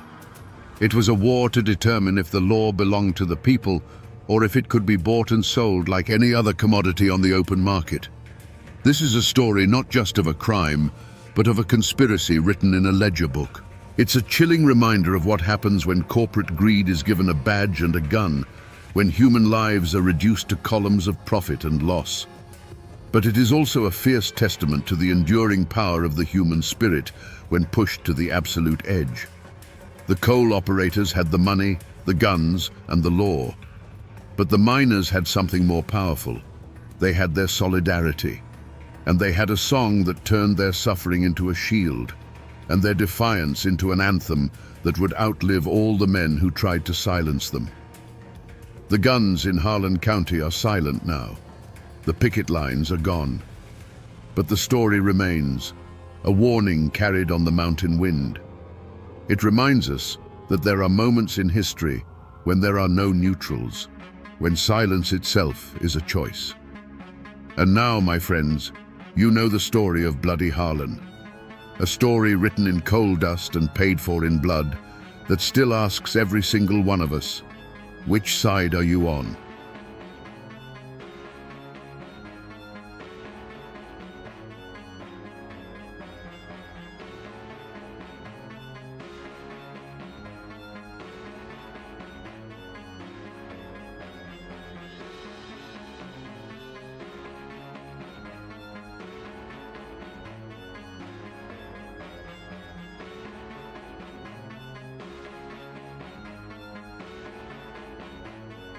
When we think of train robbers, we picture cowboys on horseback chasing a locomotive across the open prairie. But what if the crime wasn't set against an endless sky, but in the pitch-black throat of a mountain? On October 23, 1901, the most luxurious train in Appalachia, the fast-flying Virginian, saw a red signal and slowed to a stop inside tunnel number 19. For the hundreds of sleeping passengers, it was just a minor delay. For the crew up front, it was the beginning of a nightmare. The men who emerged from the darkness weren't romantic bandits. They were something new, more ruthless. So what really happened inside that tunnel? And why has this brutal crime been almost completely forgotten? In the early 1900s, the Chesapeake and Ohio Railroad was more than just tracks. It was a steel artery pumping life through the heart of Appalachia. It carried coal out of the mountains and brought the modern world in. And the crown jewel of the C&O line was the FFV, Limited, the fast-flying Virginian. This was no grimy freight hauler. It was a rolling palace of polished wood, plush velvet, and gleaming brass, a symbol of progress and prosperity slicing through the ancient, brooding hills. On board were wealthy industrialists, politicians and families, dining in luxury or sleeping soundly in Pullman cars, utterly disconnected from the rugged land they were passing through. This land, the Allegheny Mountains of Virginia, was a world of stark contrasts. Small towns like Jerry's Run were nestled in valleys where life had followed the rhythm of the seasons for generations. But the railroad had changed everything. It brought jobs, money, and a new kind of tension. And it bred a new kind of man, caught between the old ways and the encroaching industrial age. The Flippin and Jenkins brothers were products of this world. George and Charles Flippin, Jack and Gus Jenkins. These weren't outsiders. They were local men. Rumor had it some of them had once worked for the C&O, their hands calloused by the same railroad they now saw as a target. They knew its schedules, its procedures, and its weaknesses. They weren't faceless bandits. They were neighbors, men who understood the land and the steel river that ran through it. They saw the FFV not as a symbol of progress, but as a fat prize, a rolling bank vault just waiting to be cracked. And in the heart of this territory lay tunnel number 19. It wasn't just a hole in a mountain. It was long, it was curved, and it was pitch black. Once a train entered, its engineer was blind to what was on the other side. For the passengers, it was a momentary darkness. But for men with local knowledge and a grudge, it was the perfect choke point. It was a natural trap designed by the mountain itself. And so, on that cool October night, the world held its breath. The luxurious FFV sped through the darkness, a cocoon of light and warmth. Inside the mail car, an express agent named Charles K. Bobbitt went about his duties, guarding the money and securities that were the lifeblood of the region's economy. He was just a man doing his job, unaware that 4 local men were waiting in the shadows, ready to turn his ordinary night into a legend of violence and greed. Little did anyone on that train know, the modern world was about to collide with the brutal reality of the mountains. Just after 10 o'clock, as the FFV Limited thundered towards Tunnel 19, the engineer saw a familiar sight. A single red light glowing in the distance, the universal signal to stop. He did what any railroad man would do. He slowed the massive engine, easing it into the gaping mouth of the tunnel, expecting a simple delay. And that's when the trap snapped shut. Out of the inky blackness, shadows detached themselves from the rock walls. Before the engineer or his fireman could react, armed men were swarming the locomotive. Imagine the terror. In front of them, the suffocating darkness of the tunnel. Behind them, hundreds of sleeping passengers who had trusted their lives to them. And right beside them, the cold glint of revolver barrels in the firebox glow. There was no negotiation. There was no room to run. The robbers' orders were precise and chillingly calm. They weren't interested in the passengers' jewelry or the cash in their wallets. They had a single, high-valued target. At gunpoint, they forced the engineer to perform an act of surgical precision. He had to uncouple the engine, along with the mail and baggage car directly behind it, from the rest of the train. With a loud metallic shriek, the connection was broken. The point of no return had been crossed. The robbers now commanded a ghost train, an engine and a single priceless car, pulling away from the main train and out the other side of the tunnel. The rest of the FFV, with its hundreds of oblivious souls, sat silent and dead on the tracks, abandoned in the dark heart of the mountain, their world of comfort and safety suddenly and irrevocably severed. Isolated from the main train, the mail car was now a steel coffin on wheels. Inside, Express Agent Charles Bobbitt knew he was in trouble. He heard the commotion, the decoupling of the cars, and he barricaded the heavy doors. The robbers shouted for him to open up. He refused. He was a railroad man, and this car was his responsibility. Their answer came not in words, but in a deafening roar that shook the very mountain. The outlaws didn't waste time on persuasion. They used dynamite. The massive car door, built to withstand nearly anything, was simply gone, reduced to a cloud of splinters and stinging, acrid dust. Through the settling smoke, the gang stormed the breach. And they saw him. Charles Bobbitt, wounded by the blast, but not broken. He was on his feet, revolver in hand, a lone guardian amidst the wreckage. What happened next was not a negotiation. It was a furious, echoing chaos in a cramped steel box. The small space was filled with the bark of pistols and the blinding flash of muzzle fire. It was over in seconds. When the ringing in their ears subsided, only one side was left standing. Charles Bobbitt lay on the floor of his car, a silent testament to a duty he refused to abandon, even in the face of certain death. Stepping over the fallen agent, the gang went to work with cold precision. They ripped open the safes, stuffing canvas bags with cash and securities. Their haul was estimated between $10,000 and $40,000, what would be well over $1 million today. With their prize secured, they didn't linger. Bags heavy with the railroad's lifeblood, they slipped out of the ruined car and melted back into the Appalachian night. The same forest that had birthed them now swallowed them whole, leaving behind only silence, smoke, and a hero lying on the floor. Back in the tunnel, confusion curdled into fear.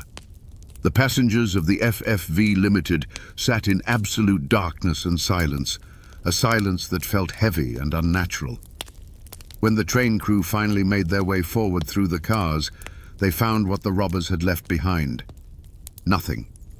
The engine and mail car had simply vanished. It was only when they emerged from the far end of the tunnel on foot that they saw the scene of the crime. There, sitting alone on the tracks, was the locomotive and the brutalized mail car, its door blasted open like a gaping wound. Inside, amidst the wreckage and the smell of gunpowder, they found Charles Bobbitt. Against all odds, he was alive. Riddled with bullets and wounded by the dynamite blast, he was clinging to life with a tenacity that defied belief. He became an instant hero, the man who stared down the barrel of a gun and refused to back down. His survival was a miracle, a small point of light in an otherwise dark and vicious crime. The Chesapeake and Ohio Railroad was a corporate giant, and this was not just a theft, it was a declaration of war. An attack on their flagship train was an attack on their authority and their very honor. They responded with overwhelming force. Their own police force was mobilized, and they called in the best and most ruthless help money could buy, the Baldwin Felts Detective Agency. These were not local sheriffs. They were the infamous strikebreakers and union busters who would later become feared enforcers for the coal barons. They were professional manhunters, and they descended on the Alleghenies with a single-minded purpose. A massive manhunt began. The news spread like wildfire along the telegraph lines that crisscrossed the mountains. A huge reward was offered, turning neighbors into potential informants. The world was changing fast, and the dense Appalachian forests, once an impenetrable sanctuary for outlaws, were now surrounded by a network of technology and law. The gang might have known the woods like the back of their hand, but they were now trapped within them. Fear and rumor swept through the valleys. Every stranger was viewed with suspicion. People whispered stories about the brutal dynamite attack, about the bravery of the express agent, and about the audacious local boys who had dared to challenge the mighty C&O. The Flippin' Jenkins gang had pulled off the perfect crime, but in doing so, they had brought the full weight of the industrial world crashing down upon their heads. The mountains that had been their shield were now becoming their cage. The Appalachian forests couldn't hold them forever. The gang's downfall wasn't a dramatic last stand in a mountain hollow, but a quiet betrayal by the very thing they stole. They began spending the new, crisp banknotes, money that was as traceable in that era as a marked bill is today. Informants, lured by the massive reward, took note. One by one, the Baldwin Felts detectives, methodical and relentless, tracked them down. Within weeks, the Flippin' Jenkins gang was in chains. Their trial was a major event in the quiet county. The courthouse was packed to the rafters, with a tense mix of curious locals, grim-faced railroad officials, and heavily armed guards. It felt less like a quest for truth and more like a show of force. This wasn't a dispute between neighbors. This was the C&O Railroad, a titan of industry, making it clear that its domain was absolute. The lawyers for the prosecution, funded by the railroad, were sharp and merciless, painting a picture of pure, unadulterated evil. In the defendant's box sat the four men, no longer the masters of the dark tunnel, but pale and exposed under the harsh light of the courtroom. There were no romantic pronouncements, no defiant speeches for the newspapers. By all accounts, they were sullen and defeated. They were local men, known in their communities, now stripped of all power, facing a legal machine they had no hope of overcoming. They were men of the mountains, but they were being judged by the unyielding law of the modern world. The evidence was overwhelming. The testimony of the train crew, the recovered loot, their own confessions, it all formed an ironclad case. The defense attorneys could do little more than go through the motions. The outcome was never in doubt. This trial wasn't about determining guilt or innocence, it was about delivering a message. The verdict, when it came, was as swift and decisive as the dynamite blast they had used. Guilty on all counts. And the sentence was a living death, life in the Virginia State Penitentiary. There was no glory, no ballad sung of their deeds. They weren't hanged and turned into martyrs. They were simply erased, condemned to fade away into the anonymity of the prison system. So, was this justice? For the railroad, absolutely. For Charles Bobbitt, who carried the scars for the rest of his life, it most certainly was. But for the people watching, it felt like something else. It was the cold, efficient justice of a corporation, a power that could reach into the deepest parts of Appalachia and extinguish any who dared to challenge it. The Flippin' Jenkins gang were violent criminals, but their fate was also a stark warning to everyone in the mountains. The old ways were over. The railroad was king. So what became of the Flippin' Jenkins gang, the men who brought terror to the FFV Limited? They didn't become folk heroes like Jesse James. There were no daring escapes, no ballads sung of their exploits. They simply vanished into the stone walls of the Virginia Penitentiary. They lived out their days as anonymous numbers in the prison system, their names and their crime fading from public memory until they died. Forgotten men paying a long, slow price for a few minutes of violent greed. But what about the true hero of that night, Express Agent Charles K. Bobbitt? His story is the one that deserves to be remembered. He not only survived his horrific wounds, but he became a symbol of courage for the C&O Railroad. The company rewarded him for his bravery, and he continued to work on the railroad he had defended with his life, serving faithfully until his retirement. He didn't seek fame or glory. He was a quiet, dutiful man who, when tested by fire and dynamite, proved to be stronger than steel. And what of the stage for this drama? Tunnel 19 still cuts through the mountain near Jerry's Run, Virginia. The FFV Limited is long gone, a ghost of a more elegant age, but the steel artery remains. Freight trains, the modern workhorses of the railroad, still thunder through that same darkness, their powerful horns echoing in the valleys. For the engineers today, it's just another tunnel, a number on a map. Most have no idea that they are passing through the scene of one of the most audacious and brutal crimes in Appalachian history. But a story this violent leaves more than just physical marks. It leaves a legend. For over a century, a whisper has persisted in the hills around Jerry's Run, the rumor of lost gold. The story goes that the gang, in their frantic escape, managed to bury a portion of their loot somewhere in the dense woods. Even now, locals and treasure hunters armed with metal detectors still comb the mountainsides, searching for a fortune that likely never existed outside of campfire tales. It seems the lure of the robbers' gold has lasted far longer than the memory of the men themselves. The official records may gather dust, but the mountains, they remember everything. So we return to the question we asked at the beginning. Why has this crime, so bold and so brutal, been almost completely erased from history? The answer lies in the crime itself. There was no romance here. This was not a story of noble outlaws fighting a corrupt system. This was a story of dynamite, greed, and a cold-blooded attack on a man just doing his job.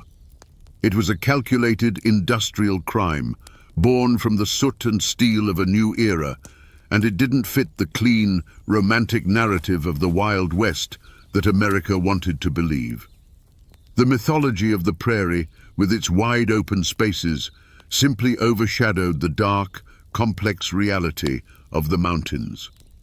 The story of the Tunnel 19 robbery is a stark reminder that the history of Appalachia is not one of simple hillbillies or quaint folk tales. It's a story of profound and often violent collision between old ways and new technology, between the code of the mountains and the law of the corporation. The Flippin' Jenkins gang weren't cowboys.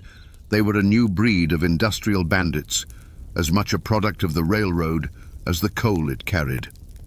And in their swift and ignominious end, we see the raw power of the industrial world asserting its dominance over the old frontier. But if there is a lesson here, it is not just one of cruelty. It's also found in the quiet courage of a man like Charles K. Bobbitt, an ordinary man who, when plunged into the heart of darkness, refused to break. He represents the other side of the Appalachian spirit, not the outlaw defiance, but the deep-rooted resilience, the sense of duty, and the simple, unshakable will to endure. His legacy, though quieter, is far more powerful than any lost gold. It reminds us that true grit isn't found in taking a prize, but in protecting what's entrusted to you, no matter the cost. They say that on the night Talton Hall died, the mountains themselves held their breath. This wasn't a death in a blaze of glory, not a gunfight between two men in a dusty street. This was something colder. This was a mob, silent and determined, dragging a shackled man from a train car. This was the end of the line for the man they called the Pikeville Killer, the Mountain Demon, his fate sealed not by a judge's gavel, but by a rope thrown over the branch of a maple tree. How does a man become so feared that his death becomes a legend? Was he a simple monster, a killer for hire who finally ran out of road? Or was he something more complex, a perfect, brutal product of a lawless time? To understand what happened on that September night in 1892, we have to go back. We have to trace the bloody path that led Talton Hall from the anonymous hollows of Kentucky to his final, haunting dance at the end of a rope. To understand the man, you have to understand the mountains that made him. Talton Hall was born around 1846 into a world that was already old, a world of deep hollows and interlocking ridges that separated families from the law, from the government, and from each other. In these parts of eastern Kentucky, a man's world was as big as he could walk in a day, and his only true allegiance was to his kin. Justice wasn't something you found in a courthouse, it was something you took with a rifle in your hands. This was the soil where a man like Hall would take root. The great bloody catalyst of his life was the Civil War. For the rest of America, it was a war of armies and grand campaigns. But in the Cumberland Mountains, it was a poison that seeped into every creek and holler. It was a war of bushwhackers and home guards, where your neighbor might be a secret enemy, and a knock on the door at night could mean death. Young Talton came of age in this furnace. He would have seen men hanged for their loyalties, families burned out of their homes, and vendettas born that would fester for generations. This is where he learned his first, and perhaps only, lesson. The world is a brutal place, and the only certainty is the man who is quicker on the draw. When the war ended on paper, it didn't end in the mountains. The soldiers came home, but they brought the war with them. They were men skilled in the art of ambush, tracking and killing, skills that didn't have much use in a peaceful world. But their world wasn't peaceful.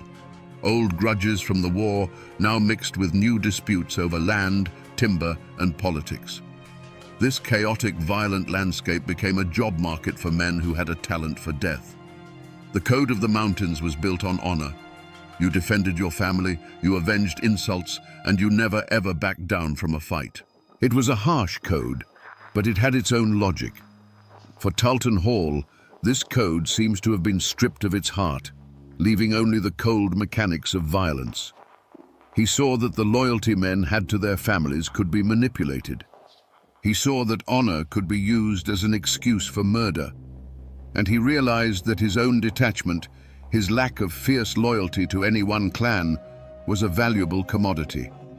Imagine him as a young man, perhaps returning from the fringes of the war. He sees the Hatfield clan rising in power, the McCoy clan nursing their wounds, and a dozen smaller families sharpening their knives over some perceived slight. He watches as men kill each other for the sake of a family name, for a pig, for a dirty look. And in that moment, he doesn't see tragedy or honor. He sees an opportunity. He sees a world where his steady hand and empty conscience could earn him a living.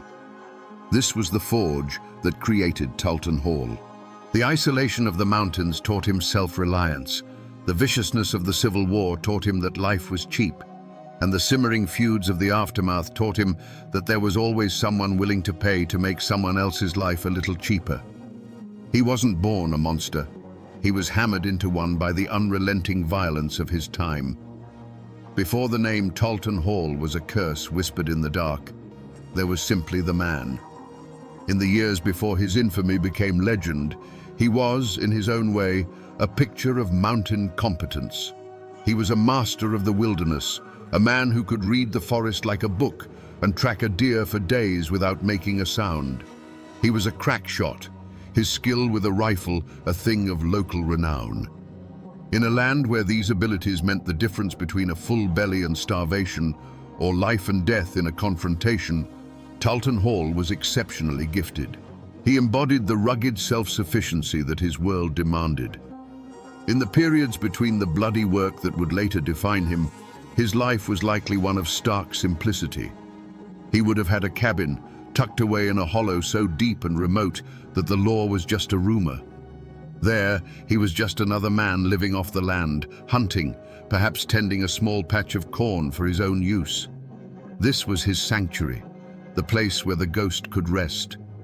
This quiet, solitary existence was the world he sought to protect. It was a world built not on love or community, but on anonymity and isolation, a peace purchased with the proceeds of violence. His relationships, too, were likely forged in the currency of the mountains, fear and pragmatism. He had kin, as all men did, and they would have afforded him the loyalty that blood demanded. But it would have been a loyalty tinged with terror. They may have benefited from his protection, safe in the knowledge that no one would dare cross the family of Talton Hall. But they would have lived under the shadow of his cold nature, always aware of what he was capable of. He wasn't a man who inspired love. He inspired a dreadful, unshakable respect. In his prime, before the New Year's massacre and the murder of Officer Belcher, his reputation was less that of a demon and more that of a tool. A dangerous tool, but a useful one. If a timber company needed a troublesome squatter scared off a piece of land, they might seek out Talt Hall. If a moonshiner needed his still guarded from rivals or federal agents, Hall was the man for the job. He was seen as a regulator, a human weapon to be aimed at a problem. He was the final, violent answer to a dispute that couldn't be settled any other way. In the brutal logic of the mountains, he provided a service.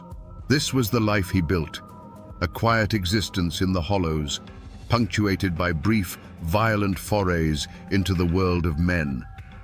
His stake in the world wasn't a family's love or a community's admiration. It was his freedom. The freedom to move through the mountains unseen, to be a name without a face, and to be the master of his own dark destiny. It was this self-contained, predatory world that was about to be threatened, and its destruction would unleash the full measure of his brutality. Every great tragedy is born from a single, deep-seated flaw. For Talton Hall, it wasn't greed or a quick temper.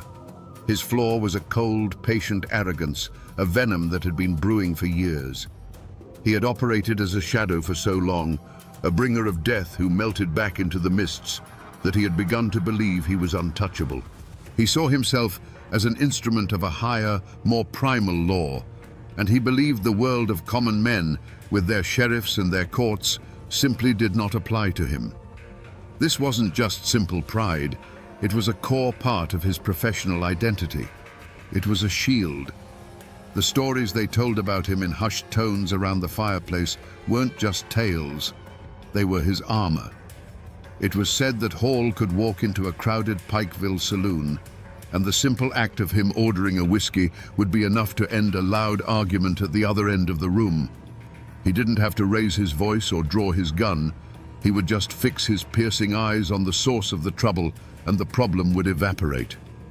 He had come to rely on this aura of fear, to see it as an absolute power. This belief in his own myth was both his greatest strength and his most profound weakness. It gave him the nerve to take on impossible jobs, to face down armed men without flinching. It was the source of the chilling calm he possessed in moments of extreme violence. He wasn't afraid because he genuinely believed he was death itself. And what does death have to fear? But that armor had a crack.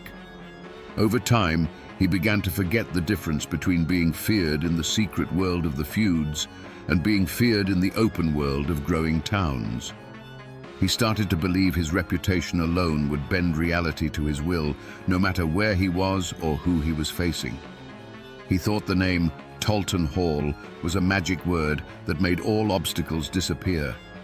This supreme arrogance, this absolute faith in his own terrifying legend, was making him careless. He began to take risks, to operate more openly, to let the world see the monster it had only whispered about. He was walking a razor's edge, convinced he would never fall, unaware that the world was changing around him. The very flaw that had kept him alive in the lawless wilderness was about to become the engine of his own destruction in a place where a badge and a uniform had started to mean something. For a man who lived in the shadows, Talton Hall had grown dangerously comfortable with the light. In 1891, he crossed the state line into the burgeoning town of Norton, Virginia. He wasn't there on business, not for a contract. He was there for himself, and he was full of whiskey. The quiet, calculating professional had been swallowed by the arrogant legend. He was loud, belligerent, and causing a disturbance, a man who believed his very name was a shield that made him immune to consequence. He was no longer a specter of death. He was a drunken bully, daring the world to challenge him. And the world sent a man named Charles H. Belcher. He wasn't a rival feudist or a hired gun. He was a town policeman, a symbol of everything the mountains were not. He represented order, society, and a law written in books, not in blood. When he saw the disturbance Hall was causing, he did his duty. He walked toward the Pikeville killer, his simple blue uniform a stark contrast to Hall's reputation, which was as dark and formless as a mountain shadow. For Officer Belcher, this was just another drunk to be quieted. He had no idea he was walking toward a man who considered himself a god. The affront, in Hall's mind, was not an insult or a threat. It was the simple act of being confronted. The moment Belcher spoke to him, the moment he attempted to impose the town's law on the mountain's killer, was an intolerable challenge to Hall's entire existence. Eyewitnesses would later describe the look in Hall's eyes, not anger, but a cold, dismissive contempt. Here was a man with a tin badge who thought he could lay hands on Talton Hall.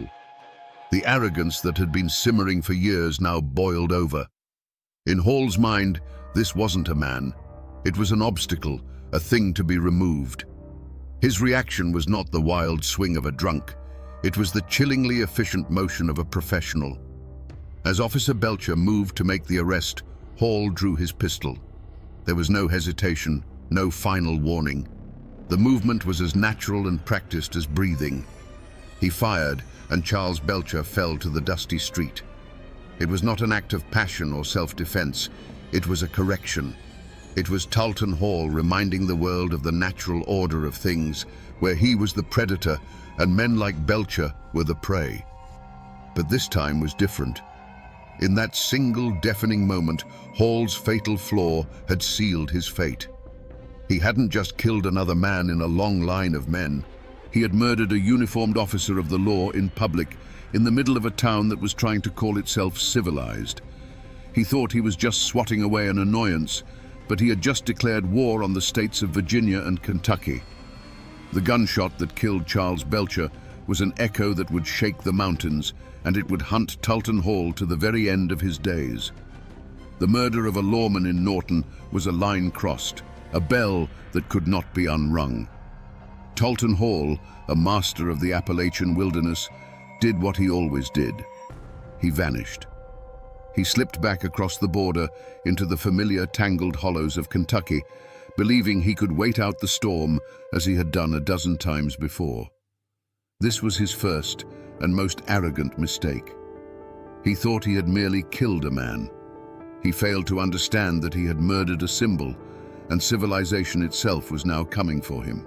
The response was unlike anything the mountains had ever seen. This wasn't a half-hearted posse led by a local sheriff who was likely related to the man he was hunting.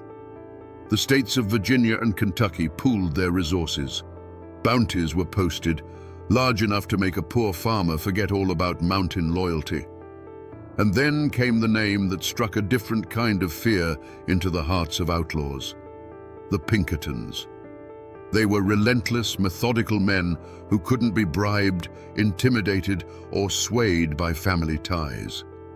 They were a modern machine of justice, and they were hunting a relic from a bygone era. Warnings came, not from his enemies, but from what few allies he had left.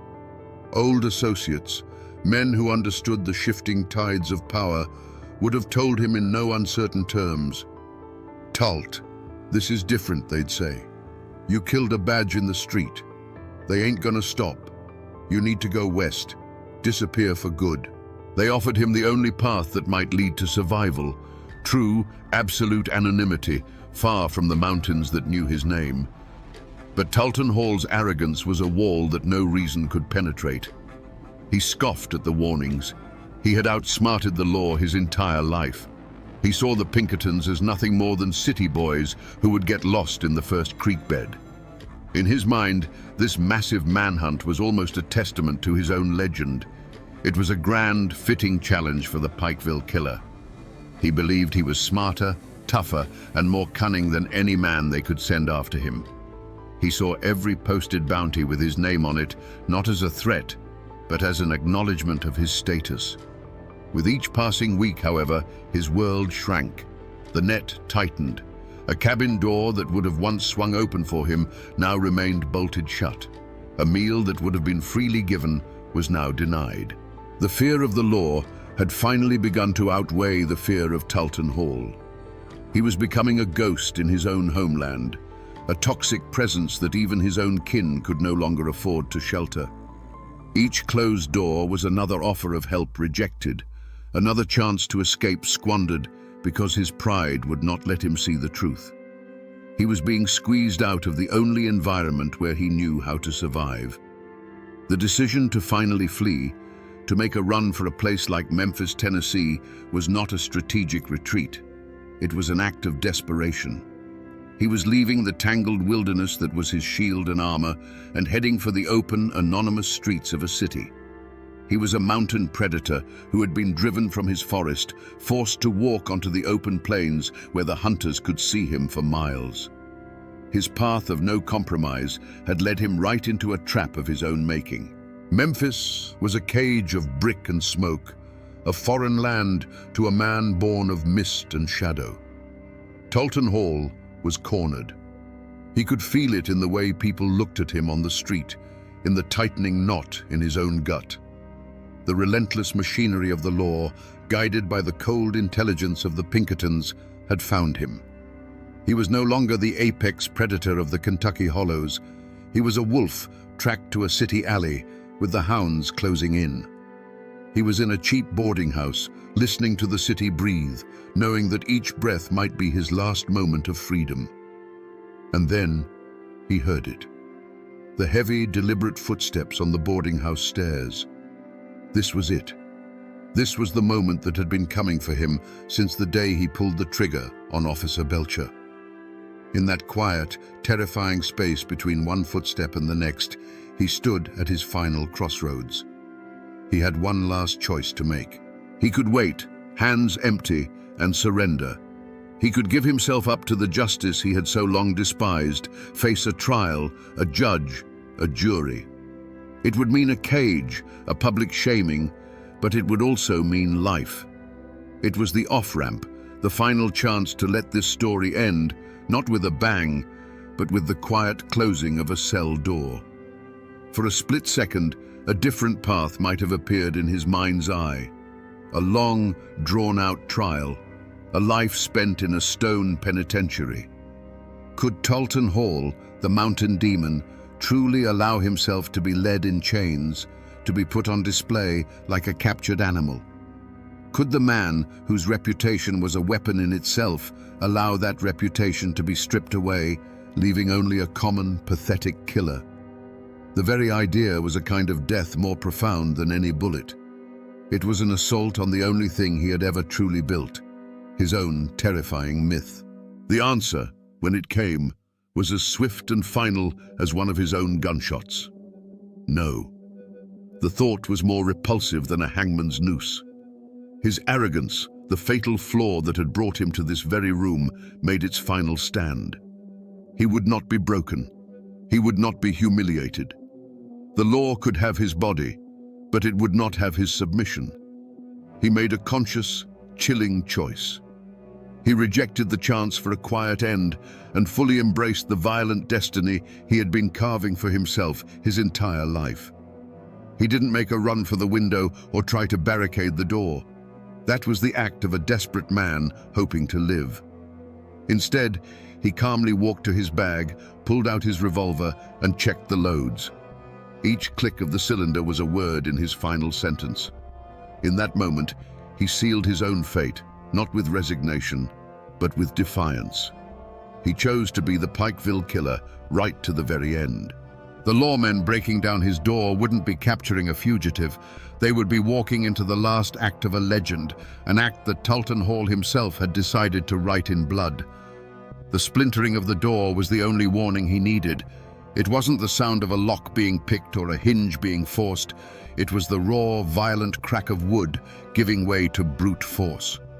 For Talton Hall, the world, which had been a tightening cage of streets and unfamiliar faces, suddenly shrank to the size of that small boarding house room.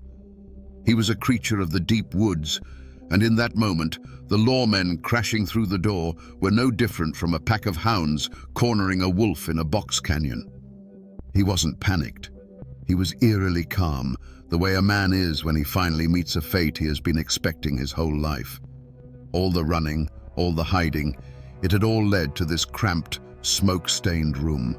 The revolver felt cool and familiar in his hand, a solid piece of certainty in a world that was coming apart.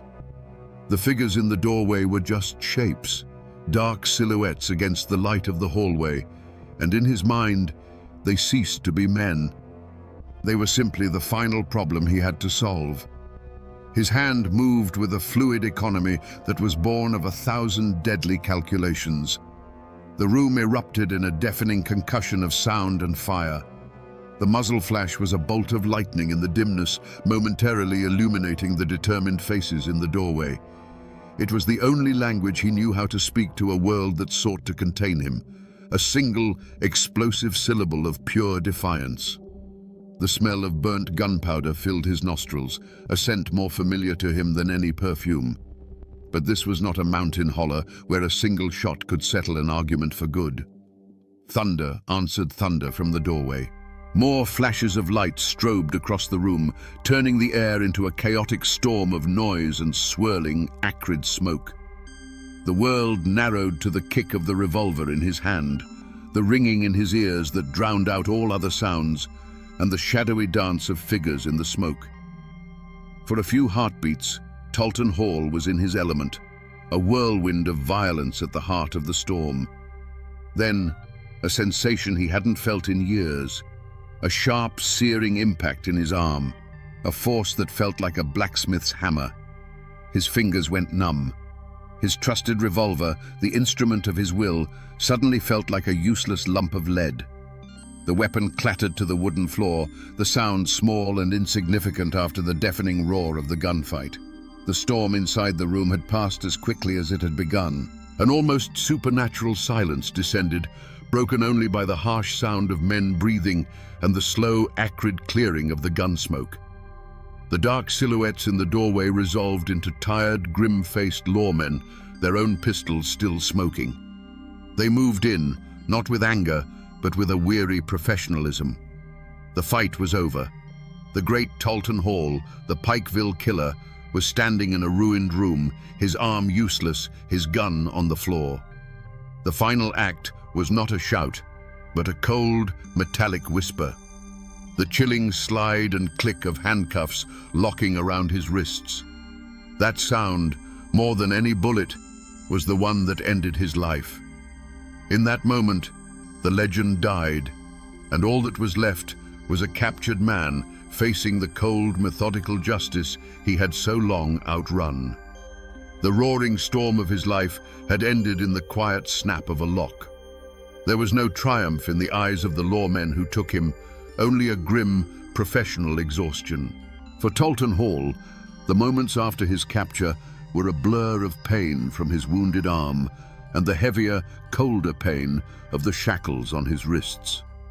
The swagger of the untouchable killer was finally gone, replaced by the quiet, heavy stillness of a caged animal. He wasn't filled with regret or fear, but with a deep, sullen emptiness.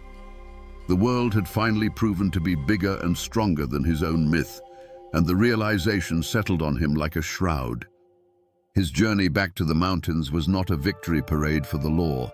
It was a covert operation, thick with tension.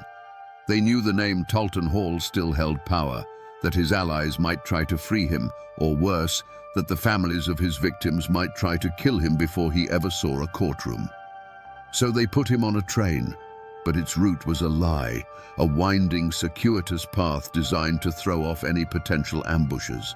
He was heavily guarded, a man so dangerous that even in chains, he was treated like a ticking bomb. For Hall, the journey was a special kind of hell. He sat in the rattling train car, watching the familiar landscape of his homeland slide by through the grimy window. He saw the misty blue ridges, the deep, dark hollows, the very terrain that had once been his fortress and his kingdom.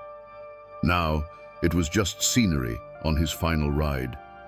Each mile that clicked by on the tracks was a mile closer to his end. He was a king being paraded through his conquered territory, a ghost forced to revisit his old haunting grounds one last time, not as a predator, but as prey. He was silent the whole way, a brooding, dark presence that unnerved even his seasoned guards.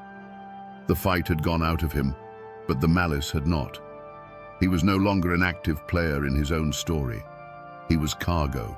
His fate was now in the hands of other men, and his only remaining role was to arrive at his destination. The end of the road for Talton Hall wasn't going to be a courtroom or a jail cell. It was this train, this slow, rattling journey back into the heart of the mountains that were waiting to claim him, one way or another. The news of Talton Hall's capture didn't travel by wire or by rail. It moved like smoke on the wind, from one isolated cabin to the next, carried by riders on horseback and whispered across fence lines. And with that news, the fragile, fearful peace of the mountains was shattered. The fall of one man sent a shockwave that would ripple through every holler, leaving a trail of wreckage that had little to do with Hall himself. His personal story was ending, but the tragedy he had authored was just entering its most brutal chapter. For his own kin, the name Hall, once a shield of fear, now became a target. The protection his terrifying reputation had afforded them vanished overnight. Now, they were just the family of a captured killer, vulnerable and exposed. Every shadow on the road, every late-night bark of a dog would send a spike of fear through them. They were living in the crosshairs of every man who had ever held a grudge against Talton, and that was a very long list. The sins of the father were about to be visited upon them, and their lives would become a paranoid existence of bolted doors and watchful eyes. For the families of his victims, the news was not a relief. It was a call to arms. For the widow of Charles Belcher, it was the reawakening of a grief that was still raw. For the remaining McCoys, who had seen their brothers tied to pawpaw trees and their sister shot down in the snow, this was not a matter for a distant court. It was a personal debt of blood that had come due. Hall's capture didn't bring closure. It tore the scabs off wounds that had never healed, and the pain demanded a release. Their desire was not for legal proceedings, it was for a reckoning. The entire community felt the tremor. For years, the violence had been, if not controlled, then at least predictable. It followed the dark logic of the feuds. But Hall's capture created a power vacuum, a chaotic moment where old hatreds could flare without a central figure to fear. He had acted as a cancer on the region, and his removal didn't cure the disease. It simply sent the body into a violent, final spasm. The quiet resentment of his reign of terror now had a voice, and it was a chorus calling for vengeance. The true wreckage Talton Hall left behind was not the bodies he had buried, but the hatred he had cultivated. He had spent his life profiting from the region's culture of violence, and now, even in chains, he was about to give it one last, terrible gift. His capture hadn't brought peace. It had simply brought the promise of a different, more terrible kind of violence, a communal violence, where an entire region, haunted by his ghost, would gather to deliver a final bloody verdict of its own. The law had done its part. It had hunted a killer across state lines, engaged him in a gunfight, and brought him back in chains. The next step in the machinery of civilization was a trial, a slow, methodical process of evidence, testimony, and deliberation. The Commonwealth of Kentucky intended to give Talton Hall a proper legal defense, a jury of his peers, and a verdict rendered under the solemn roof of a courthouse. It was a testament to the new order that was trying to tame the mountains, an insistence that the rule of law was absolute and applied to all men, even the devil of the tug fork. But in the mountains, another court was already in session. This court didn't meet in a building. It gathered in secret, in barns and on ridges, under the cold light of the moon. Its jurors were men with names like McCoy and Belcher. Its evidence was not written on paper, but scarred into their memories. The image of a burning cabin, of brothers tied to trees, of a good man bleeding out in a dusty street. The code they operated under was ancient, simple, and merciless. It was the mountain code of an eye for an eye, a blood debt that could only be paid in one currency. The clash between these two systems of justice was inevitable. As the train carrying Talton Hall chugged closer to Pikeville, the official legal process became more and more irrelevant. The law saw a prisoner who needed to be tried. The community saw a rabid dog that needed to be put down. The lawmen guarding Hall were operating under their code of duty and due process. The mob gathering to meet the train was operating under a code of honor and vengeance that was etched into the very stones of the mountains. The community's verdict had been reached long before Hall was ever captured. He was guilty, not just of killing Officer Belcher, but of everything. He was the living embodiment of the fear and violence that had plagued their lives for a generation. A trial, in their eyes, was a farce. It was a place where legal tricks and silver-tongued lawyers might let a monster walk free. They had seen it happen before. They had no faith in a system that seemed so far removed from the raw, immediate reality of their lives. They believed in a more direct, more certain form of justice. The train carrying Talton Hall was the ultimate symbol of this clash. Inside the car was the prisoner of the state, a component in a legal machine. But outside, gathering in the darkness, was the judgment of the mountains. The law's plan was to deliver him to a jail. The mountain's plan was to deliver him to a tree. In the end, it was a question of whose jurisdiction was more powerful in that place, on that night. Was it the new, fragile authority of the state, or the old, unyielding power of the clan? The answer was coming as surely as the train was coming down the tracks. While Talton Hall was taking his last ragged breaths in a Virginia town square, another man, a far more powerful one, was watching the world change from his porch in West Virginia. What became of Anderson Devil Ance Hatfield, the patriarch who had employed Hall's gun and allegedly directed the New Year's night massacre? Did he face a mob's justice? Did he ever see the inside of a courtroom for the crimes of the feud? The answer adds a bitter, complex layer to this story of mountain justice. The brutal attack on the McCoy cabin was a turning point. It was too savage, even for the feuding mountains, and it brought the full weight of the law down on the Hatfield clan. Several of Devil Ance's sons and supporters were hunted down, tried, and sent to prison. One, Ellison Cottontop Mounts, was hanged for his role in the massacre. The political power that Devil Ance had wielded for decades began to crumble. The war was over, and in a way, he had lost. But Devil Ance himself, the great leader of the clan, was never made to pay by the law. He was indicted, but he was never arrested, never forced to stand trial for the murders of the McCoy children. He lived out the rest of his days as a timberman and a farmer, a living legend who had outlasted his own violent era. In a final strange twist, the man they called Devil Ance was baptized in his old age, seeking peace with his God after a life of war with his neighbors. He died of pneumonia in 1921 and was buried on a mountainside overlooking the land he had fought so fiercely to control. This is the messy, unsatisfying truth of it all.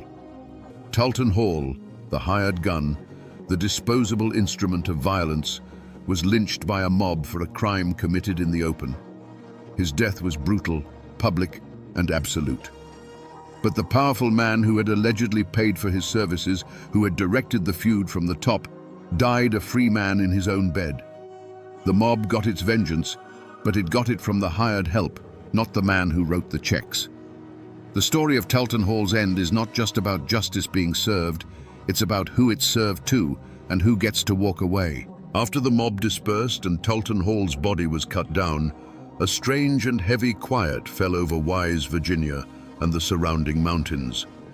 The great bloody chapter was over, but the book was not yet closed. The years that followed were not years of celebration or relief. They were years of silence. The community had performed a brutal act of surgery on itself, cutting out a cancer. But the wound was deep, jagged, and slow to heal. For the descendants of Talton Hall, the name became a curse and a burden. They scattered, some moving deeper into the anonymous folds of the mountains, others leaving the region entirely, hoping to outrun the ghost of their infamous kinsman. They became quiet farmers, miners, and laborers, their primary goal to be unremarkable, to be forgotten.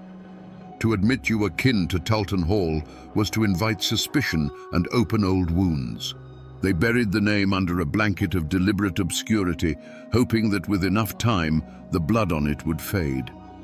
The community, too, sought healing through a kind of collective amnesia. The men who had been part of the lynch mob went back to their fields and their families. They had to live and trade with their neighbors, some of whom might have been Hall's distant kin. To speak of that night, to name the names of the men who held the rope, would have been to invite a new generation of bloodshed. And so, they simply stopped talking about it. The lynching of Talton Hall became a story told only to outsiders or to children as a cautionary tale. Within the community itself, it was a scar that everyone could see, but no one dared to touch. But the power dynamics of the region had been irrevocably altered. Hall's death was a brutal exclamation point at the end of an era. It was a clear and bloody message that the days of the untouchable gunfighter, the man who could be hired to settle a family squabble with a rifle, were over. The power of the old clan patriarchs like Devil Ance was waning, replaced by the growing influence of coal company bosses and county sheriffs. The law, which had failed to bring Hall to a trial, had still won in the end. The community's own violent act of justice had, ironically, reinforced the idea that the old way of the feud was a path to ruin for everyone involved. The era of private wars was dying, and the era of state-sponsored law, however flawed, was being born. The man named Talton Hall was gone, but the ghost of his name lingered. For decades, the most powerful physical remnant of his story was not a grave, but a tree. The big maple in the courthouse square in Wise, Virginia, became a dark landmark. People would point it out to their children, their voices dropping to a whisper. "That's the tree," they'd say. "That's where they hung the Pikeville killer." Its branches, which had once offered shade, now seemed to cast a permanent, chilling shadow. It was a living monument to a night of mob justice, its roots rumored to have drunk deep from the blood-soaked ground. Eventually, as the town grew and tried to bury its violent past, the tree was cut down, its wood hauled away, as if removing the object could erase the memory. His other physical traces were quietly erased. There is no grand tombstone bearing his name. He was likely buried in an unmarked potter's field, a final anonymous end for a man whose name once commanded such terror. The cabins he lived in have long since rotted back into the damp earth of the hollows, leaving no trace. It's a strange and fitting irony. The man who worked so hard to be a faceless shadow in life was rendered completely faceless in death. All of his physical reality was scrubbed from the world. But you can't kill a good story, and the tale of Talton Hall was too dark and powerful to die. It transformed. It left the realm of history and entered the world of folklore. For generations, people in Wise claimed that on still, moonlit nights, if you looked at the spot where the old maple stood, you could still see him. A spectral figure, dangling silently in the air, a permanent, ghostly reminder of the night the law of the mountains was served. The man became a boogeyman, a cautionary tale told to frighten unruly children into behaving. His life became a kind of unwritten murder ballad, the verses known by heart in every holler. He was no longer just a man, he was a character, a symbol of the entire bloody era of the feuds. His name became a shorthand for a certain kind of cold, professional violence. When old-timers spoke of the bad days, of the lawless times before the coal companies and the state police truly took hold, the name they would use to punctuate their point was always the same. It was a time of men like Talton Hall. So while the man himself is dust, and the tree that ended his life is gone, his spirit, the spirit of the mountain gunfighter, still haunts the collective memory of Appalachia. He is the ghost that walks the ridgelines of the past, a chilling echo of a time when justice didn't come from a book, but from the barrel of a gun and the end of a rope. So we come back to the question that hung in the air at the very beginning, a question as quiet and heavy as the mountain fog. Was Talton Hall a hero or a villain? The answer is as clear and cold as a Kentucky creek in winter. He was no hero. He was a killer, a man who dealt in death for profit, whose hands were stained with the blood of an unknown number of men. There is no honor in that. But to simply call him a villain is to miss the deeper, more unsettling truth of his story. Talton Hall was not an aberration. He was a perfect, terrible product of his time and place. He was a monster, but a monster the mountains themselves had birthed. He was forged in the pointless brutality of the Civil War and sharpened on the whetstone of the feuds. He was the logical conclusion of a world where law was a suggestion and violence was a way of life. He was a symptom of a disease, not the disease itself.